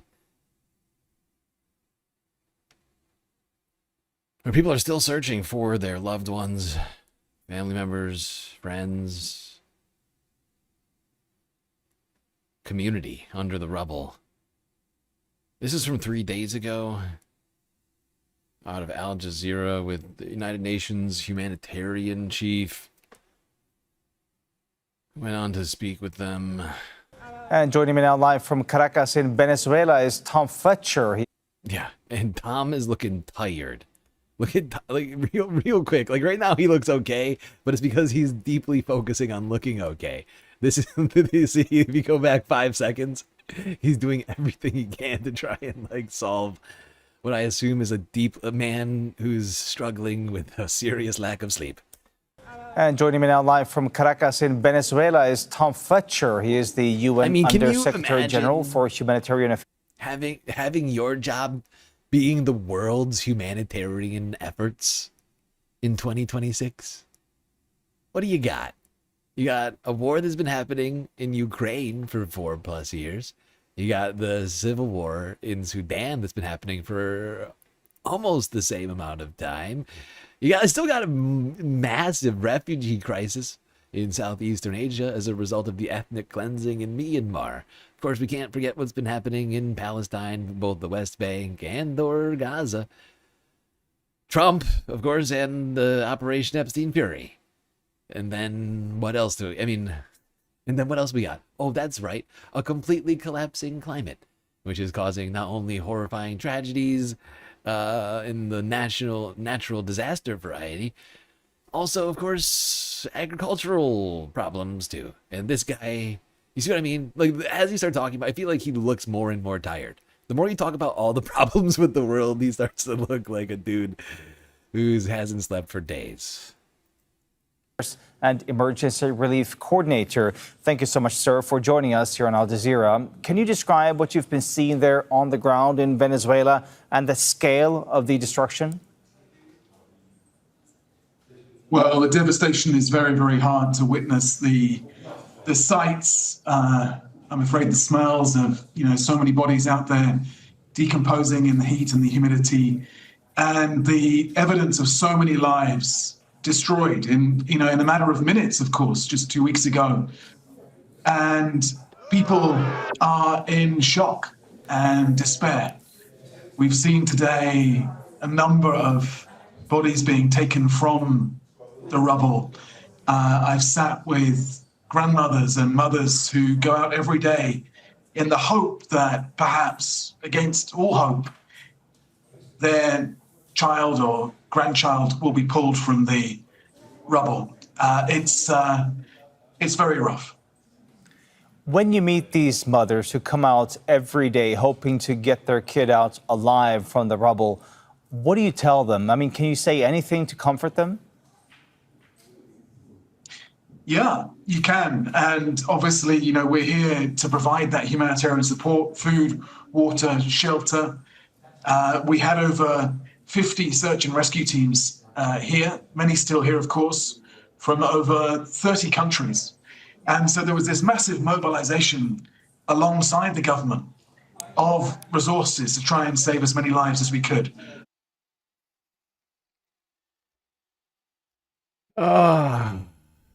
We live in a terrible time right now. That was Tom Fletcher, UN humanitarian chief, basically begging the world on Al Jazeera for help on humanitarian aid. I mean, did it in a dignified way. But he was like, that was the whole point of this, was to get the word out and to tell people that this is a massive humanitarian crisis that is unfolding in front of our eyes. But the entire country is under a state of like, the Venezuelans, in my estimation, are struggling right now with accepting reality. Like, I forget what but it's kind of like PTSD in a way. But like, I think to some like I think they're like, because like everything has been just turned upside down in this country. Like, I can't imagine. I genuinely can't imagine having to do this now.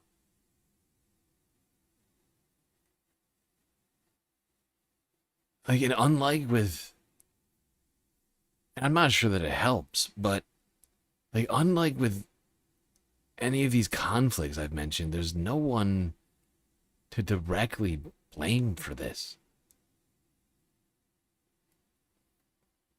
Initially, there was a blame to at the government response. I think that's died down to some degree, because I think people, I think it was a rush to kind of blame people. I think people have come to the conclusion that this was not something that was expected here.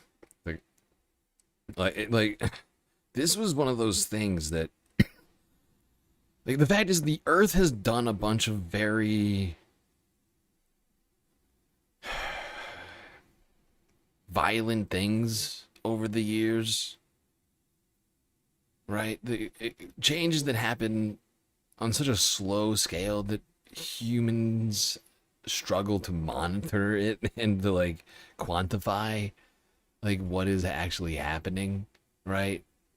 But like, our Earth has been shaped by shifting plates and things that we can't visibly see, that we have technology to try to like investigate into. But like, when it comes to this, like, nobody was expecting this. Like, nobody was thinking, oh, like, there's going to be a 7 magnitude earthquake in Venezuela, a place that got like 1 and 2 magnitude earthquakes, right?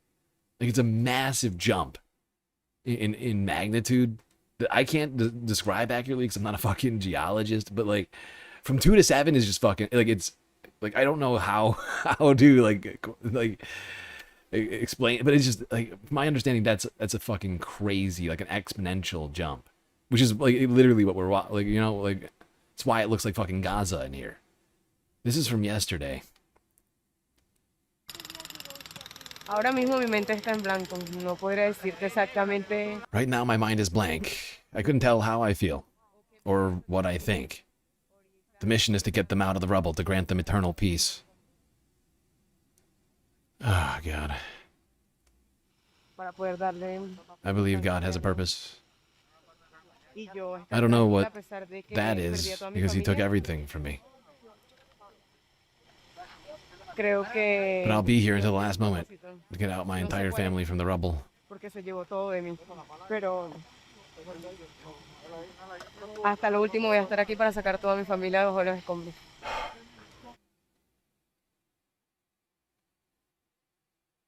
I think people are genuinely still trying to grapple with this, because it feels like an act of God. There's no one to blame. But it's a massive fucking tragedy. It's affecting over 1 million people. And the latest update that I saw, which was earlier today, well, not today, Saturday technically, it was like nearing 5,000 people that they had found dead now. And we know that the last number that was released was like 60,000 missing or something like that. It's been weeks. There's almost no chance that anybody under the rubble is alive anymore. But it's going to take who knows how long to extricate people from all of this. Which is why there needs to be such a, like, a mobilization, like, a, you know, like, Venezuela needs help. They were already struggling, right? They don't have the same resources as the United States, for instance. We just got done stealing their fucking president and first lady, who are now sitting in a jail cell in New York. You know, maybe we owe them something. Just a thought.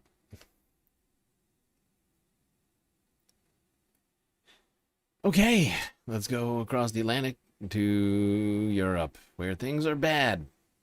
Just like in the west of the United States, Europe's west, also hot and on fire. From the United Kingdom to France, and also Spain.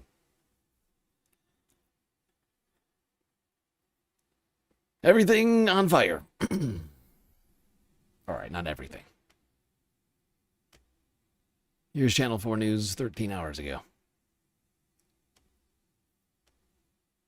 Last night, a ring of fire was swiftly advancing towards homes dotted across the hills of Andalusia, forcing residents to evacuate in the knowledge that at least a dozen lives have been lost so far. The flames tore across arid woodland and scrub, fanned by high winds. Europe is warming faster than any other continent, making fires like this far more likely. But firefighters stopped the flames from crossing a highway beyond which lie Spanish coastal towns. Still, thousands of acres have been burned to a cinder, and all those known to have died did so trying to escape in their cars. At least 4 are believed to be British, fleeing from the village of Bedar. Police say they'd gone door to door urging everyone to stay put, but some drove towards the flames and never came out. Another 8 people abandoned their cars, and their remains were discovered nearby. Jesus Christ. Whatever the police advised, this home in the sun was turned into a death trap, and the decision whether to stay or to leave had to be made fast. I was just watching the telly and I thought, what's that? That wind's gone up, so I opened the 2-hour travel look and I seen a big black cloud. Yeah. A big one, I thought it was a cloud. And I thought, God, shut the door, then in 5 minutes, bang, bang, bang. Just get your money, get your cards and I'll come out, you've got to go. I'm driving through flames, actually flames. And I thought, well, I can't stop, I just got to go, you know. And it was eerie because all of a sudden I came out of the flames and it was all bright sunshine, wasn't it? It was like surreal, you know, it's ridiculous. This is ridiculous! It is ridiculous, sir. It is ridiculous. I mean, those descriptions are fucking horrible. People fleeing their cars only to be burned alive, running from the flames. Jesus Christ.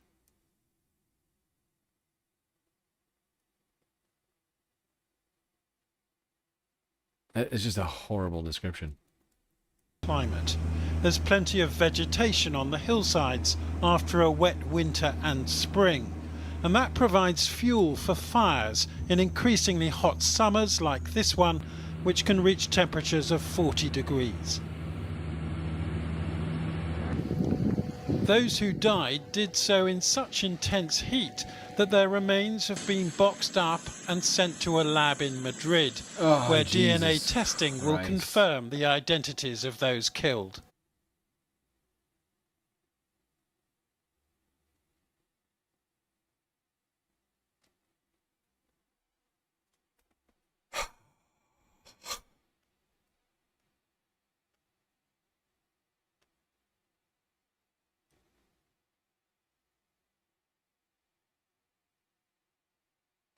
There are warnings of a high risk of wildfires across England and Wales this weekend due to the hot weather and dry conditions. At Tintwistle Moor in Derbyshire, fire crews are tackling a fire that's been burning since the 24th of June. Today, the fire service urged people not to go walking in the exclusion zone around the area, as this prevents helicopters being used to drop water on the fire. Well, our North of England correspondent Claire Fallon is at Tintwistle now. Claire. And the fire here is absolutely still burning this evening. You can probably see just up on that hillside over there the smoke that's rising, but actually in the last hour or so, things have improved quite a bit. And that's because the specialist helicopter that they can bring in has come back here to dump huge amounts of water over. Yeah, and the problem is you see how fast the winds are. I mean, you see her hair going, but you can see that the smoke is traveling straight over the ground, like right 90 degrees from the origin point. Those are strong winds, and that is what's fueling these fires. Because you need oxygen, right? You need oxygen for fire. The more oxygen you got, faster that fire's gonna burn.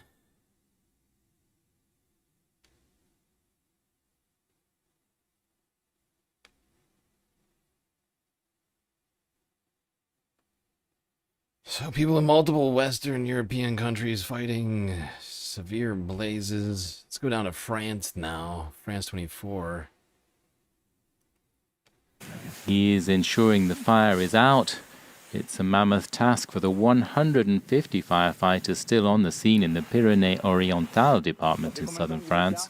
I've been here a while. We have been working hard for over 36 hours. It's difficult. Work began 7 days ago. Frank, do you want us to do up there as well? This other volunteer firefighter is also on the front line. It's exhausting to drag hoses around in the heat all day. It's pretty tiring. And then there's the fact we're constantly on high alert. At night, we're not really sure if we'll have to head out, if the fire will flare up again. So we're tired, but then again, we know why we're doing it.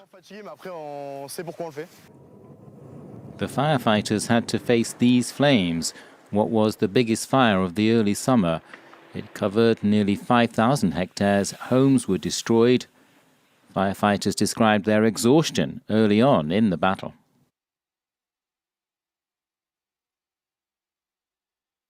Yeah, that's also because of how hot it is out there. These guys are having to wear gear, lug around hoses.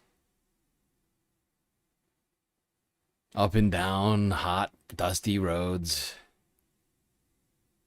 No brakes. Well, maybe brakes, I don't know. I assume to some degree there's not a lot of brakes when you're out there. You know, like brake includes you not holding the hose. You know? Although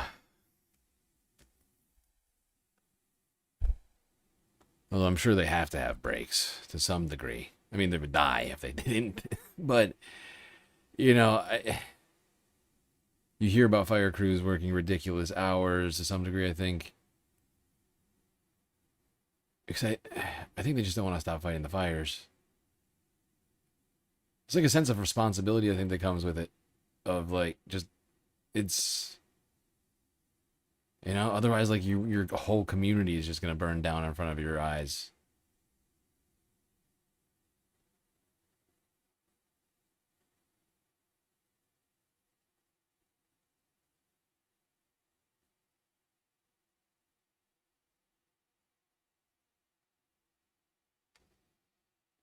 Oh, yeah, all right, we're going back to Spain to talk about these fires here. These were pretty horrible. Still on, all of these are still ongoing. All of these clips are from within the last day.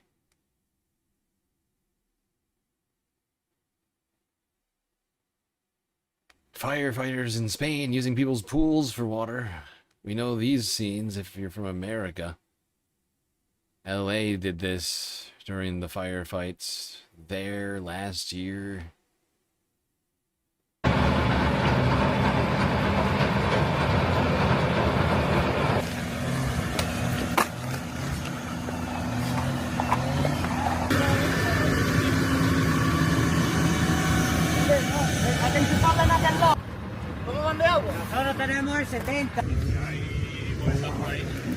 This is Europe, they have brakes. No, I know they have brakes.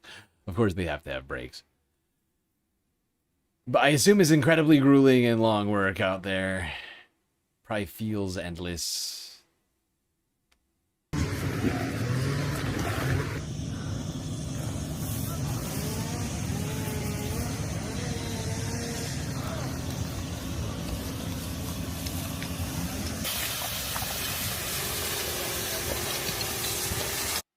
feel like watching this is making me sweat right now. Like, this is like making me. I don't know if this is getting hot in the space station or what, but this is making me sweat.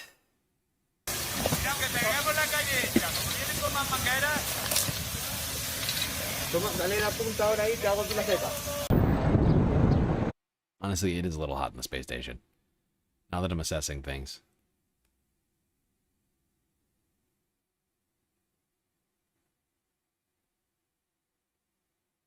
To be frank, you did say you don't have to apologize. You don't have to apologize. That's unnecessary. Merely chiming in with your 2 cents, which were valuable. Speaking of which, thank you to... Who is this? Cthulhu? Is this Cthulhu? Why are you not loading now? Being an idiot. Thank you, god damn it, to Cthulhu for the Crab Ray Fund for Lady Graham. That was actually the notification I saw on my phone that made me look. And then I saw everybody's chats. It was on my break.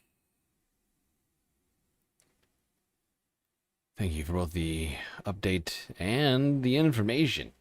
I mean, the update, thank you for the information and the 10 bones, which I got to add to the galactic deficit financing goal. I'm just realizing only appears on the regular stream. Somehow I did. There we go. Now it's working.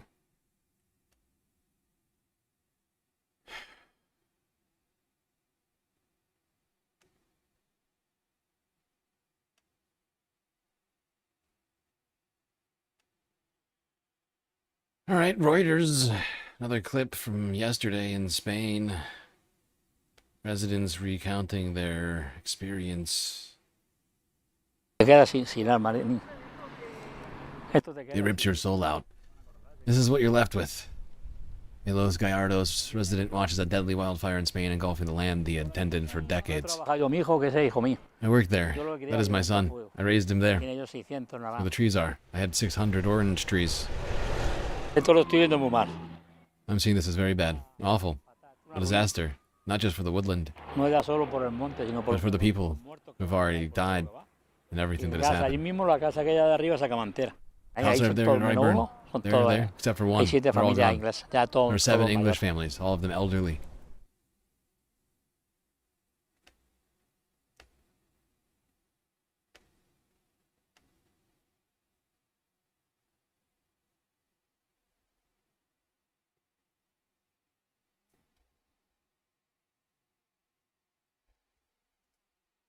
Holy shit, Delta Dawn is passed on. That's crazy. People are just finding out. Yeah.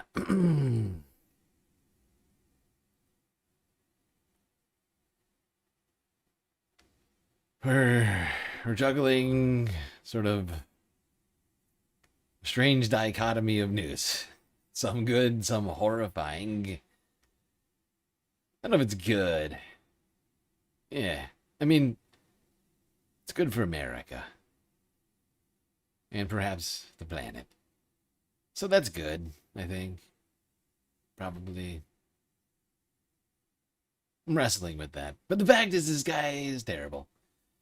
Or was terrible. I mean, how many wars did Lindsey Graham vote for? All of them, right? Every single one. Like from what, like Iraq, Afghanistan, like every single military conflict the United States has engaged in the last 20 years. Helped Donald Trump with every single one of his worst plans and or policies.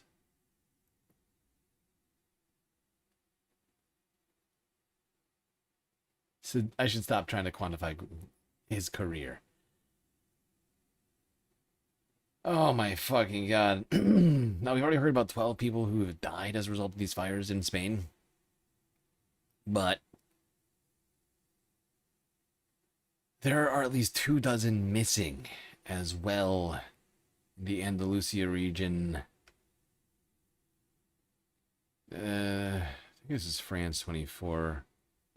The tragedy near Los Gallardos seems to have started when a loose power cable fell down on dry vegetation. Firefighters initially responded to what seemed to be a small roadside fire, but conditions quickly changed. It looks like it may have originated from a power line, and initially, with firefighters responding as it was a verge fire, it ended up spreading really quickly with really strong winds, and all of this at an extraordinary speed. The strong and shifting winds, combined with the landscape, including many ravines, have made the blaze extremely difficult to control and to escape. Evacuations are carried out when authorities believe there is enough time for people to leave safely.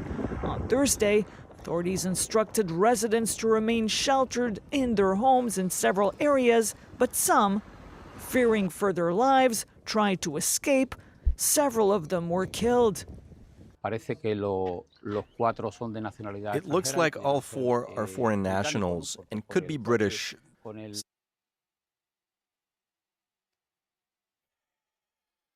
environment is just like collapsing in front of our eyes. And we're not taking it with the sincerity, the seriousness, honestly, that we need to. Honestly, we need to flip the Congress so we can prevent Trump from doing any more damage to the planet. Like, is this, you know, we're living in the most utterly precarious times right now, and Trump is like lighting a match in a room soaked with gasoline. Like he whether he knows it's dangerous or not doesn't matter. We're all in the same room with him right now. It's a big old room, but as you can see, a lot of parts of it are already on fire. I'm not saying that this is all just a result of Trump. I'm just saying, like, I guess what I'm trying to say is that, like, this is absolutely a result of human activity, right? Not only are a lot of fires generally just caused by human activity, but, like, these are being exacerbated by human activity in every way possible. Everything Trump is doing are the exact sort of human activities that you can imagine. Military stuff, wars, ending green energy projects. Like, these are exactly the kinds of things. It's just all like a big, and like it's like hard to like see it in the real term, but like it's quantifiable, right? I'm not gonna attempt to do it, but like it is quantifiable. Like all of these things that he is doing and has done over the last 10 years. Because some of the stuff like fucking Donald Trump did in his first administration, right? Like, still having effects now.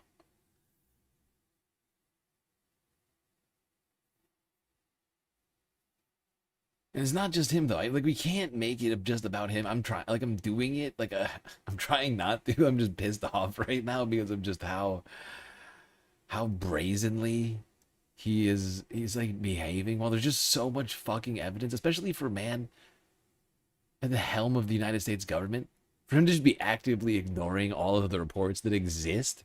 Because the government itself knows climate change exists, recognizes it exists in nonpartisan organizations like the fucking military. And yet Trump is still trying to pretend like actually drill baby drill is a funny meme. Let's keep doing it. It's a 5-alarm fire. This is not meme time, sir. I did everything right and they indicted me.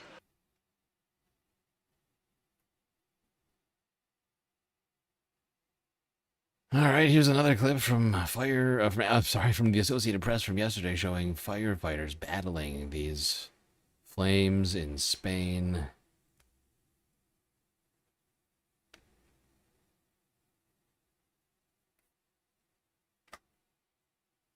The flames in Spain are mainly in the plain. Too soon? You can see these flames running across the... All hands on deck. Well, we got in the cars. My wife got in hers. I got in mine, and we were trying to help a neighbour with two young babies. Sorry, we already listened to this. I forgot. Didn't we? We listened to this a second ago, didn't we? I could swear we just listened to this. I don't know how I did this. Thought I had gone through these pretty thoroughly. But I mistake. I make mistakes. It's true. I made a huge, tiny mistake. All right, let's go here.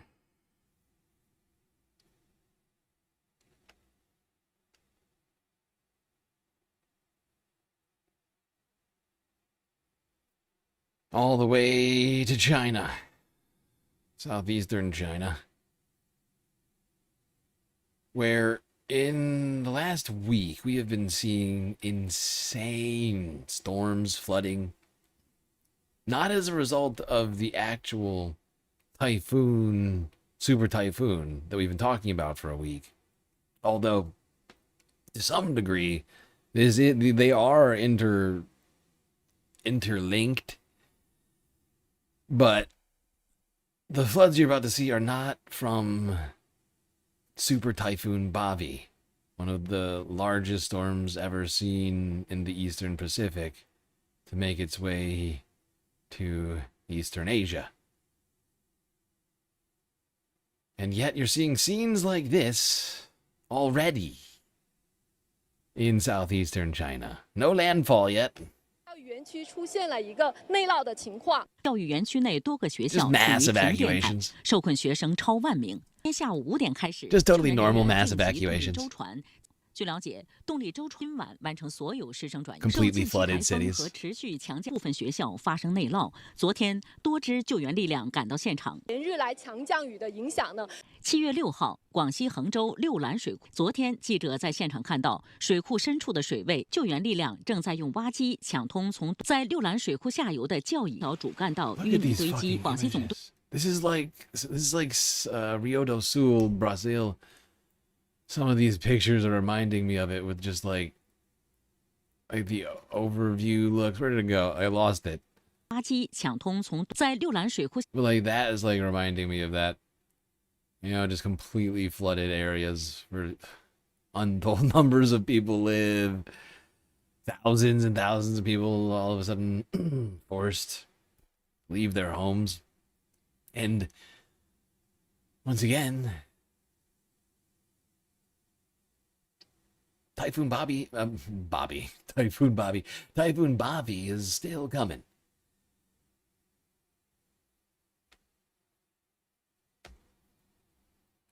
It's going to be raining cats and dogs. And suffice to say, the cats and dogs are not having a fun time either.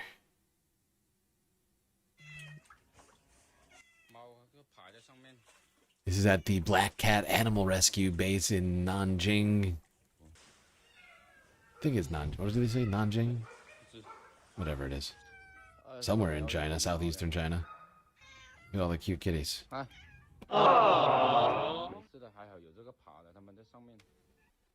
Everybody trying to stay dry over here. The dogs just sort of... And I love the completely, like you look at the dogs are just in the water. You know, they're fine. They don't care. The cats are like, what in the fuck is going on? This is the apocalypse.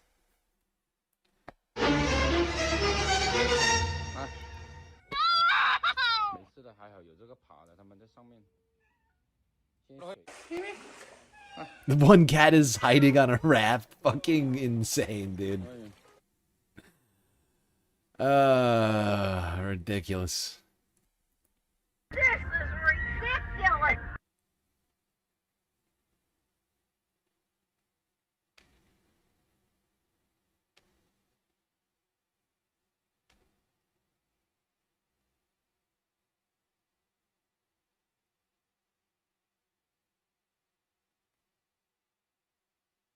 Alrighty. Now let's talk about the impending storm, which people are bracing for. And or were bracing for over the last 24 hours in places like Japan, Taiwan, and mainland China. Also, northern Philippines to some degree, they're getting hit by severe rains. Although I don't have that footage, I just know, I've been looking at the maps and I know it's happening. Here's France 24 from yesterday. Locals line up sandbags on their front gates as this flood-prone neighborhood of Taipei prepares for Typhoon Bavi, expected to barrel towards northern Taiwan, bringing torrential rainfall, flooding, and maximum sustained winds of 155 kilometers an hour. I plan to stack as many sandbags as possible to block water. I hope we don't have to use it this time because the drainage system has improved, which was quite small in the past. Now that we've upgraded the system, let's hope that we can escape the typhoon. More than 2,000 people have been evacuated from their homes in the north. Businesses and schools in the region are shut. Several flights have also been cancelled. These fishermen had to return to port weeks earlier than planned due to the typhoon's strength. It's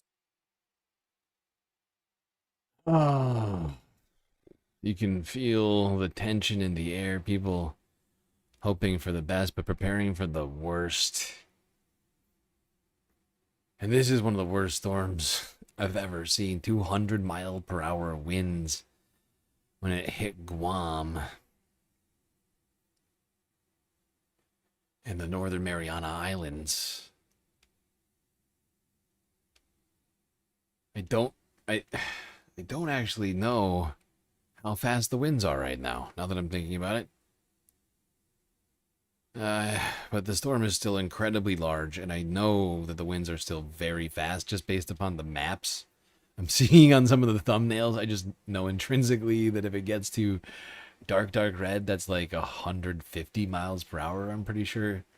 So people can expect just wild conditions coming in here. Fighting. It did take a little bit longer for it to traverse the Pacific than I thought it was going to. Umbrella through the fierce wind, this woman in Taiwan is experiencing the raw power of Typhoon Bavi. Torrential rain is battering down as weather officials warn that some areas could see up to 1 meter of total rainfall. Anticipating the worst, authorities and residents have spent the last few days racing against the clock to prepare. More than 14,000 people were preemptively evacuated from high-risk mountainous areas, while shop fronts and restaurants are being heavily reinforced, with business owners, volunteers and locals stacking heavy rows of sandbags to block the incoming storm. Usually, we prepare our own sandbags, but we won't be able to do much if an unexpected situation occurs. We have to make early preparations to prevent damage by the typhoon, but sometimes we simply can't avoid it. Yeah, and that's the thing about natural disasters that we talk about all the time, is that people who don't have the money to pay for prevention, right? Sandbags, sprinkler systems for their homes, whatever it might be, just left, oftentimes, to fend for themselves. There's still a problem we're trying to grapple with, I think, as like broadly, like as society. I think some countries are doing better than others at this. Like America's kind of doing the worst. Not gonna lie, but it's not just us.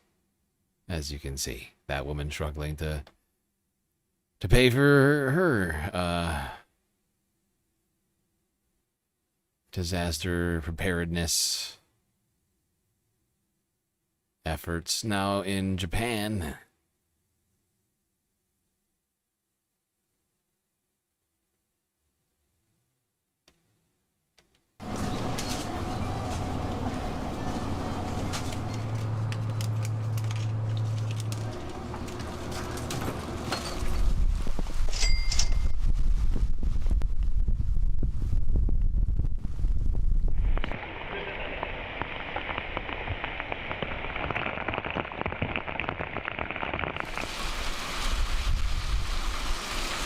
Japan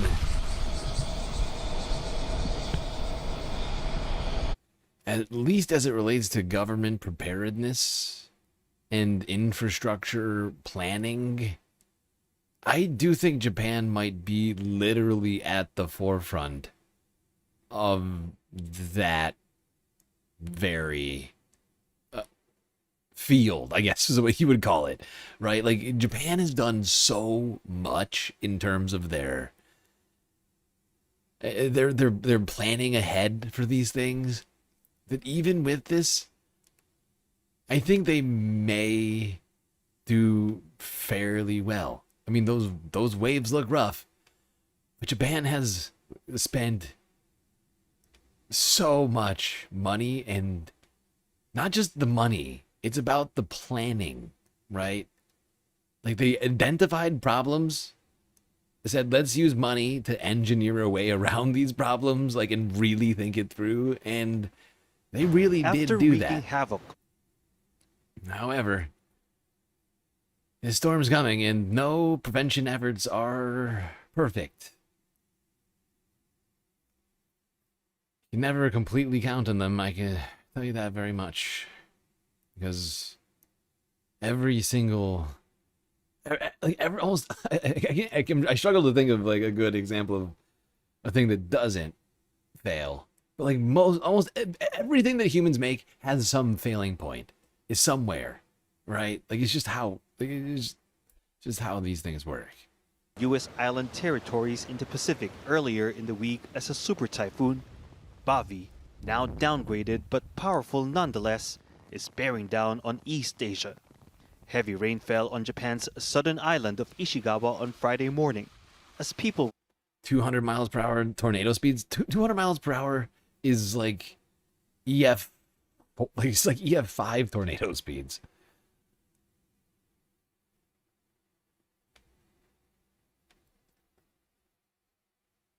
I'm going to look it up right now.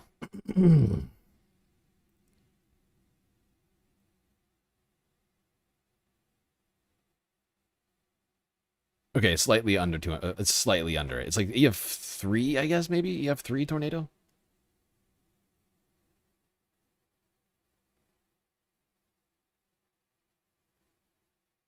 EF4.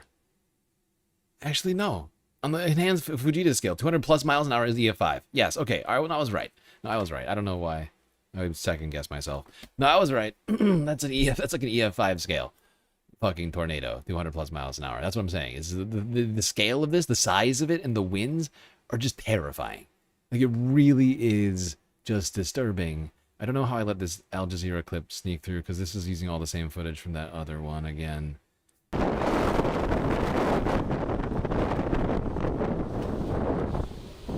You can see how powerful the winds are, and it hasn't even fully struck yet.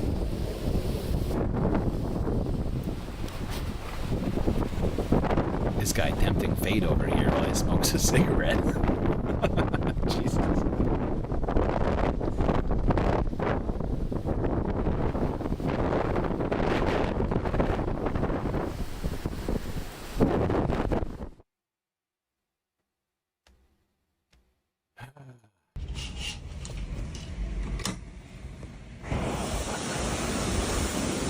Jesus.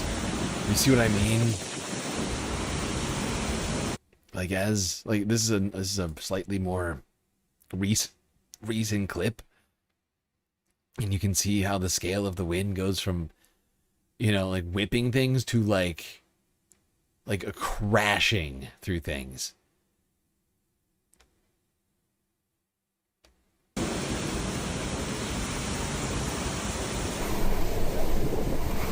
Hello, umbrella. Goodbye, umbrella.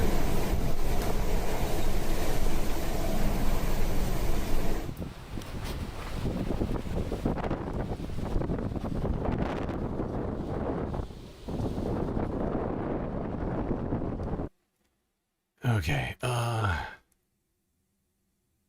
think there's more footage in here that I wanted.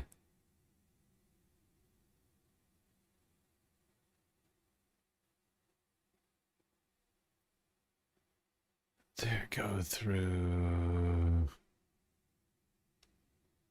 Yeah, one last. Now, almost 2 million people. One last clip. This is the latest update I have on Typhoon Bavi. This is from 8 hours ago out of ABC News Australia. Then we will do space news. Have been evacuated from their homes as Typhoon Bavi bears down on China's east, bringing destructive winds and heavy rain. Before reaching China, Bavi lashed Taiwan and Japan's remote islands, leaving tens of thousands of people there without power. Let's go to Taiwan and speak to Ting Liu, who's a news anchor at TVBS. Ting, thanks for your time. What impact was felt where you are? Good morning. Thank you for having me back on the program. So Taiwan's main island left Bavi's storm force wind radius at about 11 p.m. local time on Saturday. So the latest post-minute update is that only the outskirts Matsu will actually remain under land warning, with remaining warnings expected to be lifted later on this morning. But we actually did see heavy rain, landslides, debris flows, and dangerous seas remain at residual risk. But we got to say that it's quite fortunate this time because at least 113 people have been injured, but there are no confirmed deaths. And around 14,000 people were evacuated, mainly from actually the mountainous and landslide-prone areas, and more than 234,000 households actually experienced power cuts. But we got to say that it's an important distinction because actually Bavi did not make an actual landfall in Taiwan. So it actually just passed the northern part of Taiwan, but it's enormous circulation. Taiwan got crazy lucky this thing shifted north and didn't get hit directly by the storm. That's crazy. That's lucky. And still, what did she say? 100 people injured? I can't remember what she said, but like there's already a bunch of people. 113 people injured? Is that what she said?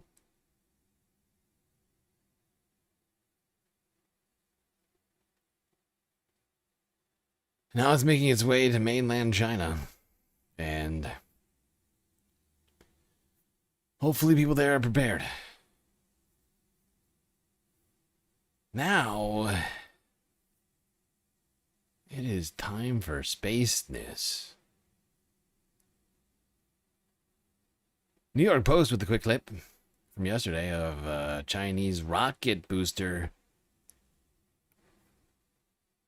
landing an incredible vertical landing challenge. China! Something which a lot of people have been trying to perfect.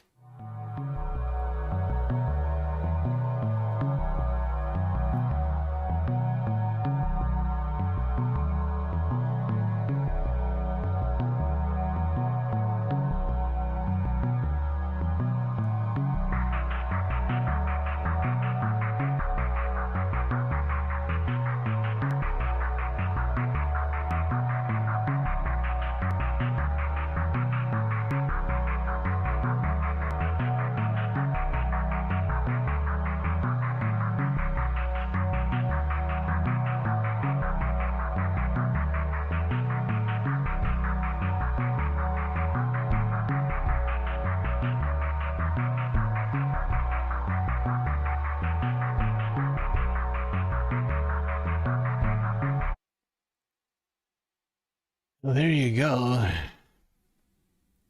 A peek at China's revolutionaries landing rocket. Something that humanity has once again been trying to accomplish here. Many companies, entities struggling with this. A lot of failures. A lot of failures on this one.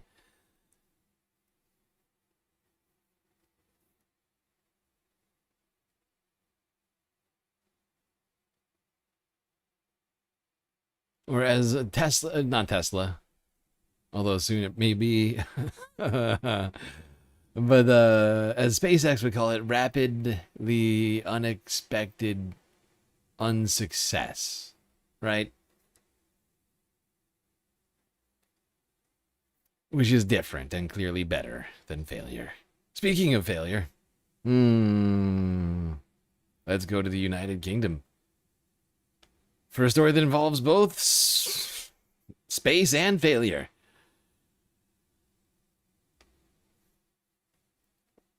Starting here with the thing that started it all off 4 days ago. Nigel Farage confronted by a Sky News reporter over $1 million in, I believe, crypto payments. Is it a mistake not to declare the gifts from George Cottrell, sir? You tell your bosses you harass my family anymore, and I'll take you with serious consequences. That's what your organisation has done this morning. Go away. Was it a mistake not to declare the gifts, sir? Did you not hear me? Did you not hear me? You have broken all the rules, Leveson and everything else. Cut. Cut. Going.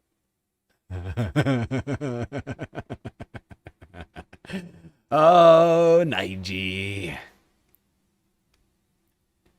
He was so triggered by that question. It was incredible to watch how mad he was. He's red. He's furious. Although I think he's always kind of that color. Like sort of like an orangey red. Although it felt accentuated in that moment. I don't know if what I could attribute to his general orangeness.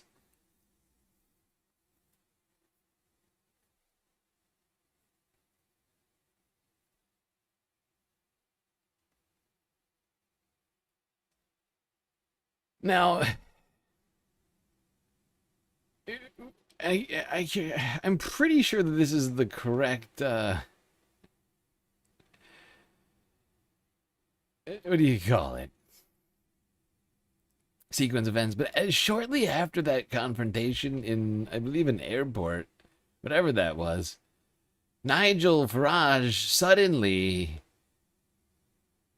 resigned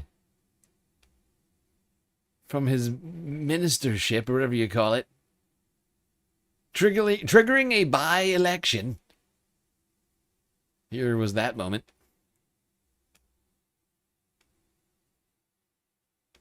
No, I've decided that the people of Clacton should be the judges of my actions. Yes. This will be a people versus the establishment by-election. Nigel Farage, Britain's most prominent anti-immigration politician, has resigned. But there's a twist. Farage has quit his seat in Parliament in order to trigger a special election in which he says he will run and plans to win, thereby returning to the House of Commons. The backdrop to this unusual move is that Farage is being investigated over his finances. Parliament's Standards Watchdog is looking into several donations to Farage, notably a £5 million gift he received in 2024 from a cryptocurrency billionaire based in Thailand.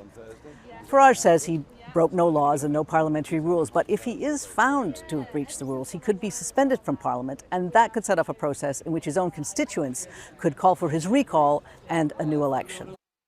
Yeah.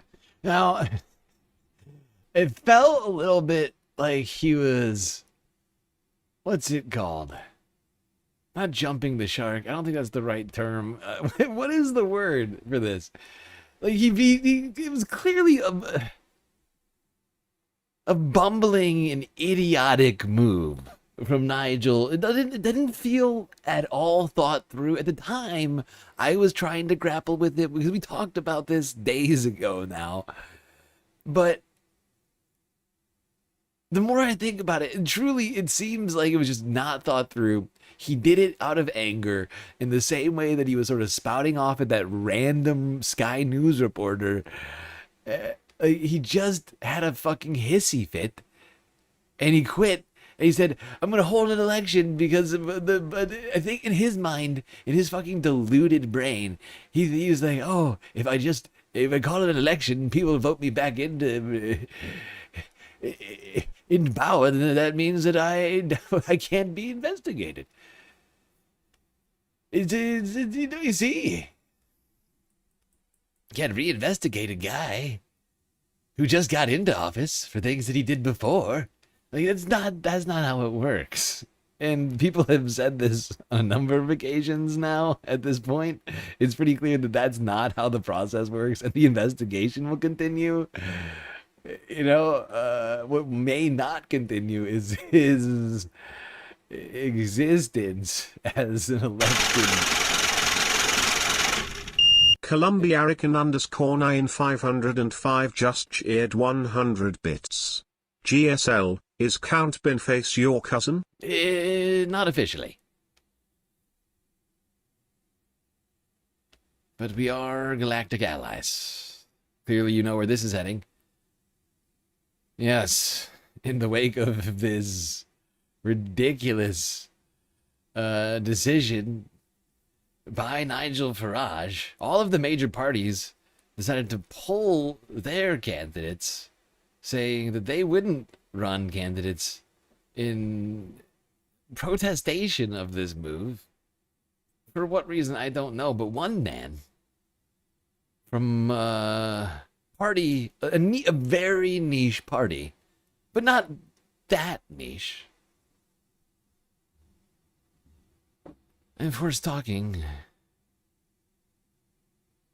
about the great Count Binface of the Count Binface party, who stood and said, "No, I will not let this go on.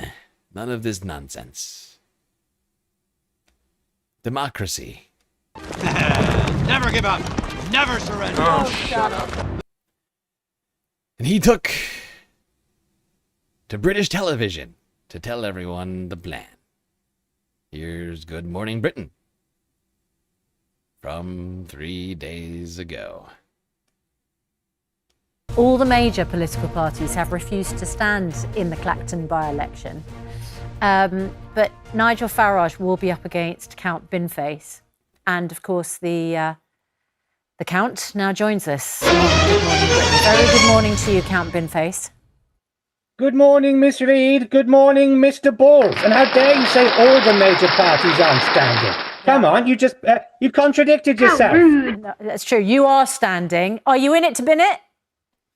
Well, exactly. This is one of my lovely little phrases. I mean, am I standing? I mean, right now I'm sitting, and it depends on getting the 10 nominations from the good humans of Clacton, if, of course, Nigel Farage doesn't do a reverse ferret because he's terrified of the prospect of facing me, mano a bino. So we shall see. And honestly, the idea of doing of him trying to do a reverse ferret at this point is honestly hilarious to me. And for those who don't know what a reverse ferret is, it's exactly what it sounds like, with an even funnier backstory to it. Just quickly here. A reverse ferret is a British political and media slang, sudden and shameless reversal of editorial or political stance. Typically refers without knowledge. Wait, hold on. I just want to go to the actual. The Wikipedia explanation is better. I read through this earlier. The term originates in the United Kingdom from Kelvin Mackenzie's time at The Sun. By the way, The Sun is like a tabloid journal, right? His preferred description of the role of journalists when it came to public figures was to, quote, stick a ferret up their trousers. This meant making their lives uncomfortable, and the term was based on the Northern England stunt of ferret legging, quote unquote, where contestants compete to show who can endure a live ferret with their sealed trousers the longest. When it became clear that the tide of public opinion had turned against the paper's line, Mackenzie would burst out from his office shouting, "Reverse ferret!" Essentially meaning to undo what had been done. Turn off the pressure. But the thing about this is that how is he going to reverse ferret after having official resigned? That's my question. Can you reverse ferret a political resignation? I don't know the parliamentary system perhaps well enough. Binface, have you been to Clacton many times? Do you know the constituency well? Well, I've been to Clacton precisely 0 times because based on the activities of the incumbent, I thought that was what you were supposed to do. So I was just following protocol.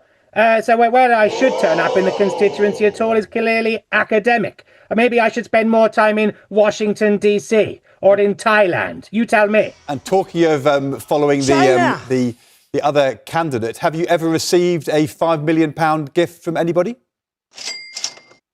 Certainly not on your planet, no. So you can't get me on that one, Standards Commissioners. What the Recyclons give me on Sigma 9 is my business alone. I mean, the trouble is, it has all turned into a farce if Nigel Farage only faces a challenge from, with all due respect, you, Count Binface. Do you think that the other parties are making a mistake, or do you think that Conservative voters, Lib Dem voters, Labour voters should all vote for you or boycott this by-election? Well, I mean, Susanna, you talk to me about farce, but you're a Crystal Palace supporter. And they've been through all kinds of stuff, but now they've turned it around. And they've won trophy after trophy. So the underdog can prevail, as you well know. And, you know, whether the other parties are running frit, I think is the political word. I love that word, frit of old Binny, or they don't want to be part of Nigel's sideshow, we shall find out. But of course, the thing is, if there's a second by-election when Parliament finds out that Nigel has done something a bit iffy, if they do, who knows? And then, of course, there'll be another by-election, which costs 380 grand to the British taxpayer. So if they vote me in, I save you lot 380,000 Earth pounds without lifting a space finger. Is he in it to bin it? Is he in it to win it? We'll find out. Count Binface, thanks very much indeed for your time this morning. And of course... Yes, Count Binface in it to bin it. And fact is the small town of Clacton seemingly open to the idea of a Binface candidacy.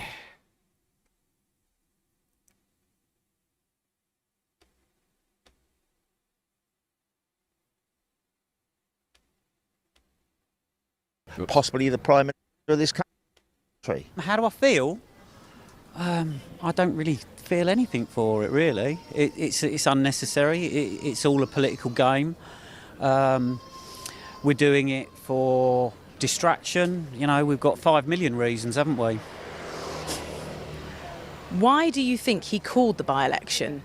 As a distraction. Man's under pressure. Doesn't do anything. Self-centred, self-serving. It is a distraction. People will vote him in round here. As I say, I'm quite pleased that the major parties aren't going to put any candidates forward. They shouldn't. It should be just this guy making a mockery of a system. You do have an alternative candidate. We don't know the full list of candidates at this point, but Count Binface has said he's going to run. Yeah, I'd vote for Binface. And I've lived in Clacton since 1977, and I think we've just become a political circus, you know. A 50-year Clacton resident saying, yeah, I'd vote for Binface. Yes, indeed. Yeah! Yes, indeed, Binface. Seemingly a better option to some voters than the circus that is Nigel Farage. Concerns over this being a serious risk to Nigel. Alarms raised over at Sky News 3 days ago. Join me again from France, still on his holiday, is our regular commentator and very devoted guest of the show, for which we are grateful, GB News star presenter Patrick Christys. I wanted to make sure, Patrick, that you know it's appreciated. But anyway, what do you think Nigel's up to? Because I can't see how this is going to work for him. Yeah, I mean, look, basically what's happened is that he is being hounded by the press over this. They've been turning up at his daughter's home, and say what you like about Nigel, he has never, ever, ever brought his family into politics. And that's really wound him up, that they've been doorstepping his daughter. Every single media interview now is always around this 5 million quid. And nothing really has changed in that. He's given his answer about it. There is an inquiry into it, and nothing has changed since then. So he's getting very frustrated. So I think what he thought he'd do is basically make the point that other political parties don't like people who earn money or have business acumen, which is why we have a parliament full of over-promoted school children. I'm going to call a by-election, just show everyone that the public doesn't care. The public doesn't care about this 5 million. But as you've identified, it's kind of backfired, because the only person standing against him now is a man called Count Binface, who dresses up as a trash bin, and it's just Farage versus Binface at the moment. But you've mentioned that he's probably going to win this by-election. No, he should win the by-election, obviously, even if it is just versus Binface. However, there is a serious risk here, Andrew, genuinely, that the man who is leading the party that is ahead in the polls and is probably going to be the next Prime Minister loses to a bloke dressed as a dustbin, and he's out of the running. And there is precedent for this in Britain. There is precedent. Look at how much hyperventilating is going on over here at Sky News over who they see as being the anointed future prime minister, potentially losing to a galactic bin. And what's interesting is that more and more seriousness taken over the running of Count Binface in the following days. Pull another interview for Binface on BBC. That's 2 in a week.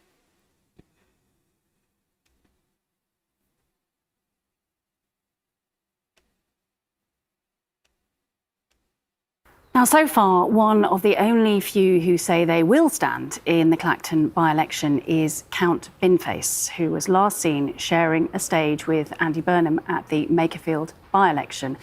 And Count Binface joins us now. Good morning, your time. Good evening, Sigma 9 time. It's a pleasure to be with you. Good morning from space. Hello to you. First question, why would an intergalactic space warrior want to stand to be the MP for Clacton? Why not? It's a good question. Tell me about your manifesto. What can you offer the people of Clacton? Have you ever been there? No, because I understand from the current incumbent that is part of how you do the job. So I deliberately stayed away. Is that how it works? But, you know, if I get the 10 nominations, because, hey, look, there's no guarantee I'm standing for the election, as I'm sure you know. I'm game, but I have to get the signatures from 10 local inhabitants. Otherwise, this is a non-starter. And then, of course, I will tailor my manifesto to the local area as always. But most of my national policies will remain: building at least one affordable house, nationalising Adele, bring back CFAX, and of course, moving the hand dryer in the gents' toilet in the Crown and Treaty pub Uxbridge to a more sensible position, because as you know, it's a national issue. Those policies didn't go down too well, did they, with the good people of Makerfield? I believe you got 95 votes at the recent by-election. So how are you hoping to do any better?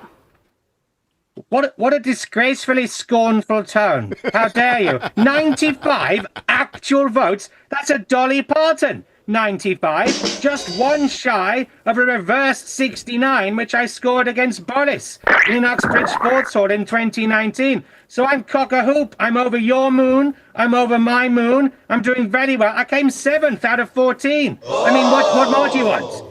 What do you say to those other parties who have decided not to field candidates in Clacton? Well, I mean, that's for them, isn't it, mate? That's democracy. They can choose to run away from my beneficence and magnificence, or maybe they just noticed that Nigel is up to a rather peculiar hissy fit, and they're keeping their powder dry for a second by-election. That's absolutely what this is. That's the phrase I've been looking for. A rather peculiar hissy fit. Yes, the most peculiar of hissy fits when, of course, the parliamentary committee reports. But interestingly, you see, the thing is, that second election, which would cost 380 grand, will only happen if Nigel wins this one. So if you vote Binface, you save the British taxpayer £380,000 without me doing anything. Stick it in the Ministry of Defence. How'd you like them apples? Can I ask roughly where you are, how long it's going to take you to Clacton, and when you're planning to make your first visit, and what you plan to do while you're there? Well, good question. Absolutely. Now we're talking. Yes. We're cooking on gas here. I was on my way back to Sigma 9 in my starship, the Alboreto, and I caught wind of what was going on yesterday, so I did a quick old U-turn, a bit like Keir Starmer, did one of those, lovely jubbly, and zoomed back, so I'm approaching the Kuiper belt of your star system, and yeah, I'll be with you in a jiffy. Immediately, if not sooner. Would you be up for a head-to-head debate with Nigel Farage? A tete-a-lid debate. I see what you're saying. Yeah, why not? I'd be up for that. I'd like to understand how you get 5 million Earth pounds in crypto donations, which, if they're completely above board, I think we'd all like some of that, so we could ask him how he can enrich our coffers just like his own. And, you know, I think that I'm sure he's got nothing to hide. I'm sure he's not going to do a reverse ferret because it looks like it could be the Binny McBinface election to demonstrate the wonders of democracy like never before. No, I'm sure he's up for it just as much as I am. Clearly, Mr. Farage denies any accusations of wrongdoing. Very quickly, Count Binface, can you win? Probably not, but you know what? It's the taking part that counts. My job is to demonstrate that British democracy is wonderful and unique in the entire cosmos, because you can stand for whatever you want. You can stand no matter who you want. You could stand if you want. Come and join me. Why not? Exercise your democratic right. Here you go, Binface, on a BBC interview, discussing his running for this seat in Clacton, approaching the Kuiper Belt. People really wondering to themselves whether or not Binface could take down the leader of the alt-right reform party that has been gaining prominence here in the United Kingdom. Oh, the more I think about it, the more I do prefer it. The more I think, yes, Binface has the policies. I mean, listen, one affordable house, nationalizing Adele, so long as she's into it.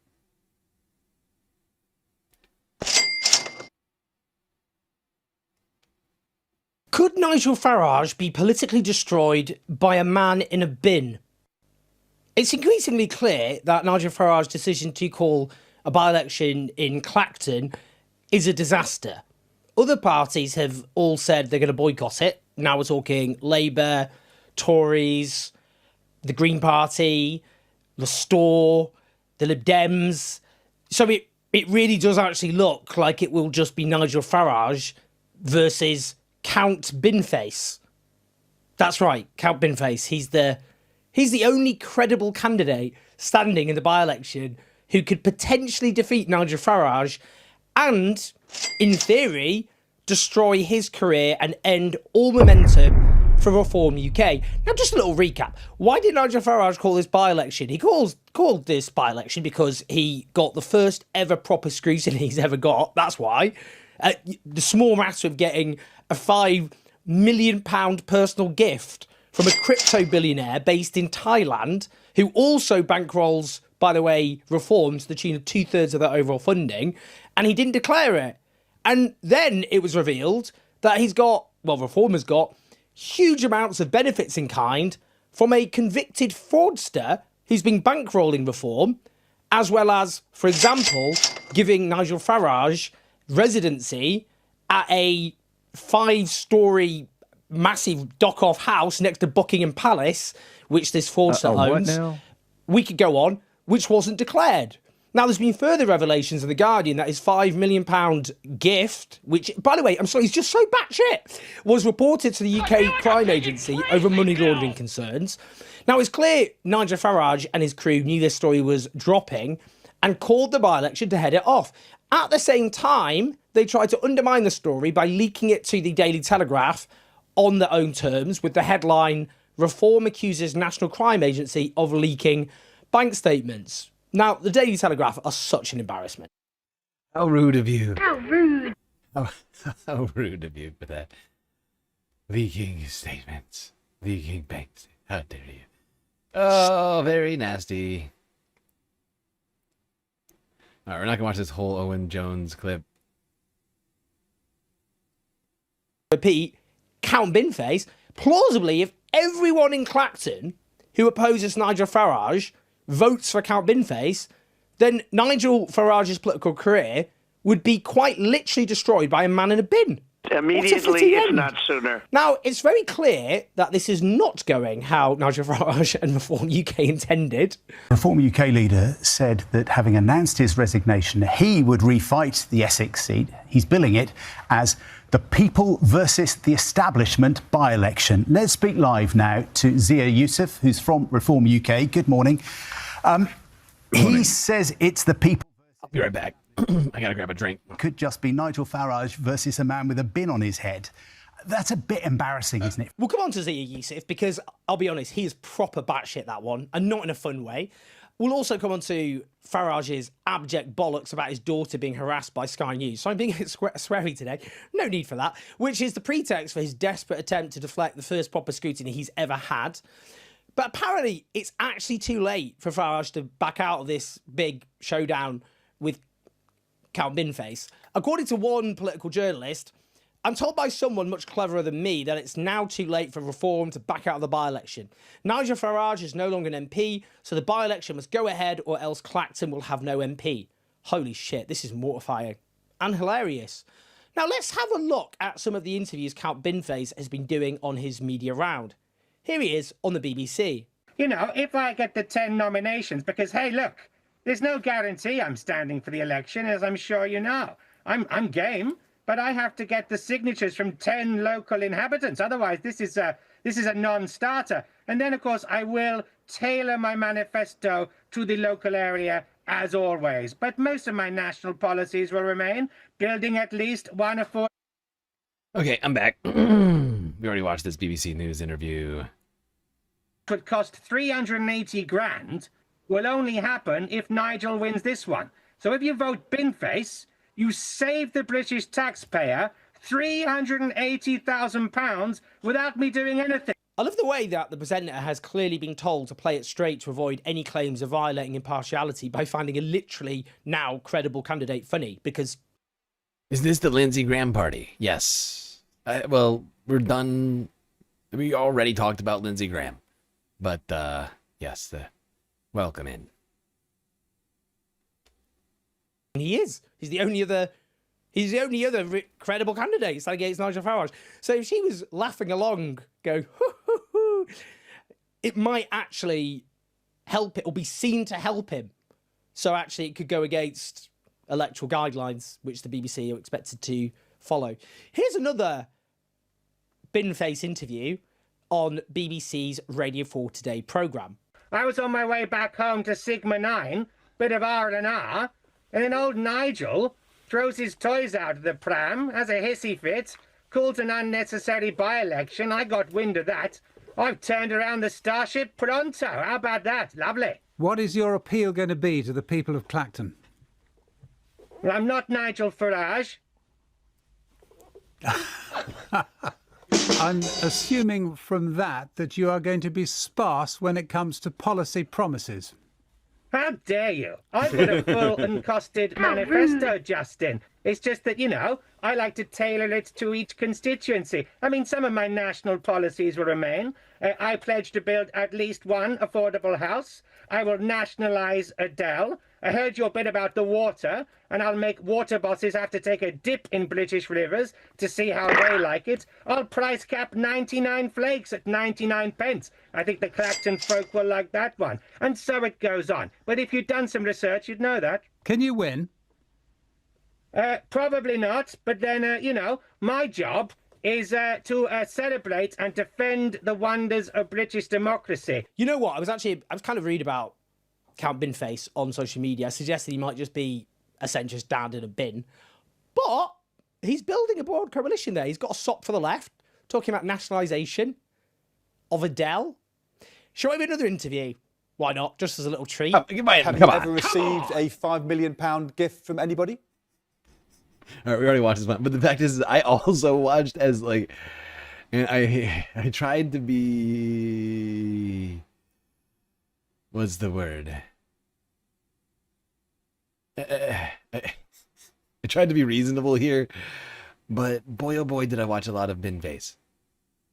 And the fact is, the more Binface I watched, the more that I felt that this was in fact the candidate for Clacton. And now I can't decide for Clacton. But I gotta say, the more and more I thought about it, I was like, really, truly, this guy needs to win. Like actually win. Like he unpacked a bunch of interesting stuff about like inflation and other things. I can't remember now. I think it was Times Radio. I listened to like a bunch of slightly older from the Makerfield election. And like there's some stuff that he was saying. I was like, this guy's actually got some points. I mean, like it's all layered in just an incredible amount of sarcasm and space references, but he actually like made a couple of reasonable points. Like I still think he might be a little bit of a neolib, but even that I think is certainly better than Nigel Farage. I think, if anything, it's on foreign policy.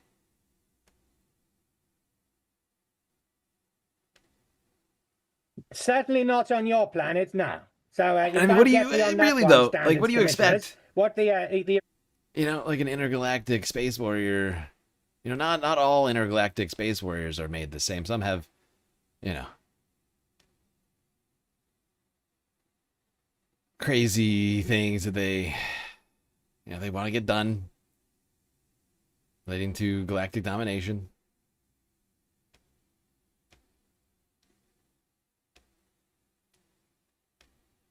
So if they vote me in, I save you lot 380,000 Earth pounds without lifting a space finger. What a timeline to live in. Now, Nigel Farage, who is the son of a stockbroker, educated at a prestigious public school, made a killing in the city as a commodities trader, gets showered with a £5 million personal gift from a Thai-based billionaire who is the richest British-born person alive, who gets paid vast sums for selling gold bullion, who lives in a 5-storey house right by Buckingham Palace thanks to a convicted fraudster on top of his own property empire, who is personal friends with the President of the United States. Yes, that Nigel Farage claims this is the people versus the establishment. You cannot make this shit up. His pretext for calling the by-election is that Sky News harassed his daughter. He said, several media organisations have been hounding my daughter. When I approached the boss of Sky News and complained, they denied any contact, and so did their news report. Sky News are liars. I demand an apology from them and a promise not to repeat it. I mean, let's just have a look at the CCTV of this heinous, traumatic, outrageous incident.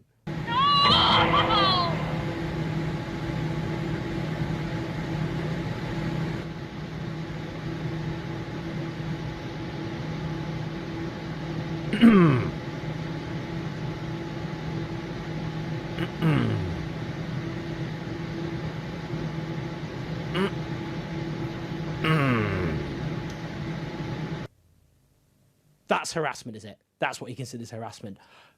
Illegal. Does everyone remember what happened to Jamie Corbyn? Do you remember that? The media literally... The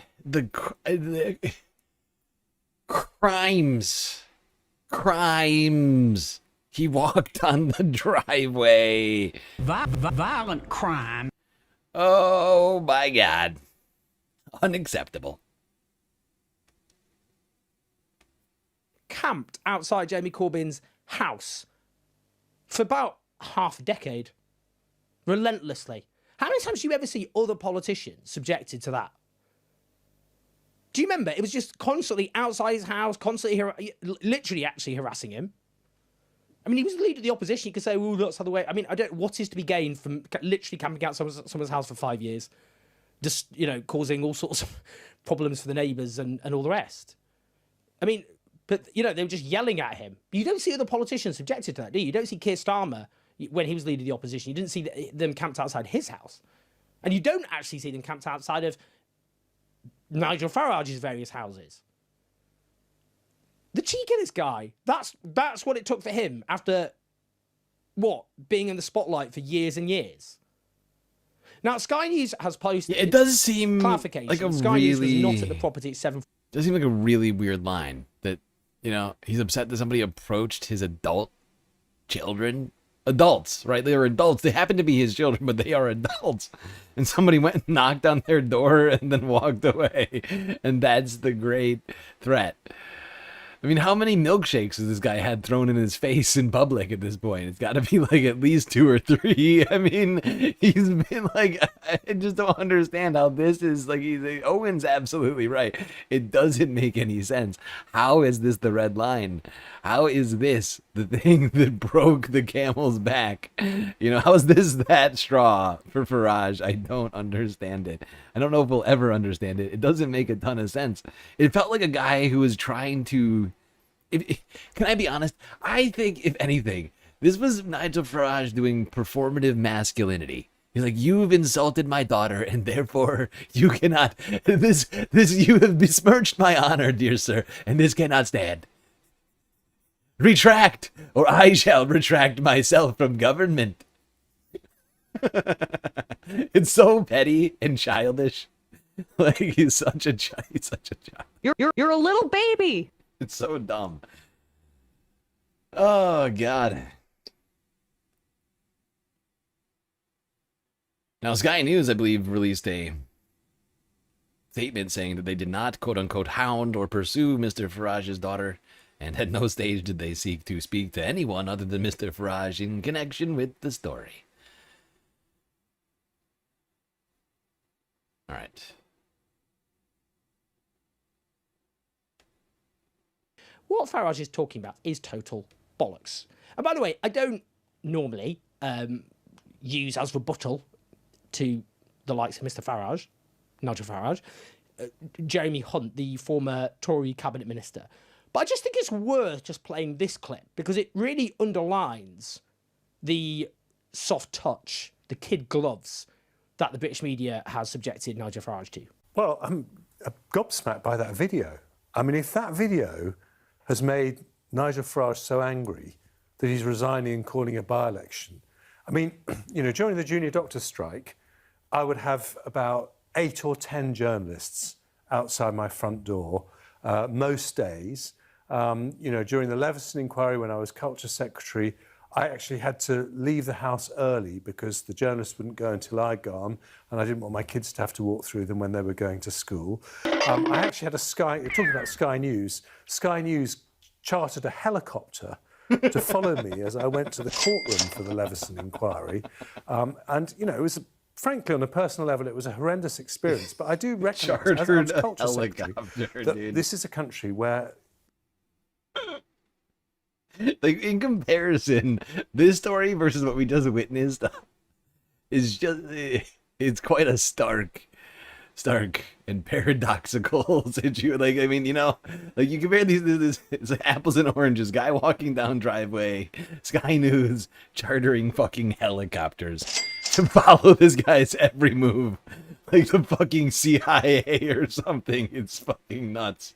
Politicians do not control the press. Now, what I could see there was one person very quietly going up to a front door and then coming away from it again. If that was like so horrific that we're now, the poor people of Clacton are going to have a by-election. I mean, get real. Politics is a lot tougher than this. And if you're going to be Prime Minister of a democracy, I'm sorry, but that does not say to me that this is something that is so appalling that you're going to have to take a stand and cause a by-election. This is ludicrous. Why isn't Nigel Farage put through that sort of ringer? You can say he's not a cabinet minister, but I mean, he's been leading the polls and been seen as a potential prospective prime minister for a very long time now. But he isn't subjected to any of that at all. And then he gets the mildest scrutiny. And then what happens is journalists try to go around properties linked to Nigel Farage because he's got a property empire.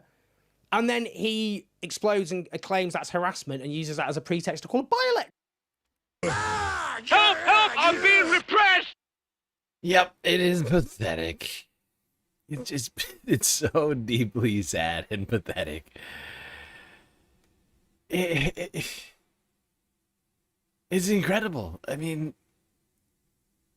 these guys pretend to be tough, and then like the most like innocuous and unoffensive thing happens in their lives, and they fucking melt down. It's great. It's crazy. But honestly, to some degree, I feel like that is a theme amongst right wingers, not just in the not just in the United Kingdom, but also in the United States.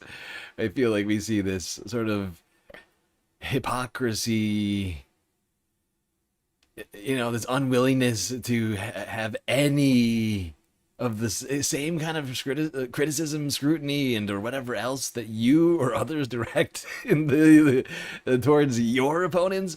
Like, having any of that come back at you is somehow just tantamount to crimes. Violent crime. Right to jail, right away. Right to jail, right away. All right, one more Binface interview. This one from 2 days ago on Leading Britain's Conversation, LBC.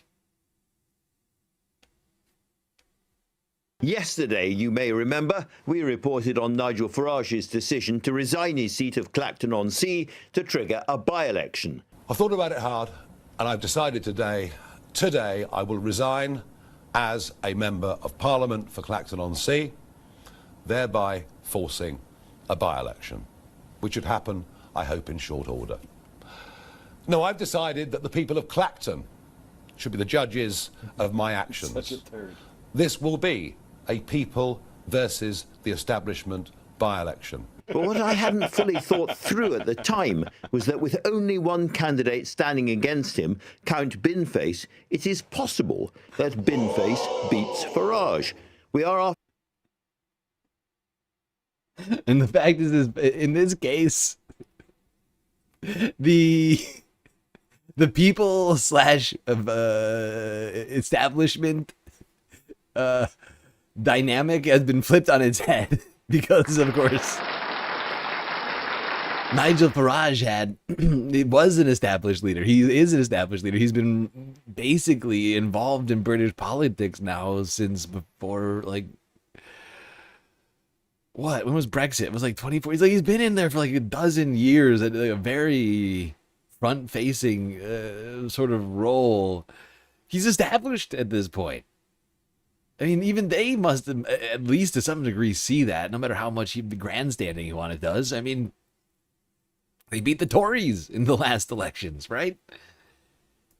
Sure, it was just the locals, but still. And like it seems to me that dynamic has been completely shifted. He's the establishment now, and now the people are with the Count. For all the country which voted to christen a ship Boaty McBoatface, we have a long tradition of subversive humour. And I don't know, but I wouldn't rule anything out. Anyway, this periodic visitor from another galaxy has policies which may prove popular in Clacton. Nationalising model railways, for instance, and also nationalising Adele. Renaming London Bridge, Phoebe Waller Bridge, and, of course, moving the hand dryer in the men's toilet in Uxbridge's Crown and Treaty pub to a more sensible position. He joined me a little earlier. I asked him, has he contemplated the worrying possibility that he might actually win this by-election? Well, I mean, Andrew, thank you for your question. I mean, of course, I've computed every eventuality, and there is a small, a bit like Avengers Endgame, there is a small window of opportunity within which I actually become an MP. That is something which I think the British people would find hilarious, the rest of humanity would find hilarious, and dare I say, I would find hilarious too. And of course, in terms of Nigel Farage's framing of this campaign, you now represent the entire British establishment. Yes, quite. Well, I've been waiting for this, to be honest with you, Andrew. I mean, where's my invite to the Spectator Summer Party, to the Garrick Club, to Wimbledon Royal Box, to last night at the proms? Because I tell you this, if I am part of the establishment, I'm getting NFI'd to a lot of the good stuff. Very good. And in terms of your actual policies, I read out a few of them earlier on. What do you think is going to resonate most with the people of Clapton? Clapton's in London. I know, I'm a Londoner, sorry. Well, I'm from Sigma 9 and I get it right. You've got no excuse. But no, I take your point. You've got a lot of places to deal with. For the people of... Oh, yeah. Count Binface is so fucking good.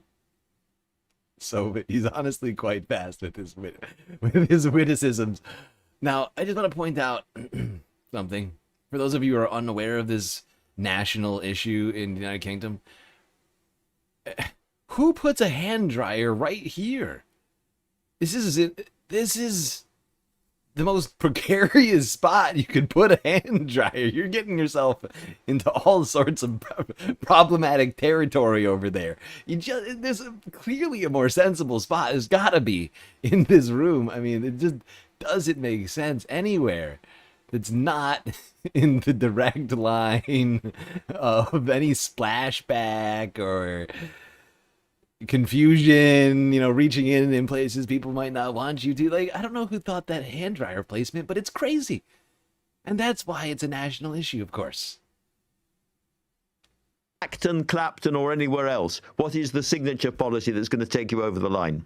Well, this is the thing, you see, Andrew. I mean, I'm not actually on the ballot yet. You know how it works.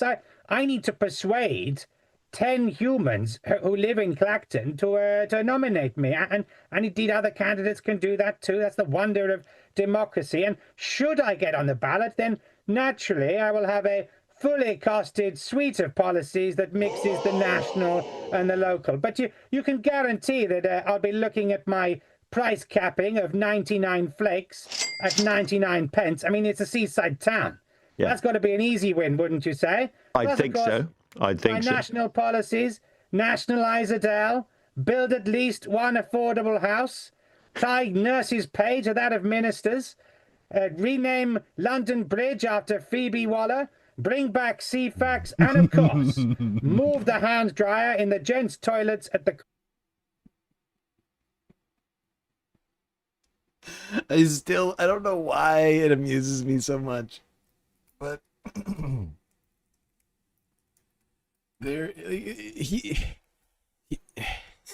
he's just such a fucking idiot. Like he's just a silly fucking moron that I just love him. Rename London Bridge Phoebe Waller. Why would you do such a thing? Because of course, Phoebe Waller Bridge is the name of the English actress and screenwriter in question. You combine Phoebe Waller and London Bridge, what do you get?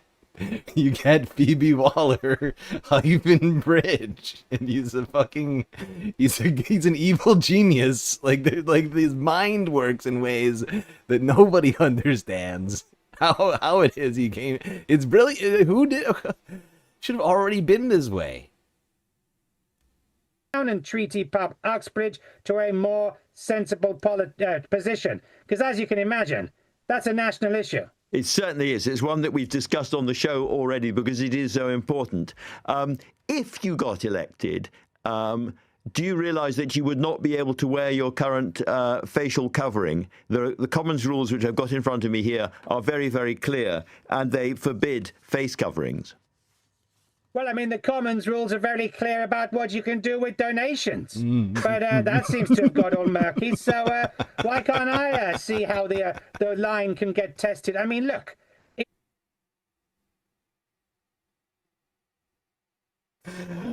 That was the best response to that fucking question.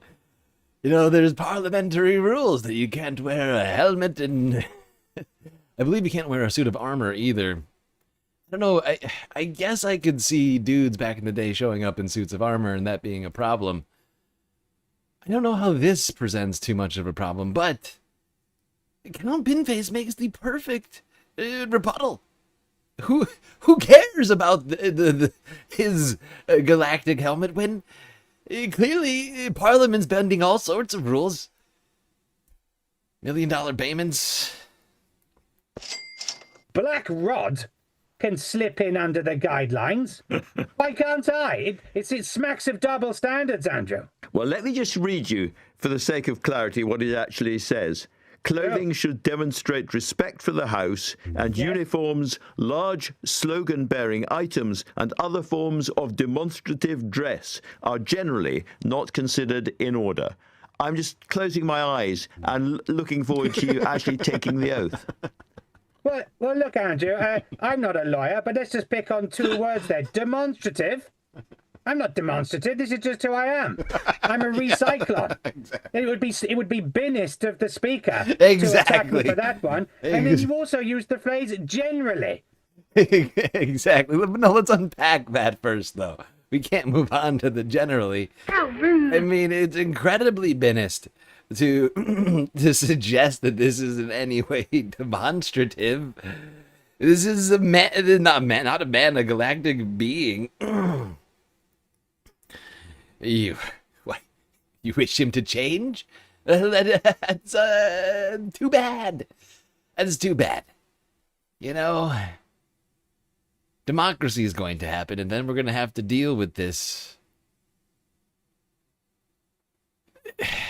scourge of bigotry in Parliament. If there's not wriggle room there, then where is there? I say, bring it on. And in terms of your allegiance to the king, which you'd have to swear if you became an MP, you come from another galaxy. Would you swear allegiance to Charles III? Well, I understand you can just cross your fingers now and everything's hunky-dory. Is that right? It's not right. I don't think it is, but some have done it. It's true. It has been done before.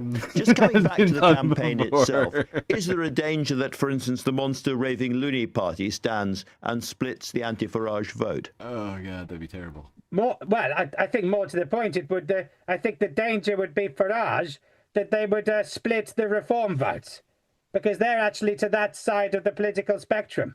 And I'm not entirely kidding on that one. So, no, I'm quietly confident. And, like I say, it's democracy. Let the people of Clacton have their say. There'll be plenty of candidates. I doubt it will be a two-horse race. I mean, hey, in this day and age, you might have candidates dressed up as horses. It's fair game. It's fair game. This is all about really how Nigel Farage has funded himself or been funded. Can I therefore ask, serious question, who funds Count Binface? Good question. Well, Count Binface, principally. I got my old space piggy bank. It's quite, I have to say, I don't want to, do a Penn and Teller here and lift the lid on the election process, but to be an MP, it's actually remarkably affordable. 500 quid to stand for an election. That's a bargain. Do you know how much it is to stand for London Mayor?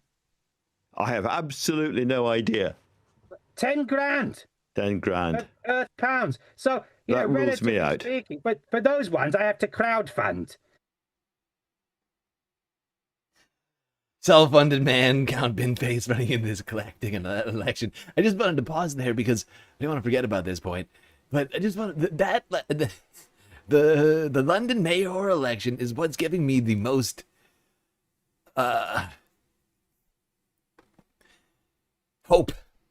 I mean, Binface received tens of thousands of votes in the London mayoral election last whenever that was held. I can't remember. That was quite a turnout. If you could get something similar here in Clacton, GG, Farage. It's a much smaller locality than London. And, you know, humans, they drop me the price of 3 affordable croissants, £3, or whatever they can muster, and that's very kind of them. But, you know, I'm not looking for your crypto. I'll let you into a secret, Andrew. I actually did get an email from somebody asking if I wanted to get involved in crypto. I thought, aha, that's what this is all about. I'm not falling for that one. This could be quite a tight race. And lots of people who would normally vote Conservative or Labour or Liberal Democrat, but might be anti-reform, will come to you or may come to you. Are you actually going to fight a sort of serious door-by-door, street-by-street campaign in the seat? No. You're not? Well, why should I? I don't have to do that. I mean, it's a heat wave, for goodness sake. It's hard enough sitting here talking to you, Andrew. Are you trying to kill me or what? I'm not trying to kill you, but I am very, very much looking forward to the content. Now, like I said, I watched so many. He has been very busy recently politically with all the elections that have been happening. He's been standing for a lot of stuff. I watched Times Radio. I watched fucking half a dozen like Sky News segments. Sky News has some weird obsession with Binface. I don't know what that deal is. And like, and honestly, I feel like they're now starting to regret that after the fact. Now that he's running against their favorite guy. Oh God.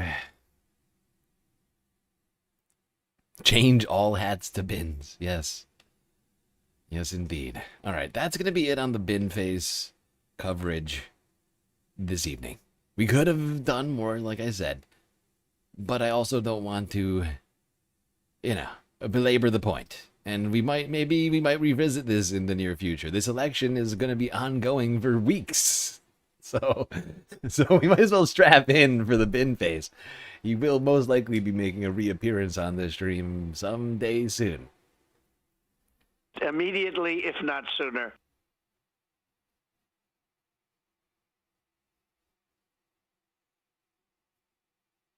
Because Binface has spanked so many Sky News hosts. You think they like it? You think it's like some sort of what's it called? Like masochistic like shame thing? They like being shamed by Binface? They get some weird twisted enjoyment out of being shamed by Binface.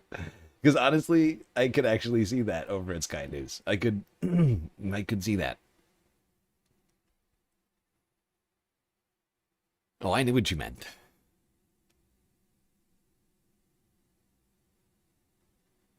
Unfortunately, something much more disturbing was happening in Northern Ireland. An act of hate.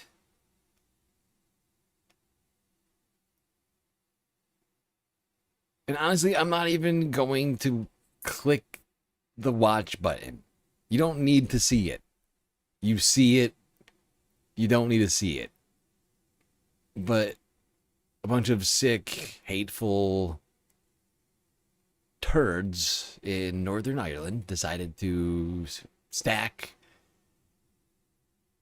who knows how many hundreds of wood pallets in a giant mosque made out of I don't know what. Atop this giant tower, taller than the streetlights, with two phrases on it: secure our borders, end the threat of radical Islam. Sounds like America.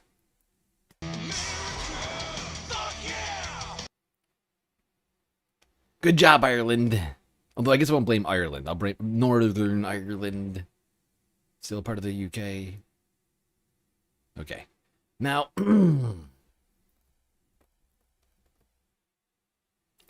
north of Ireland. to the north of Ireland. Yeah, okay. I see that. I can see that one. That makes sense. Is that an act? No, it's not an actual mosque. No, it's just a It's a mock-up. It's just a mock-up. That's many... I don't know. It's like got to be 50 feet in the sky. It's just a tower of hate. I don't even know how they put it together.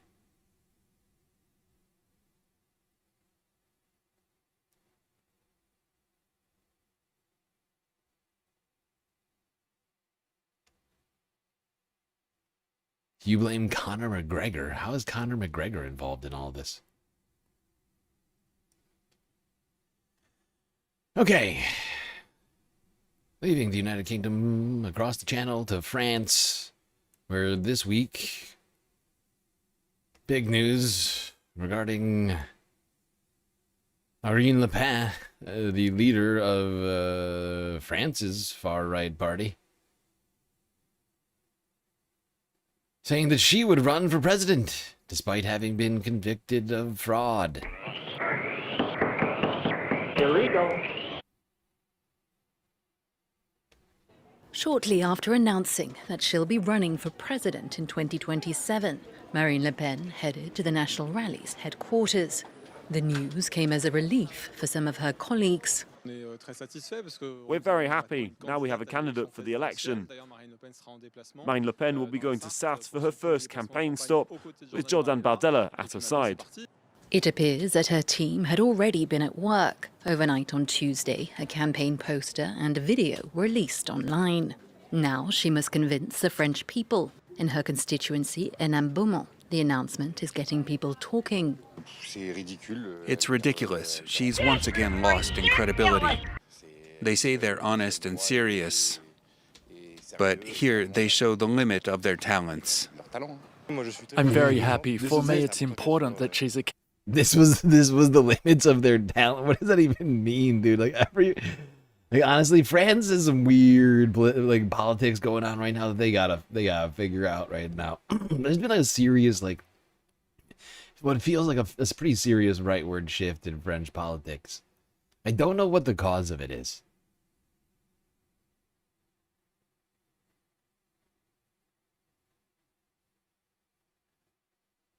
But it's something that I feel like it just needs to somehow needs to be solved. But even the people who were critical of Marine Le Pen that they found was actually just a guy who was like, this is one straw too many. It's like, wait, this is the straw? This is the one? But the fact is that's also something internal to France, which may be what's happening with that one guy. It was probably just a bunch of National Rally supporters that they found, and that guy probably was just like, I'm done. Because technically in France, they actually don't like electing criminals, convicted criminals. There's it's a very strange thing, but across political lines in France, people just think that electing a criminal is kind of a dumb idea and one step too far, no matter what, I guess they support, which is what a novel concept, right?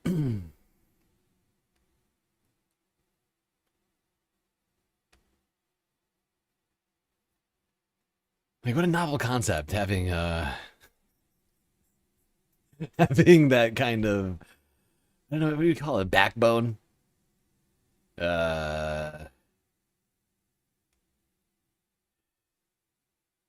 Ethic? I'm trying to think of the word here. Just the bare bones. The very most bare bones.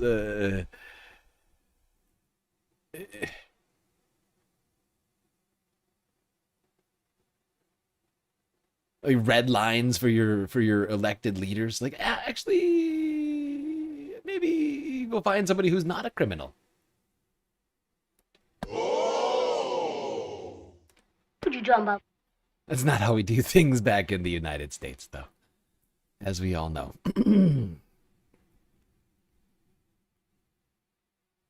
All right. Speaking of criminals, now I'm not necessarily calling these two people involved in this project criminals. But what they're doing,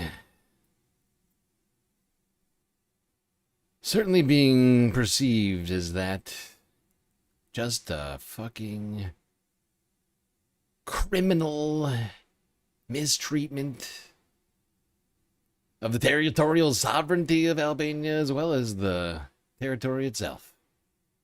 And of course, talking about the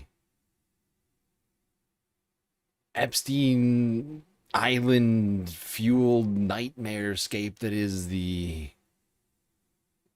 real estate plans of Jared and Ivanka here in Eastern Europe. This is a satellite image of protected natural habitat for migratory birds and other wildlife in southwest Albania. This was taken in March. This is the same area in mid-June. Much of it has been leveled and covered in gravel. It's near the village of Zvernets. It's also the spot where Jared Kushner and some of his real estate... Oh, so this is what the plan is. Turn into some sort of creepy... something between like Epstein Island and Firefest, I'm pretty sure. But look at that. They are going to town here. You can already see their handiwork. Plotting out their destruction of this entire area. Boy, oh boy. And soon I'm sure it'll be American flag blue water.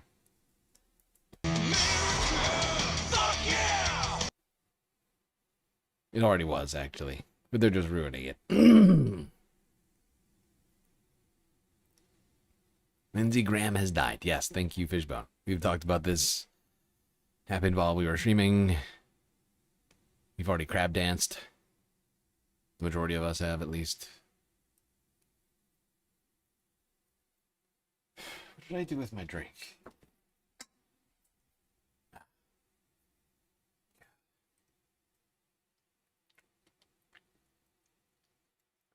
Oh, Jesus. God, I was thirsty. All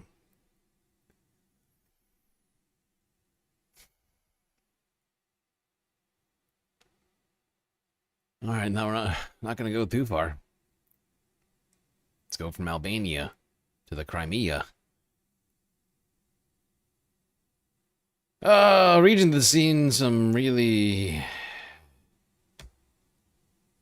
fascinating, strange, and slightly troubling developments in recent days where fighting has, not just fighting, but an uptick in strikes by Ukraine.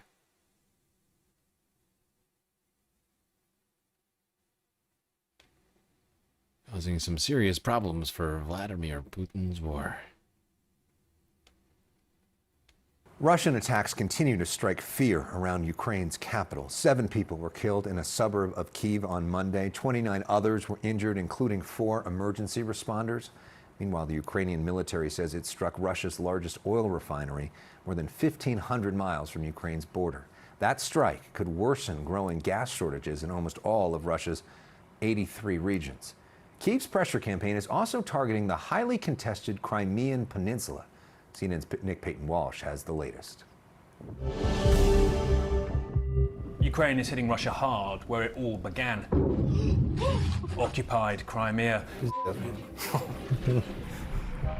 Taken first in 2014, it is a peninsula, and that makes it very vulnerable to being cut off. There are 2 ways, in or out. First is the Kerch Bridge, which Ukraine has been hitting for years, and it's now beset by queues of thousands of anxious Russians trying to get out. Second is the land bridge through occupied Ukraine. Many saw this as a big strategic gain from Russia's invasion in 2022, a way to cheaply and permanently connect Russia to this tourist mecca, the jewel of the Soviet past. Most of the Crimean Peninsula, a national resort. Крым, так же как и Храмовая гора в Иерусалиме. Ukraine's 2023 counter-offensive tried to break through here, but failed, hitting huge Russian defenses. Now they're flying over them.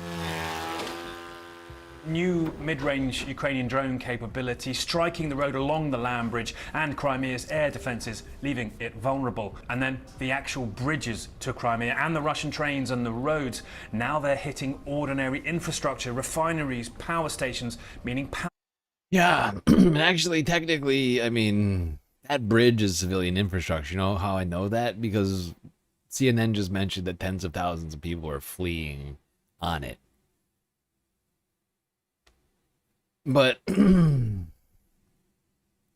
think to some degree, Ukraine has been keeping the strikes away from the crowds of people, but they are still doing them.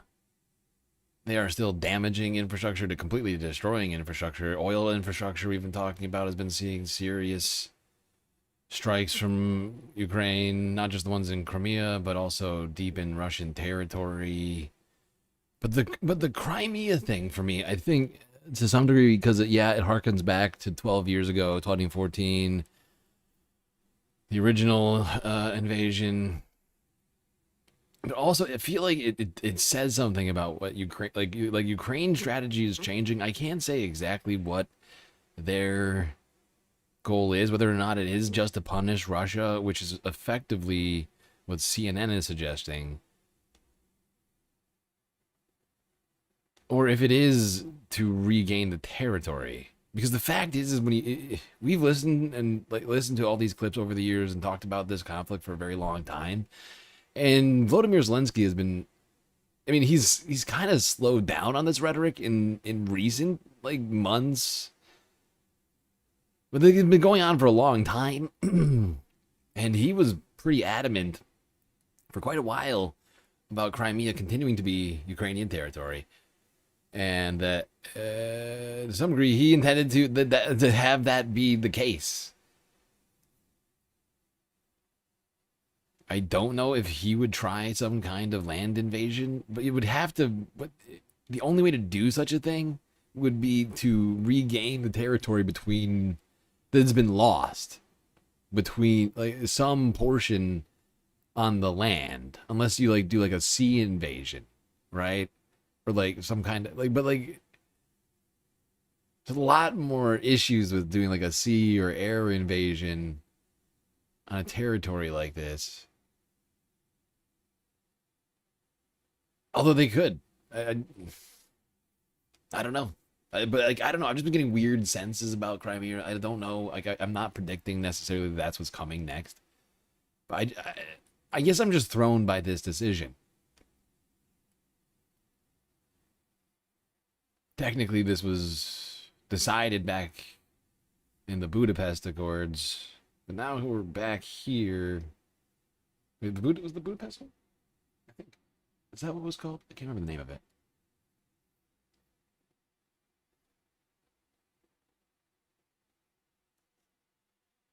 You think it's just them trying to make it difficult for them to hold on to the territory? Well, it certainly will be difficult to hold on to the territory if they continue to wage all of these strikes against the infrastructure, like the bridges. I mean, without Russia can't, these bridges, you can't be you can keep building bridges, but that's a huge setback if the bridge does not function. If there's some sort of a need for troops in the region.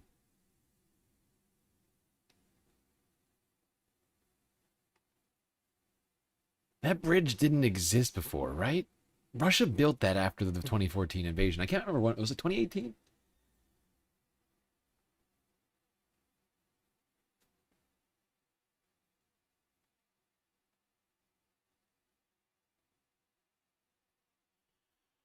Now, fighting has continued in shock of shocks between Russia and Ukraine over the week.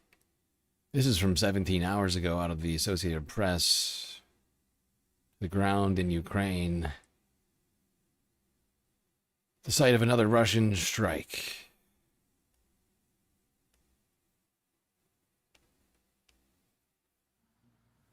The last wave was incredibly powerful. It slammed the doors. It felt like the whole building had been lifted up and then dropped back into place. After that, everything started shaking. The doors, the windows, everything flew open. It was terrifying. The force was unbelievable. I don't even know how to describe it. And of course, everyone ran outside to check on their cars and see what happened. The first missile hit before the air raid even went off. Then, about 5 minutes later, a second one followed. We were standing in the hallway when the second missile struck. Yeah. Now, I don't know what this says about Ukraine's ability to continue to protect itself, but they are struggling right now, big time. And I think that's why the United States granted them the ability to start building Patriot missiles. That happened this week, I think. If I recall correctly, I don't have the clip. I'm sorry. I think that was agreed at the NATO summit. The United States gave explicit permission for the country of Ukraine to build Patriot missiles. Fact is, everybody's running out of Patriot missiles right now, and U.S. manufacturers are kind of behind on that since everybody's waging wars right now. Everybody's just blowing shit up.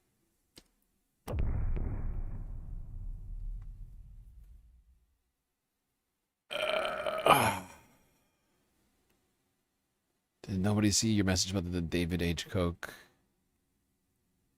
The H in David H. Koch stands for Hitler?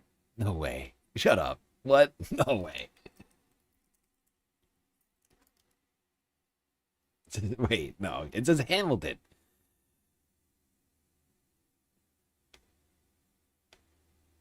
Where are you getting this from? I mean, he was kind of like Hitler. Hitlery. He was certainly a fascist.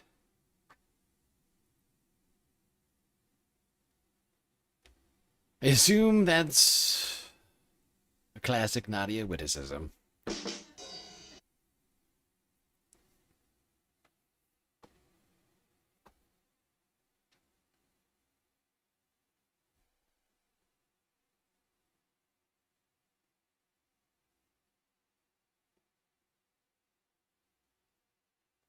All right. Before we leave Europe, we should talk about this detail.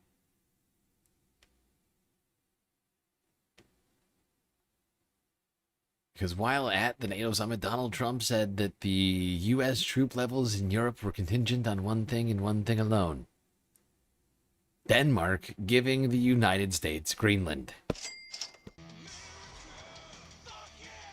What now?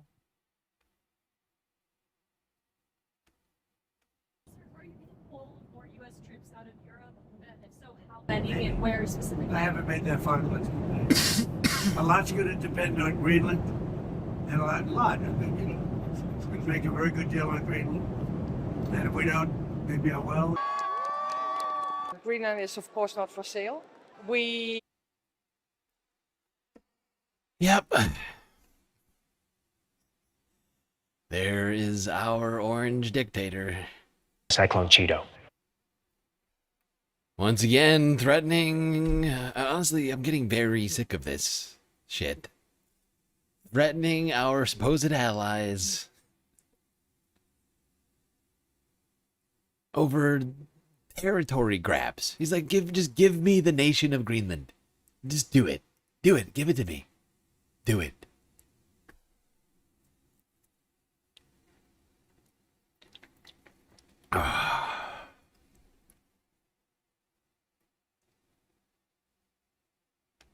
Something truly sick about this man. We have a demented, unintelligent person running the United States of America. I truly do believe that he sees himself as like an Alexander the Great, as like a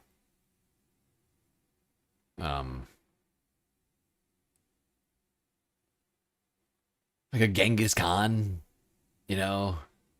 He literally compared himself to Lenin earlier today. Well, not today, but like on the stream we listened to him compare himself to Lenin, which of course we all know is how you say it. The great Lenin. I'm just like him. A communist. Yeah, he's like the orange Napoleon. The geriatric orange Napoleon.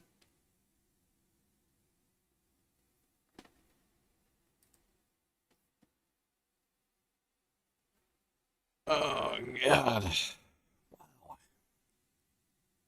This has been going on for quite a while. 7 hours long. If you haven't already hit that follow button on Twitch, subscribe on YouTube. And while you're at it, do consider contributing to the Galactic News Network in one of the many ways that we have available to you. Twitch, Cash App, PayPal, Throne, and Patreon.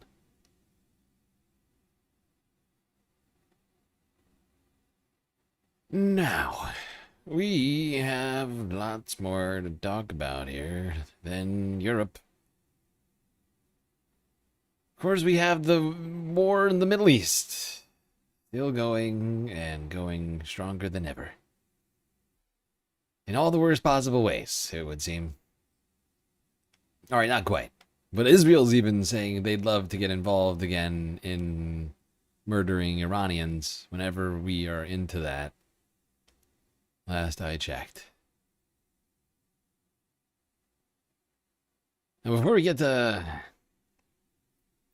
all the things that have been happening with regard to diplomacy and strikes, the Strait of Hormuz, and everything else, we should talk quickly about the website, which exposed some disturbing facts. Israel was not a fan.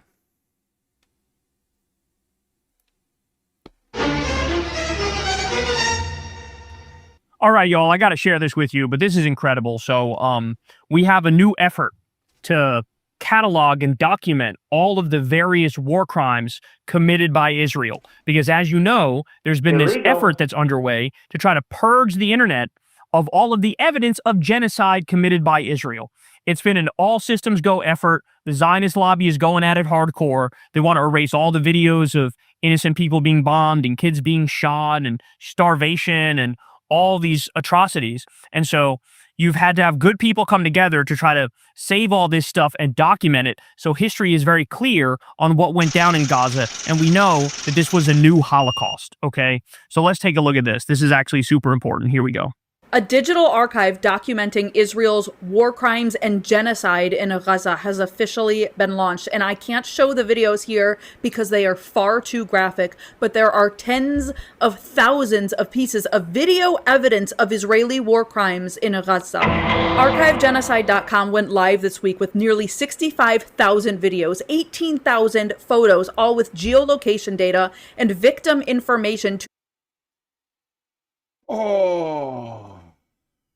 That is a disturbing amount of evidence. That is a disturbing amount of evidence. I knew that it was a lot, but the fact that they've been able to compile that much, it's quite overwhelming.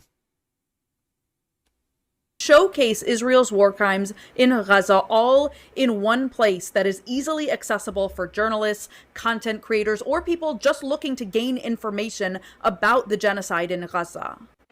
Okay, thank you. I don't think I would have found this without Kyle necessarily, or maybe I would have eventually, but holy fuck. This one blew my mind. And the fact is like, this is the sort of thing that should lead to charges. Whether or not it will, I don't know. But like this kind of repository of verified international crimes are the sort of thing that I think the International Criminal Court, right, the ICJ, might take interest in. You would think they would take, not that they, haven't already here, but it's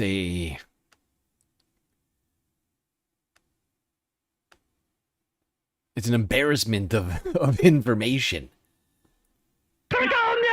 Like, it's just in its size. It's incredible. Those numbers are just mind-boggling.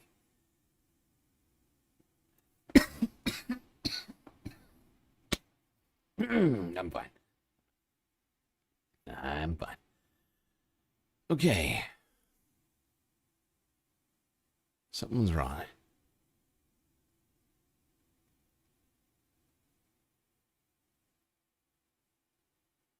Oh, that's what it is. Okay, I'll be right back.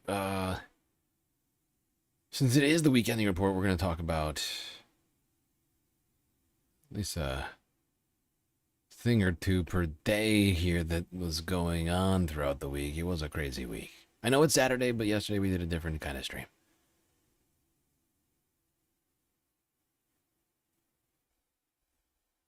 Yeah, so 4 days ago, Monday,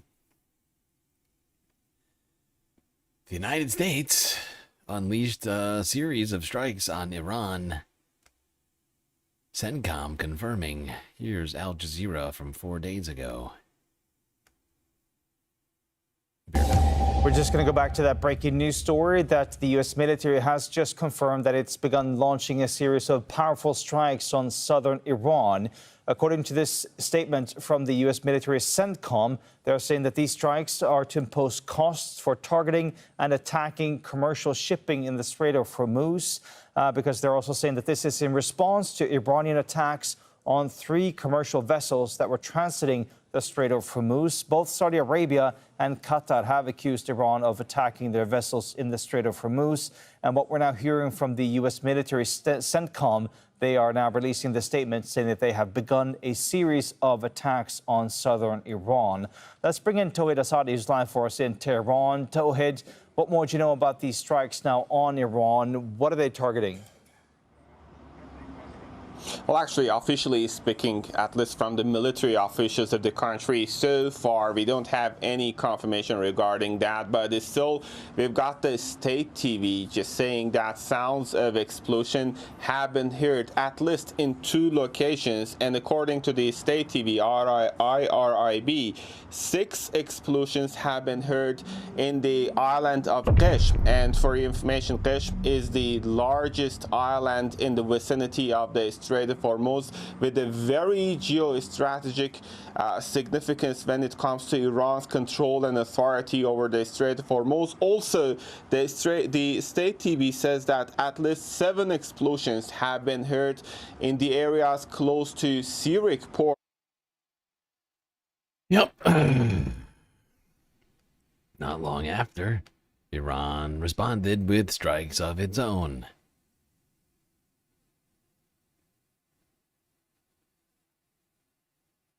Here's France 24 English. 1 day later.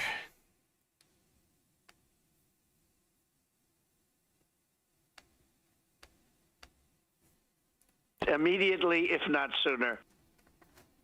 These images show the latest breach of the ceasefire between the US and Iran. US Central Command claims to have hit over 80 targets across Iran, saying that the retaliatory strikes focused on air defense systems, radars, and the small boats used by Iran's Revolutionary Guards.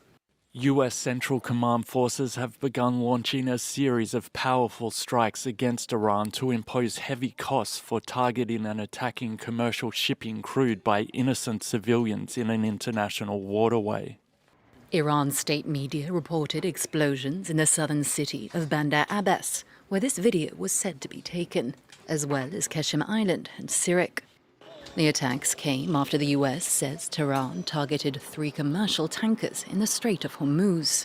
Wanting to maintain its hold over the waterway, Iran has expressed anger that some vessels are now taking a route which passes closer to Oman. Iranian officials have replied defiantly. The Speaker of Iran's parliament tweeted that the era of bullying and extortion is over. It leads nowhere. We don't fold. In another measure against Iran, the US also revoked a license that temporarily allowed the sale of Iranian oil. Yeah, all of the things from the MOU basically gone back on, violated, rescinded, and or scuttled this week. Truly sort of confirming what I've been saying this whole time, that it was always a memorandum of misunderstanding. And Trump confirming that at the NATO summit here in Ankara.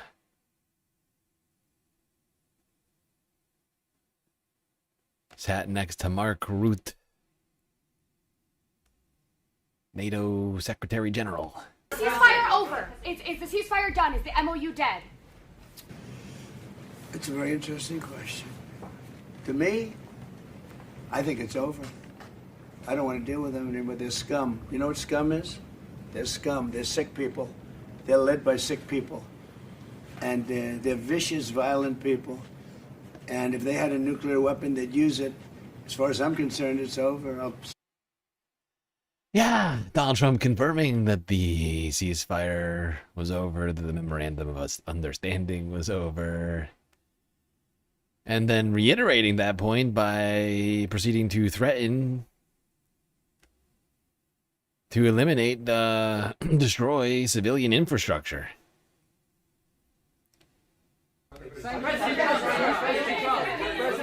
President Trump, what is the effectiveness of last night's attack? What message does that send to what's left of the Iranian Which attack are you talking about? The attack that you guys had on Iran last night. So I think it has a tremendous impact. Look, we're not attacking at the highest level.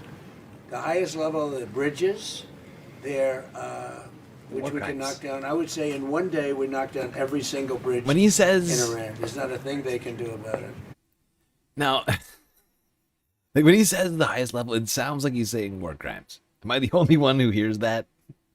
The highest level, we haven't hit the bridges, we haven't hit the schools, power plants, although we have hit schools. But that was just earlier. We took a break from schools, I think, for a little while. They're electric manufacturing facilities, right? They're electric plants where they make their electricity in there.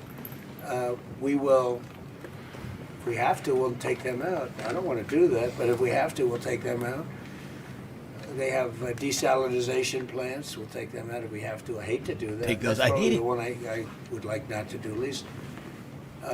We attacked Carg Island last night. We knocked out a piece. I said, don't touch the oil, because maybe we'll take over Carg Island. You know, we may take over Carg Island. There's not a thing they can do about it. So he goes from talking about war crimes to just straight up pirateering. He's like, and when we're done with the war crimes, we're just gonna steal the oil.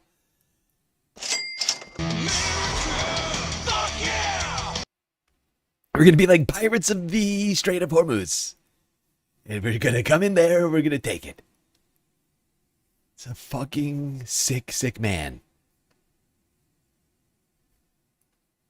I did everything right and they indicted me. Same day, Iran issued a warning to countries supporting the United States.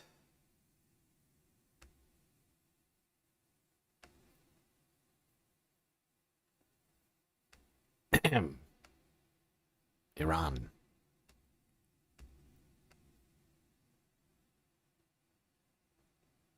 قرارگاه مرکزی حضرت خاتم الانبیا در بیانیه‌ای با I almost forgot. روز ارتش تروریست آمریکا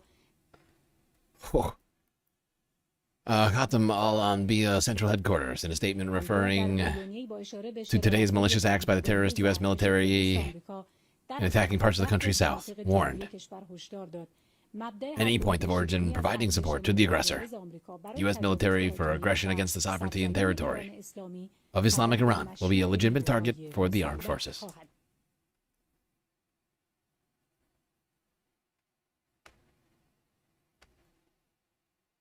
So, yeah. A lot of threats, a lot of strikes happening this week.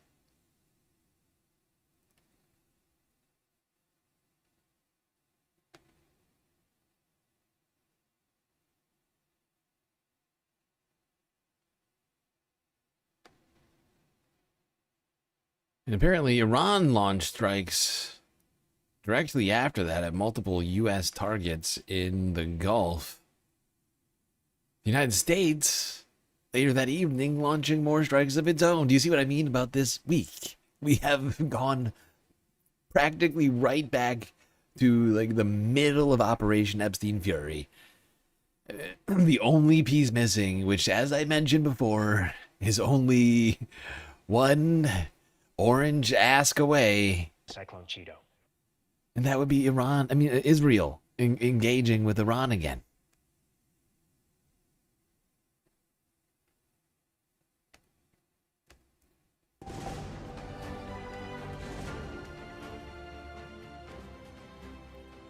Well, we begin with some breaking news that's coming out of Iran, and it is coming from state media as they report explosions have been heard in Bandar Abbas. Of course, Bandar Abbas is in the south of the country and was under attack last night as well. It does come just hours after President Trump said he would likely hit Iran again on Wednesday night. That is this evening. Let's get straight to White House correspondent Kimberly Halgett, who joins us from Washington, D.C. What are you hearing from there, Kimberly? The White House has said nothing about any sort of strikes or military action. In fact, there's been no operational announcement from the White House, nor has there been one from the Pentagon. Certainly, we know that the U.S. president in Ankara said that he believes that negotiations are over and that he does not want to deal with Iran anymore. But as for beyond that, intimating that there were intricate operational plans that were set to ensue, the U.S. president only gave a deliberately ambiguous sense of what could come. He said that there was the possibility of strikes on Iran, that it could happen on the eve of Wednesday going into Thursday morning.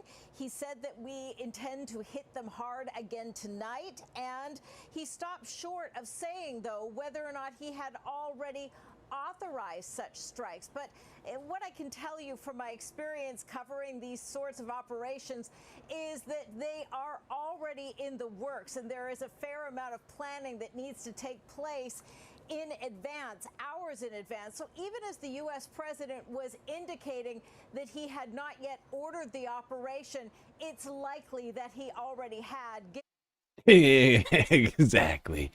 Shock of shocks, Donald Trump lied to the faces of reporters on whether or not he had already ordered strikes on Iran. Those strikes were seen in Bandar al-Abbas not long after.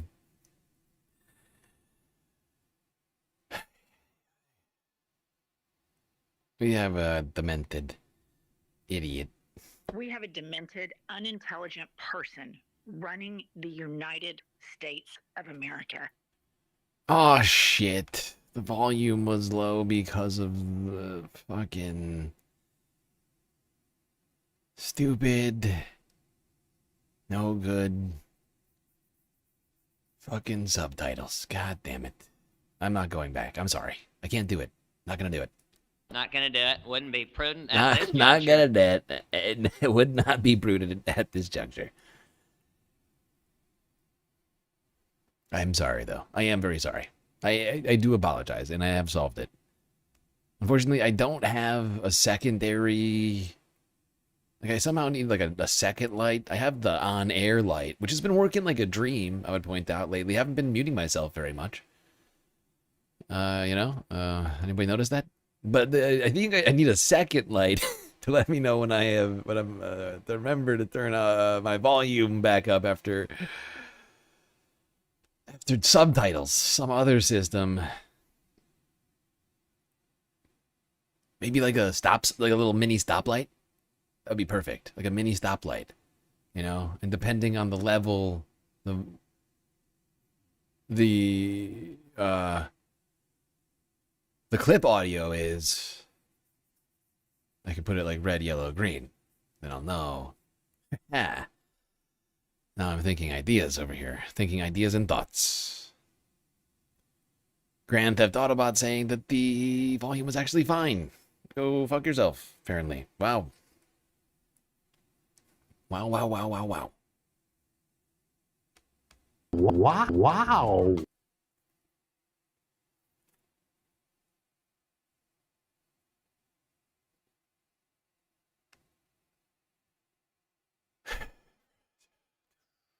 Oh, yes, here we go. Now, this is a fascinating story, and I got to make sure I try and cover this without getting myself into any hot water. But this is absolutely, I think, an important dynamic that we have to discuss. And I don't know if you remember this, but we watched recently, the other day, at the funeral. There's a week-long funeral of Ayatollah Ali Khamenei, where millions came to pay respects. But at these mass gatherings, there were people carrying signs threatening the president. What? It's true. I did everything right and they indicted me. And it would seem that the president must have seen some of that and been rather concerned. Otherwise, why did this happen? I'd like you to address speculation that you're leaving Ankara not in the new Air Force One because of security concerns involving Iran. You've spoken today twice about them possibly assassinating you and possibly being successful. Did that concern have something to do with it? Well, I speak about it a lot because, you know, the life of a president is very dangerous. It's 5.2%. You know what a race car driver is? 1/10 of 1%. A bull rider, that looks pretty dangerous to me. It's 1/10 of 1%. No, it's 5.2% is you don't make it. You should have told me you're an excellent reporter. You should have told me that years ago. Maybe I wouldn't have run. It's a very dangerous profession. No, I'm #1 on the kill list for Iran. They're lovely people. I'm #1. So I don't know. I can't tell you that, but I don't really care because I'm doing my job. Not a big deal. I hope better than anybody's ever done it because we have a country that's hot so and hot. really, really successful. But So hot. I mention it only because I only bring it up it's like because of how great we're doing. So hot right now. He's fucking he's shitting his diaper right now. country that's hot and really, really successful. But I mention it only because it's on the list. I mean, it came out. There was another list came out. It was on the list. It was on the list. #1. Iran said America is too hot. They said it. They said, we have to take out the president because America is much, much too hot. Everybody's saying it. Oh, my God. This is ridiculous. I like being #1 on TikTok better, but I'm #1 on the list for killing.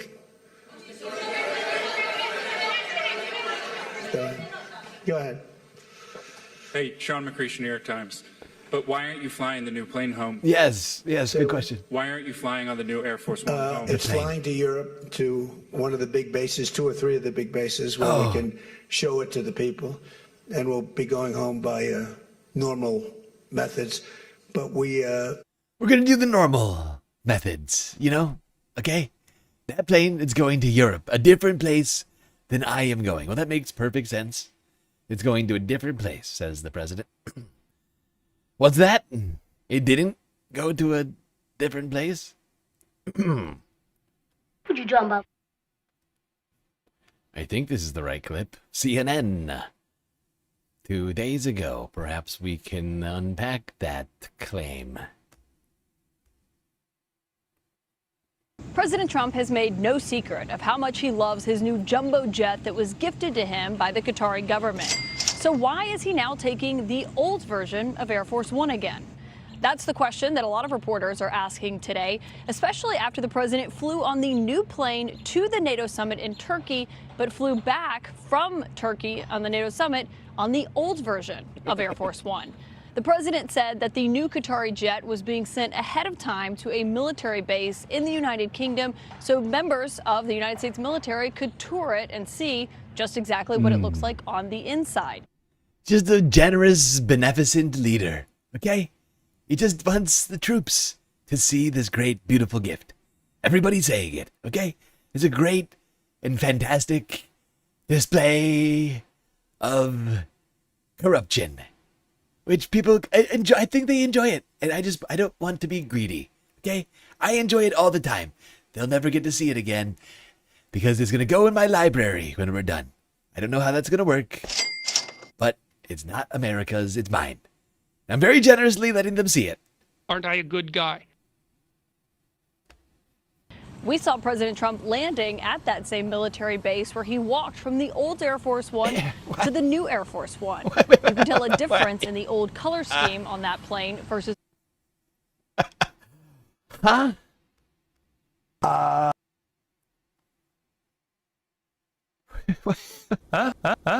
What just happened?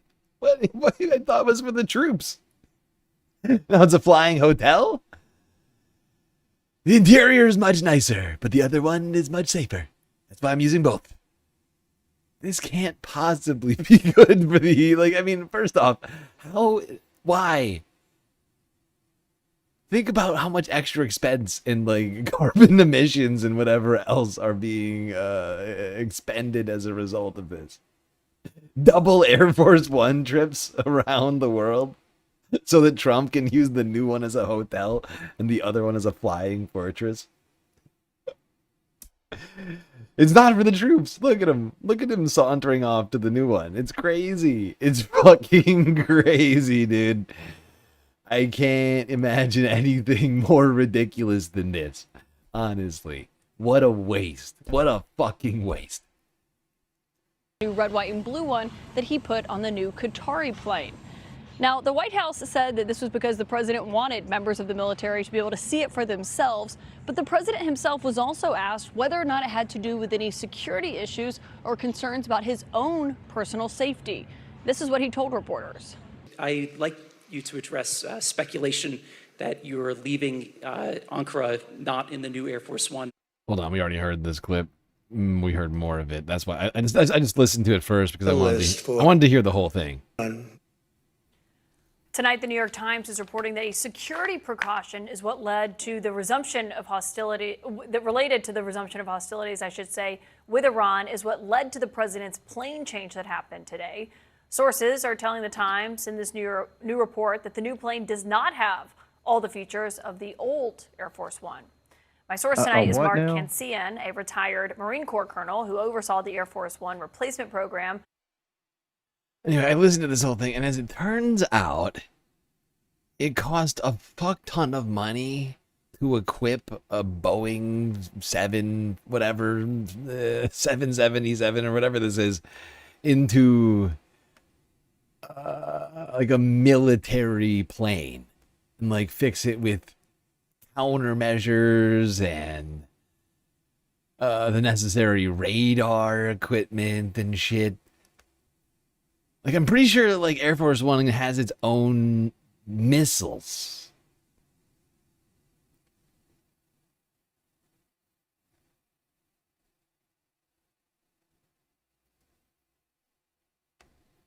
Well, late tonight, the president posted this photo to social media saying, quote, "We just landed and met up with our new Air Force One, which was sent earlier to RAF Mildenhall so we could show the wonderful service members as per the entire base's request." Joining me for more on this is former Secret Service agent and CNN law enforcement analyst Jonathan Wackrow.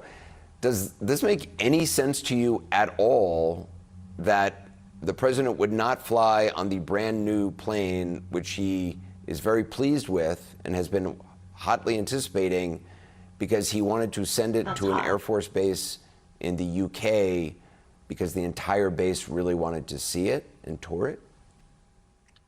Well, Anderson, good night, good evening. And my read on this is that the switch was likely driven by an operational confidence in the new aircraft against the backdrop of these increased hostilities between the U.S. and Iran. So for decision makers, the question became, which aircraft gives the president the most secure, the most reliable, and resilient platform while they're overseas? And there is a significant distinction between these two Air Force One aircraft. The legacy aircraft, which is the traditional baby blue color, that was purpose-built from the ground up as a presidential mission aircraft. It has advanced capabilities. It was built from the ground up, having the secure communications. You referenced the in-flight refueling capability, but it also has advanced medical suite, basically an operating room. It has hardened electronics and really the ability to support the president during any type of crisis, especially overseas. So when you talk about where he is right now in the world, this aircraft becomes part of the national security infrastructure. So the decision to switch back to the original VC-25A aircraft with... You know what this gives me the vibes of?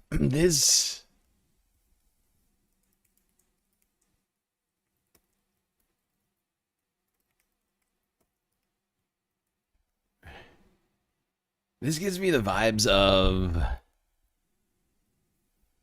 4-inch, whatever, 3-inch thick bulletproof glass at Charlie Kirk's funeral, right? Like this is one of those things that make it very clear that Trump is scared of something. Like it's a weird thing. It's a very clear and deliberate choice that's being made. And it seems to me that the only reason to do that is because he's scared.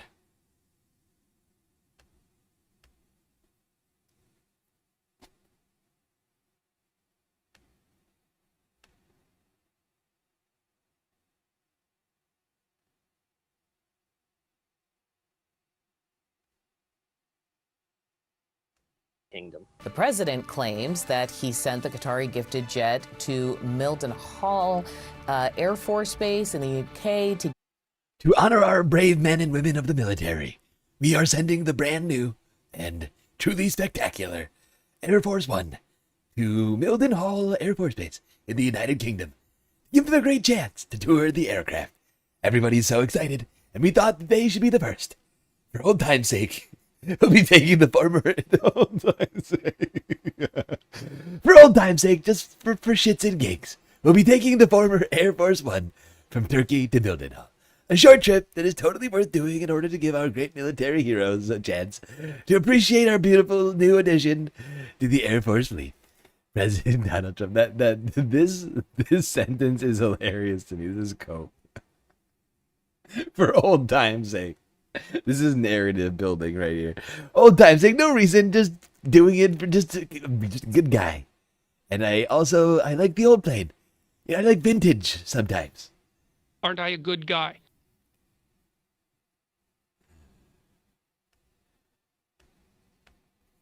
No good reason. Just why not? Sometimes you drive around the new car all the time, and then you look back in the garage and you say, what happened to Old Blue? We should take Old Blue out for a ride. A beautiful, very, very safe interior.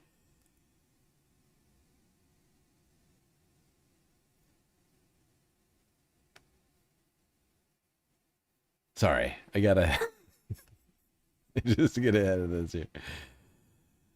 I just love that, tiny, little. It's just no reason, just for old time's sake. Asking for a friend, and that's the vibes of that. Just asking for a friend. Hey doc, is it normal when just asking for a friend? Old time's sake. Totally fine. Not a big deal. A security concern? No. Why would they? Do you know why they had us close our window blinds? That was not usual. Well, yeah, because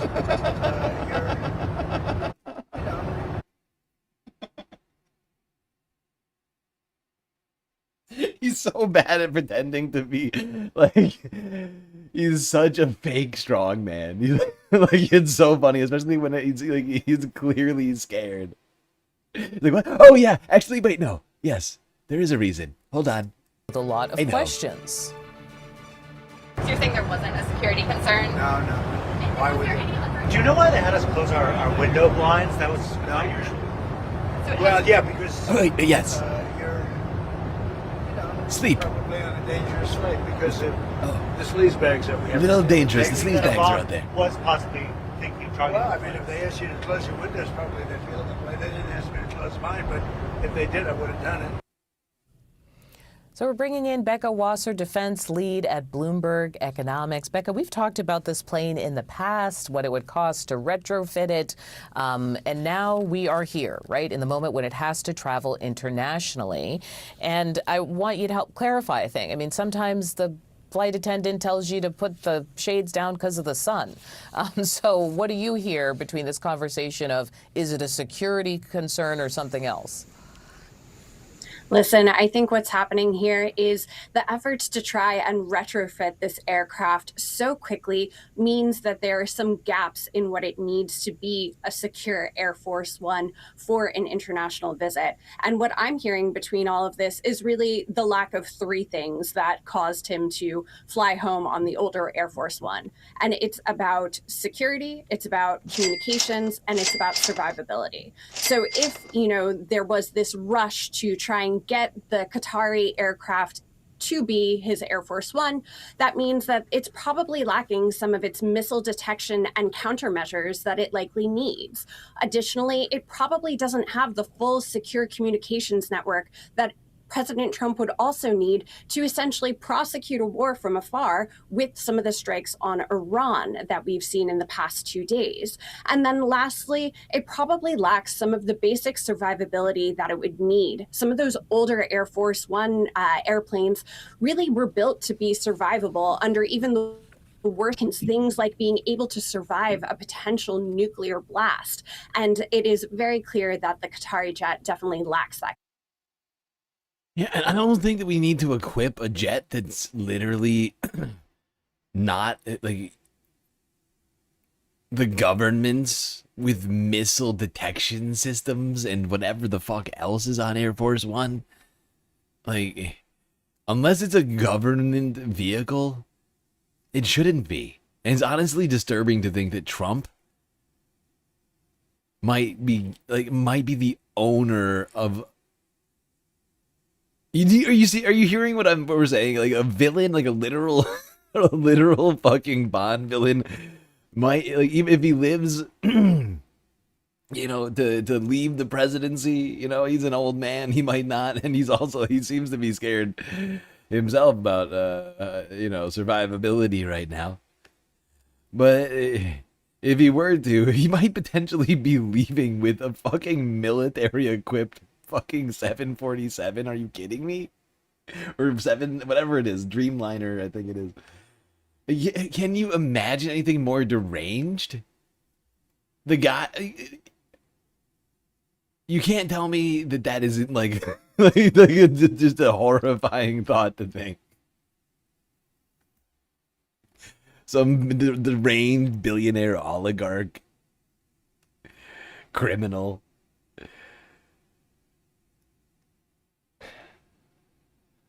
I just can't imagine. I just can't, like we have a Second Amendment problem, but can you imagine like a military equipped? It is beyond me. It is like just thinking about him having that is just everything about it is wrong. Like it breaks the brain. It truly does. It penetrates through the tinfoil and breaks the brain, that thought. A new Iranian plot to assassinate Trump. According to the Wall Street Journal, with new reporting this hour, Israel shared new intelligence with the U.S., which suggests Iran was plotting a new plan to kill President Trump. Now, Israel is not commenting thus far, but President Trump did bring this topic up multiple times yesterday. It was clearly on his mind. He talked about how his life could be at risk and mentioned specifically that he is Iran's top target. They want to take out the U.S. leader, me. I'm on every list. I saw a thing this morning. I'm on every single one of their lists. Wait, can you imagine? Like the same guy? Iran. They're lovely people. Like the same guy who posted AI slot videos of him in a fighter jet pooping on protesters, potentially owning a private militarily equipped Boeing plane with the top of the line equipment that is described as what did you say, a nuclear bunker in the sky? Like, are you kidding me? Fuck you. Fuck you. That honestly, that should not be, how can that be allowed to stand? Kill Trump. Maggie, Trump has talked often about Iran targeting him. Yesterday, he talked about it repeatedly. And now, of course, the reporting is that there had been a specific warning from Israel about a plot yesterday. What do you think, knowing Trump, his response will be in the context of a war where a ceasefire is already technically off right now? It's hard to say, Aaron, and I don't have any independent reporting about this latest threat, but it is correct, as you say, he has been under threat before from Iran for a very long time, going back to 2020. It is not a surprise. It may or may not have something to do with why there was the switch on the plane that he took to fly out of Turkey yesterday to leave the G7. He ended up going back to the old Air Force One, and obviously there's more to learn here. Whether it is going to make him make a different decision in terms of Iran, he has been more hawkish on Iran this entire time than most of his team. We get into that in detail in the book, and we explain how it was really always there to see if his advisors wanted to. Throughout term one, he was that way, even before he ordered the strike on General Soleimani, which is part of why he is a top target for Iran now. But his choices really, unless he wants to engage in a massive escalation, Aaron, are pretty limited. The U.S. munitions are depleted after this war. He does not want to send in boots on the ground. I think he would do that as a very last resort. So we'll see. Yeah. Jonathan, you do write in the book about how Trump really fused the assassination attempt at Butler with a Revolutionary Guard plot from Iran to kill him and other American politicians. That to him, as you report, that he saw this as one threat. How consumed is he, Jonathan, by threats against his life? Well, you're exactly right. One element that people, I think, underestimate or understate is how much Trump's feelings about Iran intensified and became more personal in the interregnum period when he was out of office. He was briefed by the FBI that Iran was trying to kill him. Iran hacked into the emails of Susie Wiles during the campaign. There was this sort of atmosphere of threat that was hanging over the campaign. Wherever they went, they switched planes at one time. And Trump has traveled far less this term than he has in the first term. He would not articulate this because it would be a sign of weakness, but there are advisors around him who believe that part of the reason for his much more homebound presidency this time around is fear of assassination, which is understandable given what he went through during the campaign. Help! Help! I'm being repressed! This is really fascinating reporting. Wow. Donald Trump, the emperor who was afraid.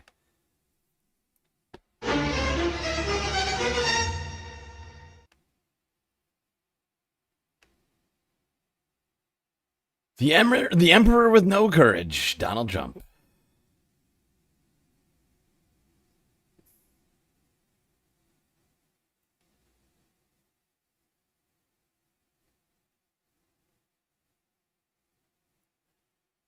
Now, it would seem, according to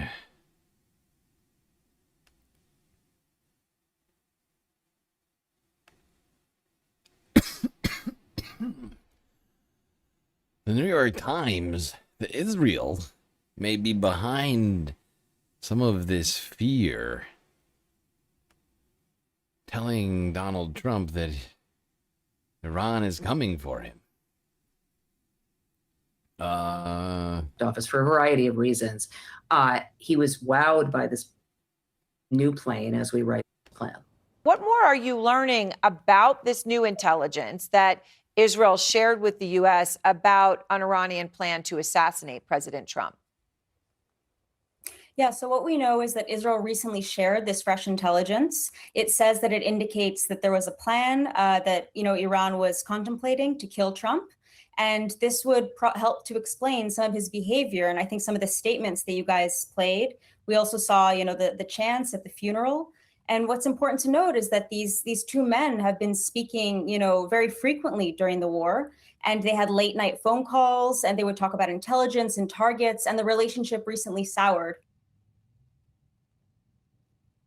So Trump did seem to, as you point out, right? He brought this up. I mean, there were many times that he talked about being Iran's top target yesterday. Do you know anything about the timing here? I mean, it all just seemed to be so intense in terms of his references just yesterday. Yeah, I think this helps explain some of those statements. This intelligence was shared very recently, and we think that that's why he was making some of those statements. And this was obviously a concern to him. He has been a target of Iran in the past, but this has, been on his mind, and it's come up again and again. Anat, do you know anything about, did they share anything about the method or how far along this plan was? Or obviously there was the development yesterday where people who were on board the old Air Force One reporters were told that they had to put down their window shades. The president said that he had not been told that by Secret Service. But do you know anything about the method? Okay, we don't need more of that, but it's a fascinating little detail. Donald Trump, Bibi having late night convos where apparently Bibi is saying, "They're coming for you. They're coming for you. Iran, they want you. They want to kill you." Like, I mean, like what a fucking stupid timeline we're living in right now. And he's of course he believes it. But how much threat is he actually under?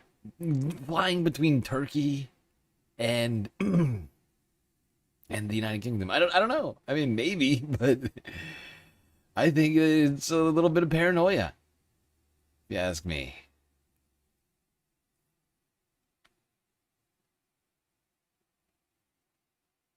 Paid for by the people. Exactly, J-Bo. Paid for by the people. All those upgrades to the plane that he might leave with are being paid for by the people. That's the part that is so fucking crazy. Now, apparently, Donald Trump is taking this assassination plot very seriously. Columbiarican_9505 just cheered 100 bits.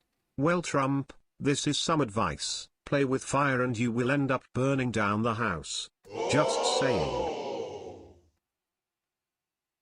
So, I lost my thought process because of that very generous donation from Columbia Rican. Thank you for the bits. Oh, right. So, right. It would seem Donald Trump is taking this supposed plot very seriously, claiming that he's left instructions if something were to happen to him. Immediately, if not sooner. I wonder what that could be. President Trump was asked by the New York Post today about reporting that Iran had recently devised a new plot to assassinate him, according to Israeli intelligence. He said, and I quote, "I've been on their list for a long time. That's what we're dealing with." He went on to say, "The only thing is I've left instructions if anything happens to just literally bomb them at levels that they've never seen before." This guy is a genocidal maniac. How many times has he threatened like some kind of like vaguely war crime-ish and or like just directly naming war crimes?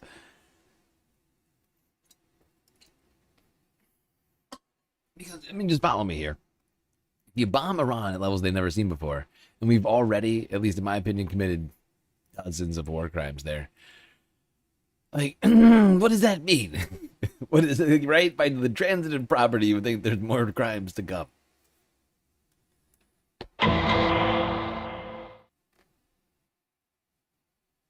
And by the way, Minnie, thank you for the bits over on Twitch.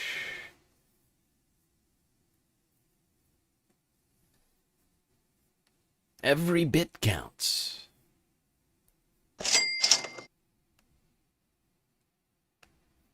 Now, we're learning more about that alleged assassination plot. According to an Israeli source, it involved this man, the new commander of Iran's Islamic Revolutionary Guard Corps, the IRGC, who was part of a group advocating for such a plan. Israeli intelligence told the Trump administration it reflected a desire among elements of Tehran's hardline leadership to target President Trump rather than a specific detailed plan to carry out such an operation. That's according to the Israeli source and a U.S. official. In his first message since the funeral of his father and predecessor, Iran's supreme leader vowed revenge in a written statement attributed to him on state media. And meanwhile, President Trump posted late Friday evening that missiles are locked and loaded, ready to strike Iran should Tehran try to kill him. Trump said Iran has wanted him dead for years, adding that if anything were to happen to him, the United States should literally bomb them at levels they've never seen before. Joining me now is senior military analyst for CNN and former Supreme Allied Commander of NATO, Admiral James Stavridis. Thanks, pal. Well, there you have it. Donald Trump leaving a horrifying will, one which includes the gift of war crimes, destruction, whatever else in Iran.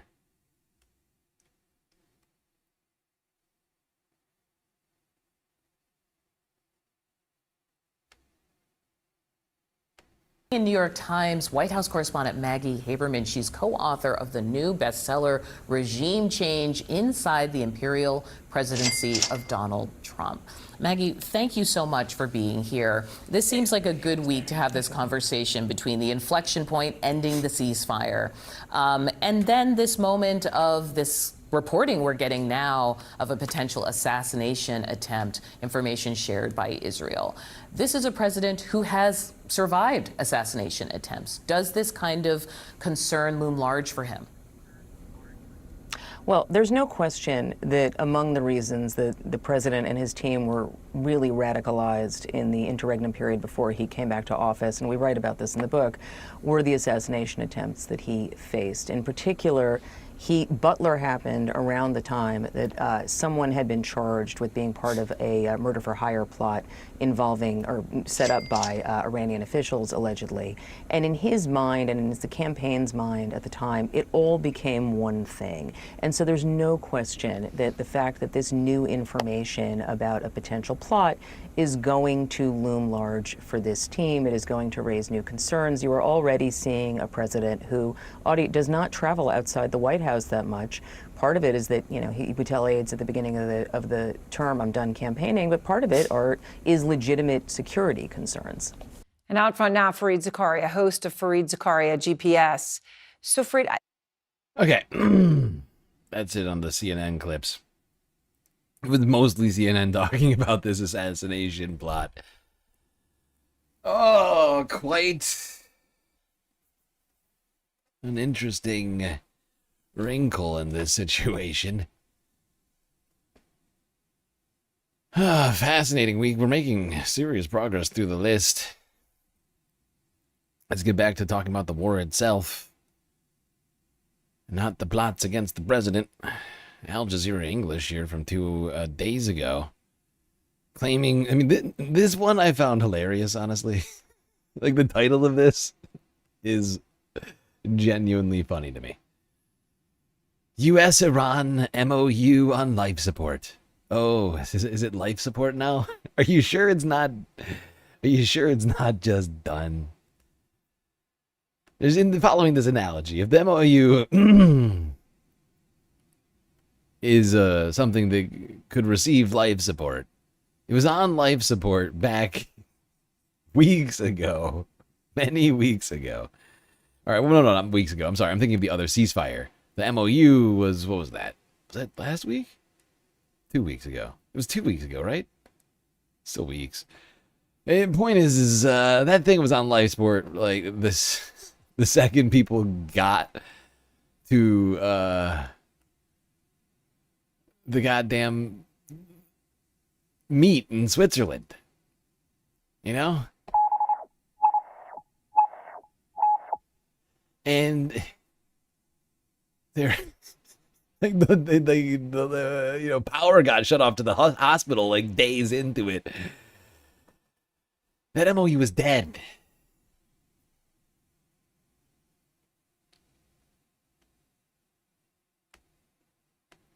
All right, let's bring in Alex Alfarez. He's a military and defence analyst joining us from London. Alex, thanks for your time. How far backwards do you think we've gone? Well, I think we're now in an extremely dangerous situation. Now, the MOU may not be dead, so to speak, but it certainly is on life support.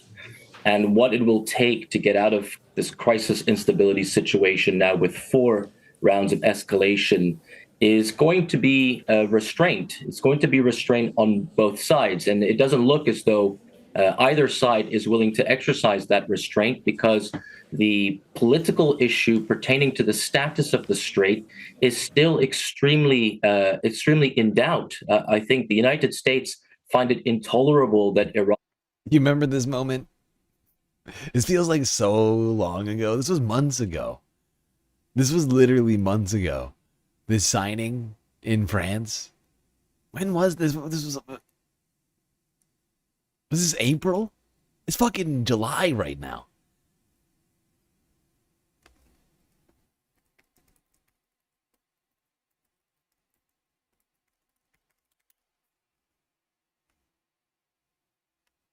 Will exercise control. Was it June? It was June. Maybe it was June. It's still like, it was like a month ago that he signed that thing.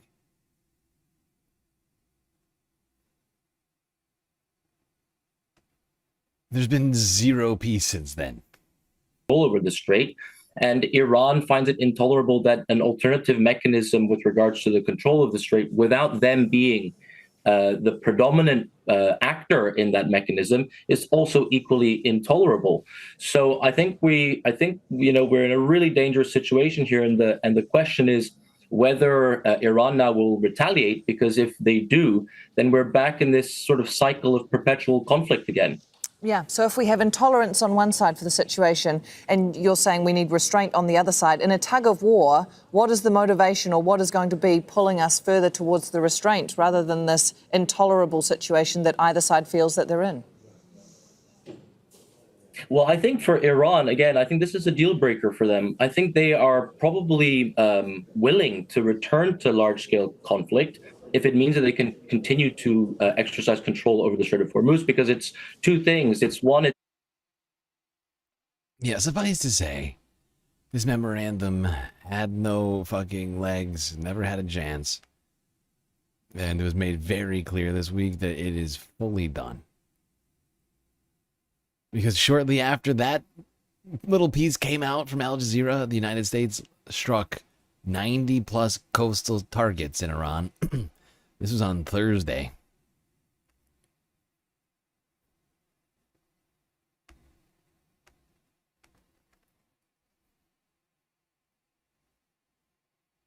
A fresh round of strikes from the United States.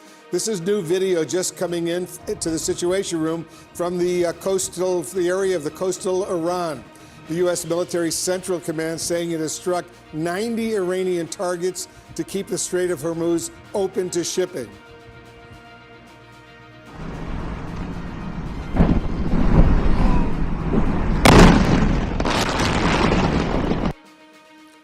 The targets run the gamut, among them air defense systems, coastal surveillance assets, missile and drone storage sites, naval capabilities, and military infrastructure along Iran's coastline.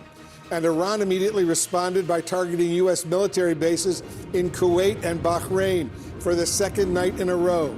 Iran's army says it had targeted a U.S. military site in Qatar, the first time Tehran has acknowledged targeting that Gulf Arab nation. And Jordan now says it successfully intercepted 8 Iranian missiles earlier this morning. Right now, I want to go live to CNN's Elena Treen over at the White House. Elena, what is the president saying? Oh, for fuck's sake. This thing is just cooked. 25th Amendment. Get this guy out of here. You take back Congress.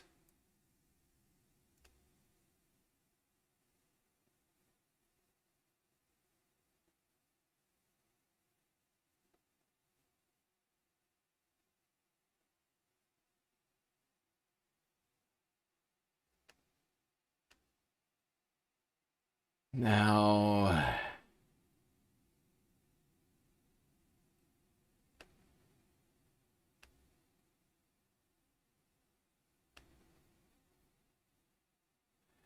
just to get a sense of what it's like, let's go here to CNN. Pamela Brown on a literal aircraft carrier. They have been in this conflict and engaged in some way for 5.5 months now, or been ready to jump back in to go to war. I can tell you today, given the fact that there were overnight strikes on Iran just these last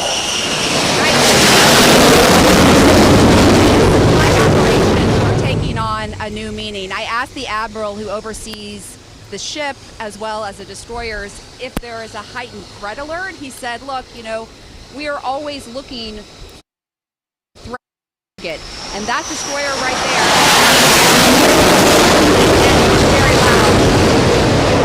there. I'm not gonna lie, I love it every time a plane comes in and just completely obliterates the audio and prevents you from hearing anything she's saying. The president today said that there have been many attacks against the Abraham Lincoln. I wonder what you can tell us about the attacks you have fended off, what you've seen. Since we've gotten here, clearly during Epic Fury, the Iranians were looking for opportunities to attack this ship. I think we're very well defended. They don't get close. Today they targeted military bases. Have you seen the threats against the Abraham Lincoln go down in recent weeks and months, and like more toward the land? Yeah, I think it's cyclical, and you'd have to. Oh, it's cyclical. What the fuck does that mean? Of the USS Abraham Lincoln near. Look at fucking Pamela over here. What in the actual shit? She's got the helmet and the goggles and the headphones now. Look at her go. Look at her go. She is journalisming so hard over here. Let's go live right now to CNN's Pamela Brown aboard the USS Abraham Lincoln in the Arabian Sea, where the service members are on high alert right now. Pamela, walk us through what you're learning. Yes, Pamela. Tell us. That's right, Wolf. The captain of this ship, Dan Keeler, told everyone on board on the loudspeaker that, quote, things are heating up here. We are near the Iranian coastline, near the Strait of Hormuz, and given the escalating tensions, everyone here has a different posture. The captain of the ship said that they have been directed by the administration to have a high state of readiness. He emphasized that that is always the case on this ship. They are always ready to go. But given what's happened over these last couple of nights, there certainly is a different feeling here on this ship. Yeah, it's a different feeling on the ship, my God. Oh, well, this ship has been a target of the Iranians over the last several months, really since the beginning of the war. And there have been fighter jets and other capabilities like the warships. Well, let me just set the stage. First of all, you're seeing... Okay, I think we got enough of that. This is aboard the USS Abraham Lincoln, where the United States is waging an illegal war on the country of Iran. Brought to you by CNN.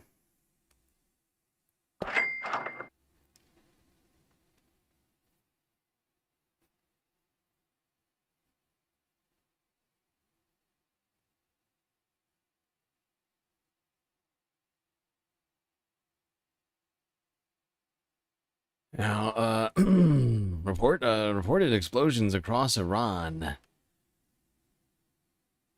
on Thursday, but the United States claiming no responsibility.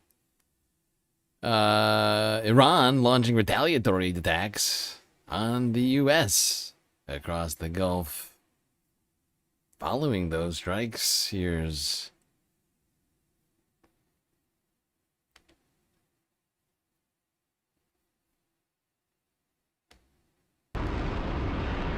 that.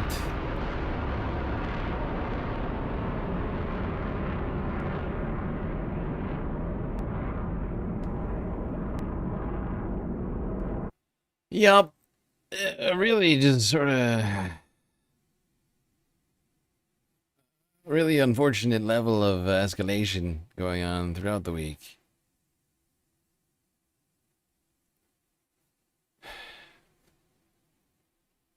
There was more to that strike, but there's just more of the same. Just like a bunch of fucking missiles Iran launched. Like in that one clip, it's got to be like a dozen.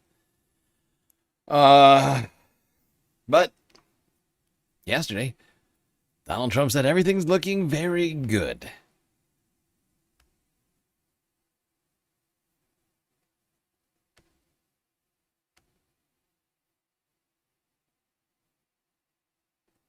We went back and took a look, of course, at what President Trump himself has said over the period of days that David was describing. I want to play for you what that has sounded like over the course of the last several months. Let's watch. They want to make a deal. Well, they want to make a deal so badly. They want to make a deal so badly. I do see a deal in Iran. It's looking very good that we're going to make a deal. This process should go very quickly. We're going to end that war very quickly. We're in the final throes of what will be a very, very good deal. And they want to make the deal a lot more than I do. We have our deal done with Iran, and it should be successful. We're making an amazing deal with Iran. They want to make a deal with us very badly.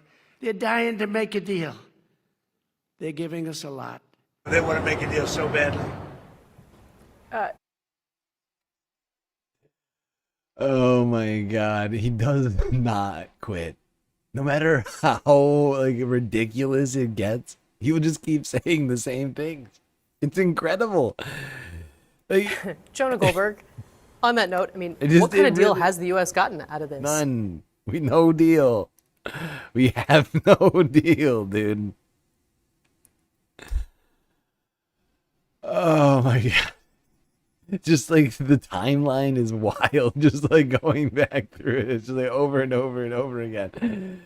All the way back to March. They want a deal. Okay? Look, listen. We're doing great. Everything's going great. He just keeps doing it. He just keeps saying everything is going great. Don't worry. Seriously. Couldn't be going better. Could not be better. Everybody's saying it. Not sometimes no deal is actually the best deal.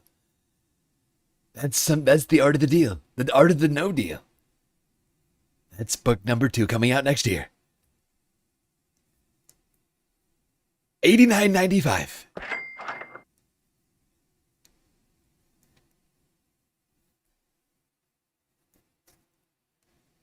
We'll be selling gold leaf hardcovers for $730. That's a steal, okay? You might want to think about saving up for that one, all right? That other one, a little cheap.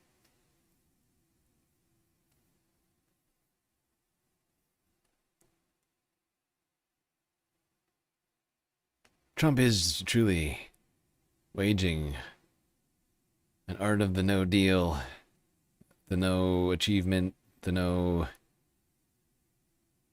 success, no reason war for quite some time. And it turns out, according to satellite images found by CNN, Iran seems to be rebuilding its nuclear and also missile sites, not to be confused with nuclear missile sites, which they never had and still don't have. This image, one of several shared exclusively with CNN, may show signs of Iran attempting to rebuild its nuclear facilities. This is one of several locations across the country where we've identified recent activity, both at nuclear and missile sites. The activity at nuclear sites in particular raises questions as to whether Iran violated the Memorandum of Understanding it signed with the US in late June, even before President Trump seemed to signal its end by launching fresh strikes. I don't give a fuck about what CNN wants to say about the timing. The United States has violated every single aspect of this fucking deal. What is interesting to me is that Trump keeps saying that we've completely decimated all of everything in Iran. Nothing left to decimate. Apparently, Iran seems to be rebuilding during this ceasefire. Anyway, I don't need to listen to all this fucking CNN propaganda. I just wanted that quick clip of this here because that, to me, is somewhat interesting. It seems like truly nothing has been achieved with this war. Iran's going right back to where they were at. Still, once again, not having a nuclear weapon and or nuclear weapons program. But they do have weapons programs and nuclear programs. Those seem to be going, continuing, at least. Which is, once again, the same, is like that, the existence of those two things are the very premise that was used for this invasion. They were imminently approaching having potentially a nuclear weapon. A WMD, I believe they call them. There's an old saying in Tennessee, I know it's in Texas, probably in Tennessee, that says, fool me once, shame on have held talks in Muscat. Iran's top Shame on negotiator, you. Abbas Araghchi, says they discussed the security situation in the Fool me, Strait can't of get fooled Hormuz. again. Also on the agenda, well, what have held talks in Muscat. Iran's top negotiator, Abbas Sorry, I Araghchi, forgot to... says they discussed the security... I forgot to say what I was going to say about this one. Which one is this? Okay, yeah. Actually, this one does need a little bit of... And I actually don't think we need this whole thing either. Where's I wanted this one? This is interesting because Iran and Oman are, as I've mentioned, the two owners of the territorial waters that make up the Strait of Hormuz. And they, over the last, like, less than 24 hours, apparently met representatives from both countries discussing the potential for smooth transit in the strait. I'm sure there's no way that that doesn't somehow immediately get ruined. Immediately, if not sooner. have held talks in Muscat. Iran's top negotiator, Abbas Araghchi, says they discussed the security situation in the Strait of Hormuz. Also on the agenda were what are being called appropriate mechanisms for ships to safely pass through the strait in accordance with a memorandum of understanding signed almost a month ago. The Omani foreign minister has repeated his support for diplomatic efforts to prevent further escalation. Rasul Sadr has the latest from the Iranian capital, Tehran. After days of escalation between Iran and the United States, the mediators are intensifying their diplomatic efforts. A Qatari delegation on Friday visited Tehran, trying to convince both parties to return to the negotiating table. On Saturday, Iranian Foreign Minister Abbas Araghchi traveled to Muscat, the capital of Oman, to meet his Omani counterpart, and the meetings have lasted 4 hours. So they have focused particularly on the Strait of Hormuz and how to establish an appropriate mechanism to manage the maritime traffic through this critical choke point. Oman has drafted a proposal, and that is suggesting 2 separately controlled routes. Interesting. Well, that would certainly help with traffic in the strait. Wait, whoopsies. That's that. United States,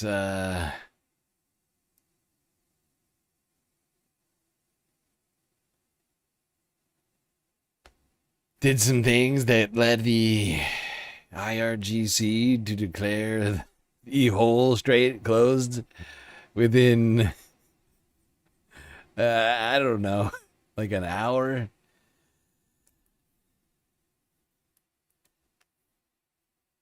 Immediately, if not sooner.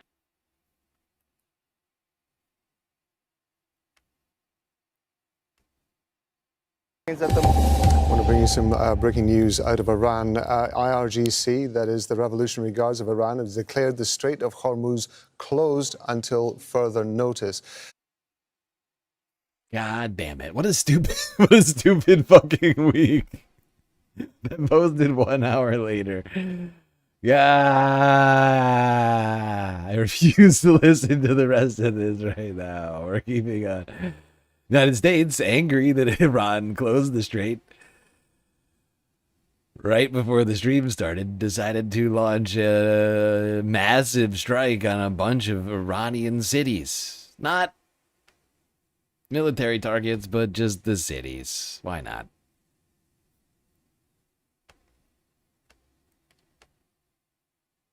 Understanding signed last month at risk. Now, this is how events unfolded. It began on Monday when the Revolutionary Guard struck 3 commercial vessels off the coast of Oman. The following day, the United States said it carried out retaliatory strikes on Iranian military targets. Tehran responded with missile and drone attacks on U.S. bases across the Gulf. On Wednesday, President Trump told reporters the ceasefire was over. This announcement rattled markets and oil prices went up. Overnight, Iran's Revolutionary Guard announced the closure of the Strait of Hormuz until further notice. That after attacking a vessel using what it called an unapproved route.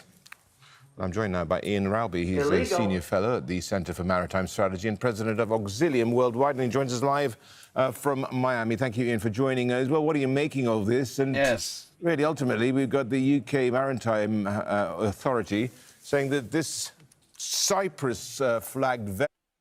Wait, hold on. I forgot. This was like the first report. This is like, I think this happened like live while they were talking. Hold on. If I'm not mistaken. Am I wrong about this? Nope. Here it is.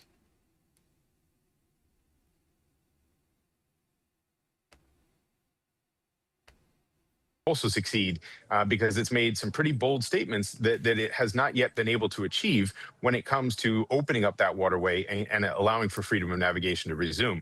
The other thing is that many of the Gulf states are now getting into a critical point. We were close to running out of strategic reserves when the MOU was signed, and now we're back to oil not flowing. That is not good news. Ian, hold that thought. If you are just joining us, it's just gone past midnight GMT, Greenwich Mean Time. The U.S. Central Command says it's launched a new round of strikes on the south of Iran. Iranian state television saying explosions have been reported in 2 cities along the coast. In fact, now 4 cities. Iranian media saying a number of locations, including Bandar Abbas, Sirik, Qesem Island, Bushehr and Asuleya, have been hit. It's unclear what was targeted and if there have been any casualties. CENTCOM, that's the U.S. Central Command, says its forces have launched strikes against Iran in response to an attack on a Cyprus-flagged container ship in the Strait.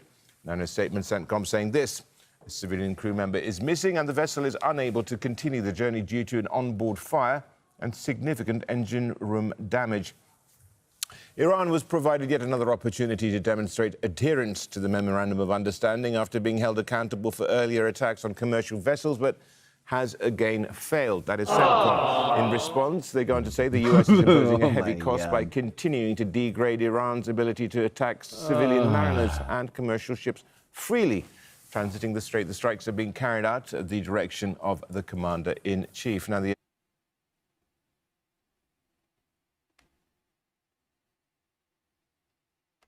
gleaned since we last talked. All the message from the Iranian side in that regard, as you mentioned, is quite clear. They're trying to say that the control and authority over the Strait of Hormuz is for the Iranians, and that is in line with the several different statements that we have been hearing and receiving from the Iranian side, the latest of which I can refer to the statement by the naval forces of the Revolutionary Guards in an announcement coming out to say that due to the insecurity caused by foreign intervention, the country has decided to close the Strait of Hormuz, as you mentioned, until further notice. This whole thing is just unraveled in epic fashion. Am I not doing breaks anymore? We're doing breaks. I have been doing less breaks though lately, like one a stream and then after stream, because I've just been, as someone pointed out, overwhelmed with a fuck ton of things to cover every day. But I do want to get back to having more breaks for people and for myself. But it's been kind of the era of clusterfucking. You know, like what can I say? All right, we're almost done with the stream. We got like 2 more stories left.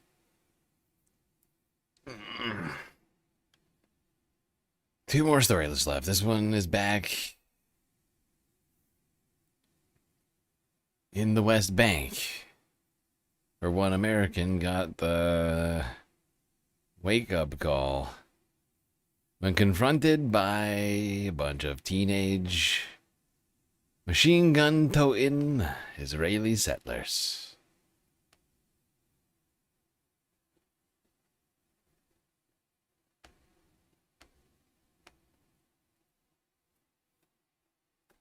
Being in the West Bank and in Israel is the first time that I have really been acutely aware of being brown. I feel like people have seen me first as brown, second as an American congressman, and third as an American citizen. I saw the arrogance in the eyes of those settlers, 21 and 22-year-olds with guns, laughing that they had detained us. The arrogance of those young IDF soldiers that my tax dollars are funding, having no respect for the fact that they were detaining Americans, no respect that there was an American congressperson in that bus, and laughing when our translator told them that there are Americans there and the American embassy is concerned. It is the arrogance of power, of a power that has had no accountability, total impunity, and has created a toxic culture of oppression.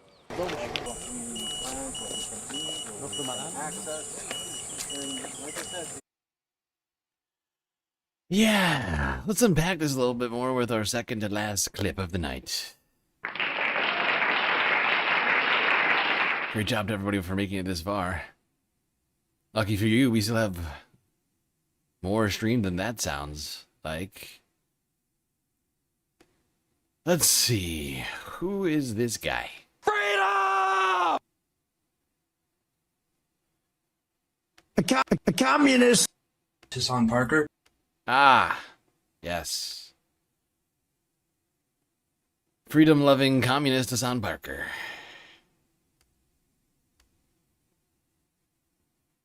He is putting his body on the line and shedding light on the some of the worst injustices that are taking place with our tax dollars right now. And as an American elected representative, him doing that is very important. I will not be having any Rokana slander. Thanks for the gift sub, Sudden Apollo. DeWitt, the recipient of that generosity. Timeline, at least for this duration, you know? Who knows where that Rokana cycle might take us, but so far, this is very good.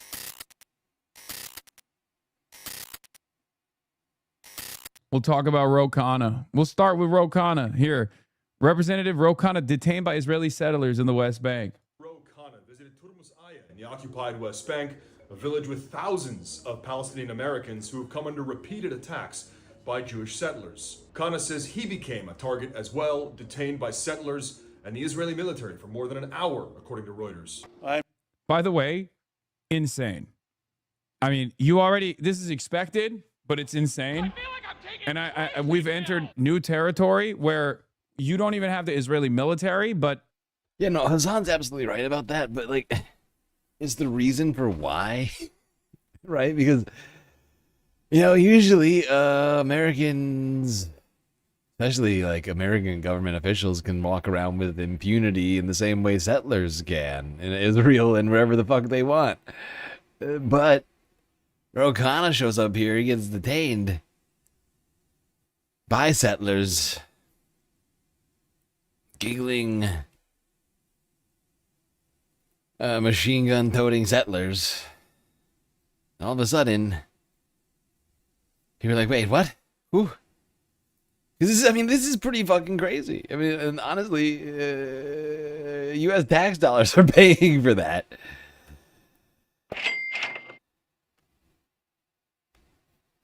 Actual hilltop youths detaining not just American citizens, but now American representatives, okay? Elected members of Congress. In a normal planet, in a normal universe, we lived in a normal universe, this would be considered an international crisis. What the hell is going on? In Israel, it's, you know, a Tuesday. Yeah.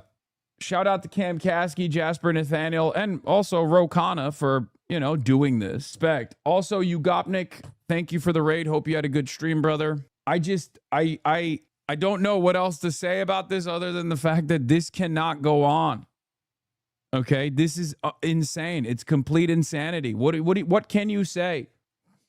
I'm certainly probably the first American politician who's been detained by the IDF and Israeli settlers. I mean, we were at a village that Israeli settlers had destroyed. They had destroyed the school. They had destroyed that village, and we were just looking at it. And these hoodlums come in with machine guns, an M4, an American-made machine gun, and they detain us. They block off the road. And then they call the IDF, and the IDF... Here's the funny part about this, or like the ironic part about this. Are you ready? Most of these settlers, a lot of these settlers, maybe not these guys, but a lot of these settlers are American citizens. If they were to do this in the United States of America to Rokana, they would be in perma jail. They would be under the jail. Right. Can you imagine right away. if a bunch of masked thugs, not the ICE agents, but if a bunch of masked thugs that have no law enforcement capabilities whatsoever were to do an armed insurrection, a bunch of hogs came up to Rokana and were like, get in the car, we're detaining you. Holy Toledo. They would be in prison. Even with our current system, even with this administration, they would be in prison. I'm sorry, guys. I know we say like, no, not under this admin. If they were ICE, they wouldn't. ICE does this all the time. Okay? But these are random people. They have no law enforcement capabilities. They just have guns that we gave them, ironically enough. Itamar Ben-Gvir gave them our guns that we shipped over there so they could form a militia. Is on their side, not on the side of the Americans. Kana is on a 3-day trip to the West Bank as he weighs a potential presidential run in 2028. Support for Israel in the U.S. has fallen significantly, especially among Democrats, where a progressive young wing of the party has been highly critical of Israel. I saw the arrogance in the eyes of those settlers, 21 and 22-year-olds with guns, laughing that they had detained us. The arrogance of those young IDF soldiers that my tax dollars are funding. Having no respect for the fact that they were detaining Americans. No respect that there was an American congressperson in that bus. And laughing when our translator told them that there are Americans there and the American embassy is concerned. Kana says the issue of Israel, Gaza, and the West Bank will be a moral test for his party. It is the arrogance of a power that has had no accountability, total impunity. Rokana is reaching GOAT status at alarming levels, by the way. I'll say it. Rokana is straight up reaching GOAT status slowly but surely at first, and now just I don't know. It's completely out of control. And it's created a toxic culture of oppression. Like, think about this, man. This is Rokana, the same Rokana, and yet so different. The same Rokana that I had a conversation at the DNC. Remember? I had a talk with him at the DNC. It was public. You can go and watch it. Then another talk here at my house during Christmas time, right around the Epstein files release. It's called opportunism, brother. There's opportunism. And then there's straight up going to the West Bank and then getting detained by not just the Israeli occupying forces, but also by West Bank settlers. You know, like, please, this is a level beyond. Okay, this is not performative. And if this is performative, I want this kind of performance from Exactly. Yeah, if this is performative, a great performance, bro. This is exactly the kind of performances that we need, because the fact is like, narrative wise, like just alone, it's super valuable, right? For him to put himself in this position, whether he did it intentionally to be able to make the point, I don't know. It almost feels like he did, and honestly, once again, I support it. Okay, hold on. I'm just skipping way ahead in this video. We can't watch it. Anybody who thought we were going to watch an hour-long clip from Hassan, what are you thinking? Crazy. You're crazy. You is crazy. To go in and stop the and restrict the travel of an American congressperson in illegally occupied territory that they illegally occupy with their weapons that they get from the American taxpayers. Illegal. That Ro Khanna at a certain point in his life has actually signed off on, ironically enough, when he was writing off aid packages to Israel. Yeah. What a change of pace for Ro Khanna. Should there be checkpoints, security measures in a perfect world? No, but with the threat of terror, what do you mean checkpoints and security measures? Dog, it's illegal. You are illegally occupying this territory. You don't get to put security checkpoints. This is like going to Russian-occupied Donbass and being like, well, there has to be security checkpoints because after Russia invaded the country and occupied it and annexed the territory, they have to make sure that it's like... they just got to keep the Donbass safe. They just got to keep... They're just making them... I almost said America. They're making the Crimea safe again, okay? Look, listen. These are safeness checkpoints.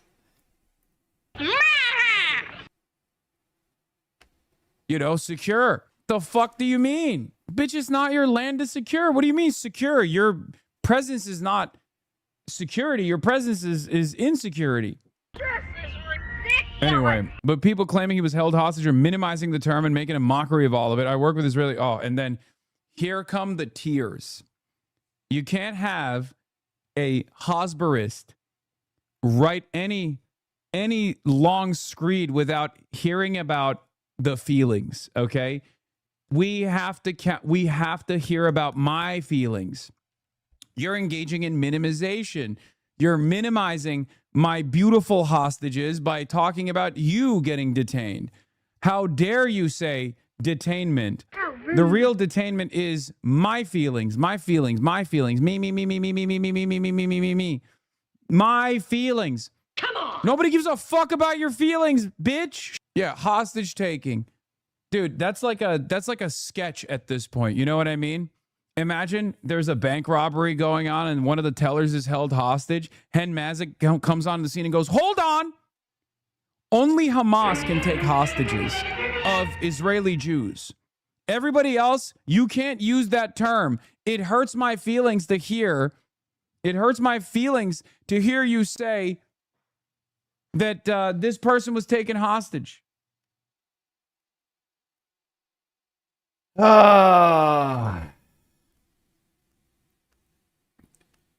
Hearing about hostage situations can hurt feelings. I don't know if everybody's realizing just how traumatic it can be. Facts are traumatic sometimes. It's science. To be presented with things, inconvenient facts or whatever, that can be very uncomfortable. And discomfort can lead to other things that are bad. And nobody wants that. Time, okay? Shut the fuck up. Every person plays a different role in this. Be a little bit more understanding of people going through their own personal journey. Okay? They're like Catholic religious converts. I know. It's so crazy. So many people fucking wear their reluctance to identify where people are at on their sleeve as a marker for their purity. Calm down, okay? There is no time. Yeah, I know, dumbass. That's precisely the reason why I do the things that I'm doing, to bring as many people into the fold as possible, because I understand the urgency. Hello. Those who understand the urgency take whatever steps necessary to get people to come to the recognition of reality, the reality for the Palestinians. You understand that, right? Yeah. San sees the urgency in this. I just realized that these are prescription glasses. For some reason, I thought these were just sweet spectacles, whatever you want to fucking call it, like with a little bit of a tint to them. I think those are actual prescriptions. You see, how it bends the light behind them? I never noticed that. Hassan's getting old. I'm staying in the race.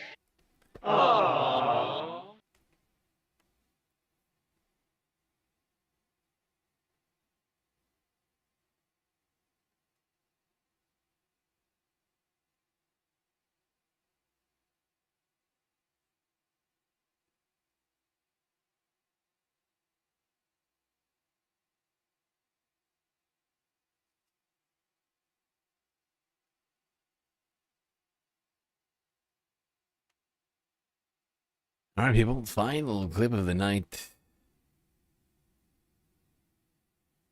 China hasn't just been successfully launching and landing rockets for its space program. Nay.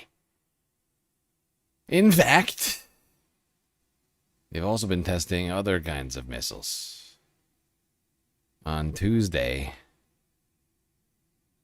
China's military launched a test missile fired into the Pacific. Here's South China Morning Post from... Did I say that already? From Tuesday? I can't remember. What is happening here? What does this look like this? Oh, there we go. China's PLA test fired a missile into the Pacific on Monday. It is the first known test launch of a missile from a Chinese nuclear submarine. The Chinese Foreign Ministry said it was a routine military exercise. It was not directed at any specific country or target, and relevant countries were notified in advance. And it was conducted in accordance with international law. We hope relevant countries will not overinterpret the exercise, but the test has drawn criticism and concern. This is maybe the most laughable. This is from the U.S. State Department, July 6th, 5 days ago, at a time when the United States is working harder than ever. Oh boy, here we go. Oh, we're working hard. Brace yourself, spaceman. At a time when the United States is working harder than ever to prevent nuclear proliferation, China is doing the opposite. Beijing's rapid and opaque nuclear weapons buildup is of great concern to this region and the world. Thomas Pickett, the U.S. State Department. I love how his name is one letter away from Thomas Bigot. Thomas Bigot over here at the U.S. State Department saying some very dumb things about America and what it is America's up to. What are we doing to prevent nuclear proliferation again? Have we asked Israel at least the bare minimum, like just like come clean about its nuclear weapons? We all know they have them. Oh, look at us working so super hard, harder than ever, says Thomas Pickett. Incredible, thank you, Thomas. Great job. We're doing a really good job. Okay, and look at China not doing a good job. Oh, not just America, though. No. Japan had mean and nasty words for China. So did Mark Rutte, the UN Secretary General. I was just texting this afternoon with the Japanese defense minister about this latest development. And I think it is evidence of the fact that we cannot be naive about China. You know this. And this is why we have this close cooperation. Because the theaters are getting more and more intertwined, connected. What happens in the Pacific is relevant to what is happening in the transatlantic. And we see it also in the war with Ukraine, where China, North Korea, and Iran are key enablers. I feel like these guys are like sniffing their own China hawkery farts so hard they're gonna like just usher us into a full-on, just like a all-out World War III. Not just like sort of a bunch of proxy fights and whatever else, people funding, whatever, this and that. Yeah, a lot of this stuff, like, you know, these statements are like, feel a bit inflammatory. I'm not sure it's going to necessarily lead to anything. It's just, I think the most laughable out of all of this is for the United States to be claiming that we're doing any efforts in peace, which is effectively what that is. They didn't use the word peace because they know how laughable that would be, which is why they said nuclear proliferation. But, like, the whole thing is laughable. We're not talking about denuclearizing ourselves or anybody that we like. We're just angry that some people that we don't like happen to have nuclear weapons. I do think all of us need to chill the fuck out. Maybe less weapon testing, more, positive things. Hugs, first idea. But in lieu of hugs, we could be working on saving the planet, climate change, things like that come to mind first and foremost. Something that is rapidly causing us a great deal of problems. Just thinking out loud. Anyway, that was the week. And tomorrow we start a new one. Sunday Fun Day will be hopefully happening. Fingers crossed.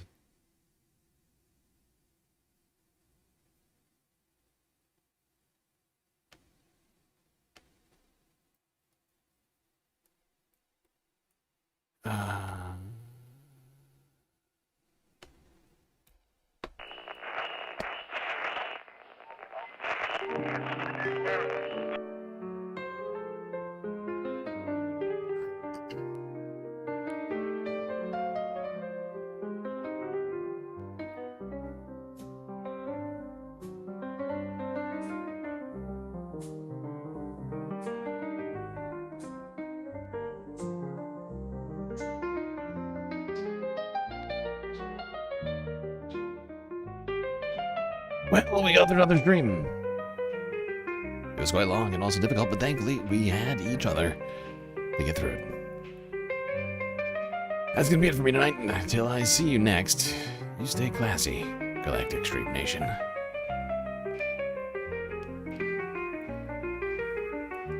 Can't forget this. These are your galactic patrons.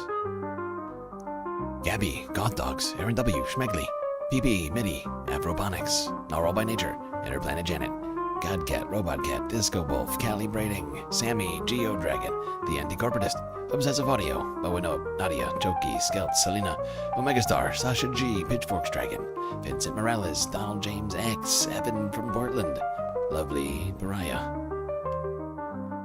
Mish, Becky, D-Cypher, Icebreaker, Columbia, Riga, New York, Will in Detroit, Sisyphean Task, BC, Free Palestine, Hermit Horologist, HBX, Manda, Lori Lunchbeat, Carl Gaslightocracy, Paige Larson, Frizzla, Penny Hana 99, Dark Sparkle, CJ from the Zigs, The Reference Frame, Glitchmaster, Social Butterfly, The Anarchist, Perfect Cell, Winnie and Robin, Young Chris, Echios, Emily S, Hecate, Trevor, Sweet Chewy Forever, Rogue Gerb, and Tracy Eva. That's right, all these people here have helped produce the show, which your eyes and ears just got done enjoying. You can too for just a few US dollars a month on Patreon.